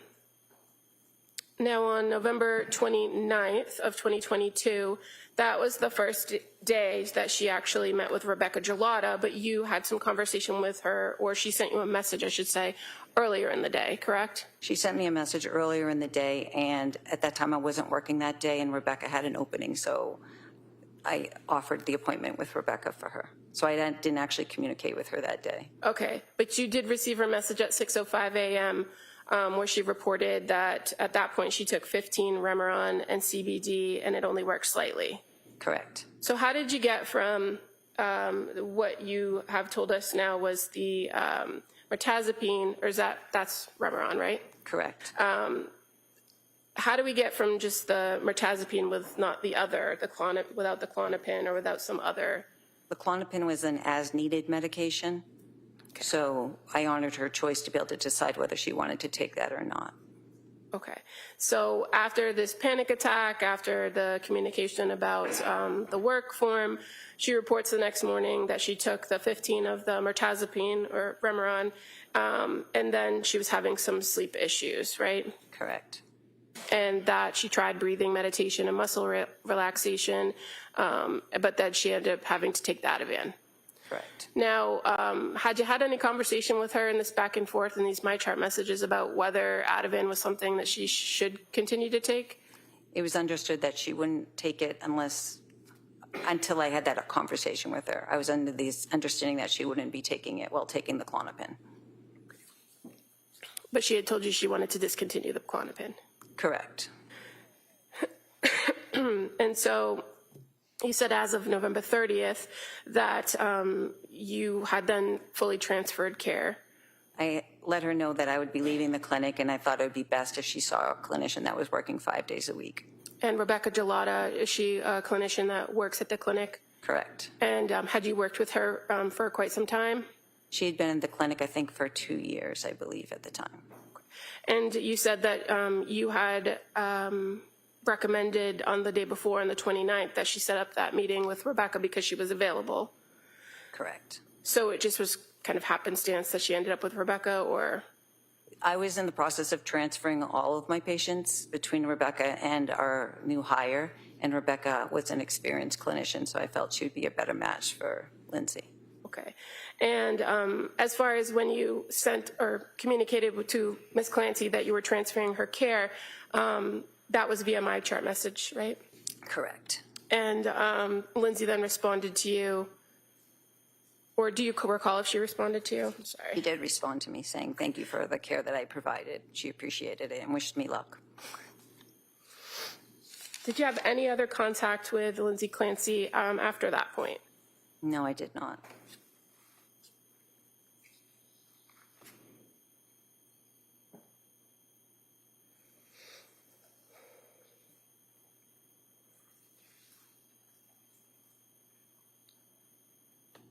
And just to be clear, so when we were talking about moving from November 28th to the 29th in time, did you have a phone call with her outside the MyChart messages about that panic attack? Or do you recall having entering a progress note about that? I do remember entering a progress note about that. Okay. And that's when I told her to go for the run. I made the recommendation for the PHP.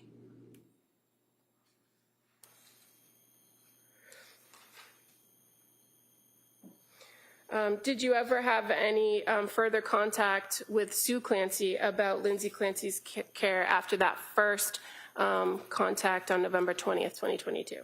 I don't recall that.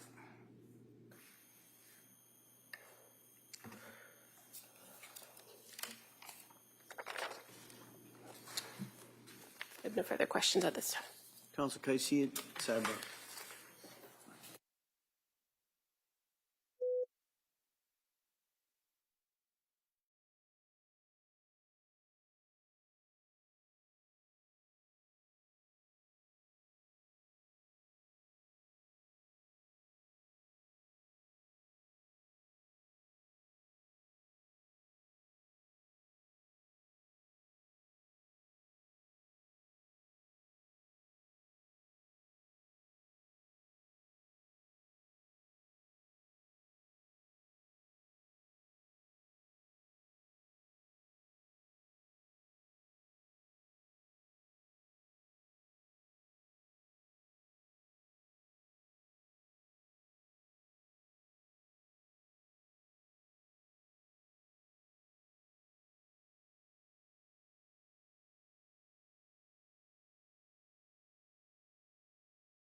All right, ma'am, you may step down.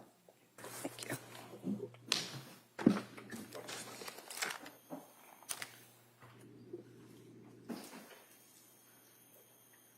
All right, well, members of the jury, just a couple minutes. So we're going to break. The Commonwealth is finished on their direct.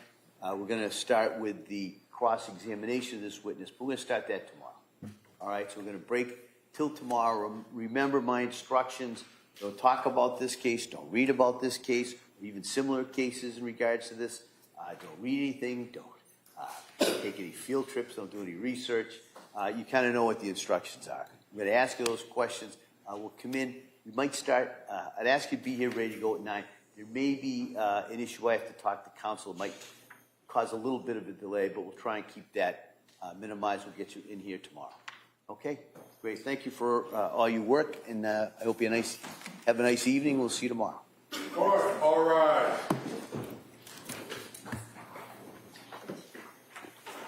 Good. So you know what's call me.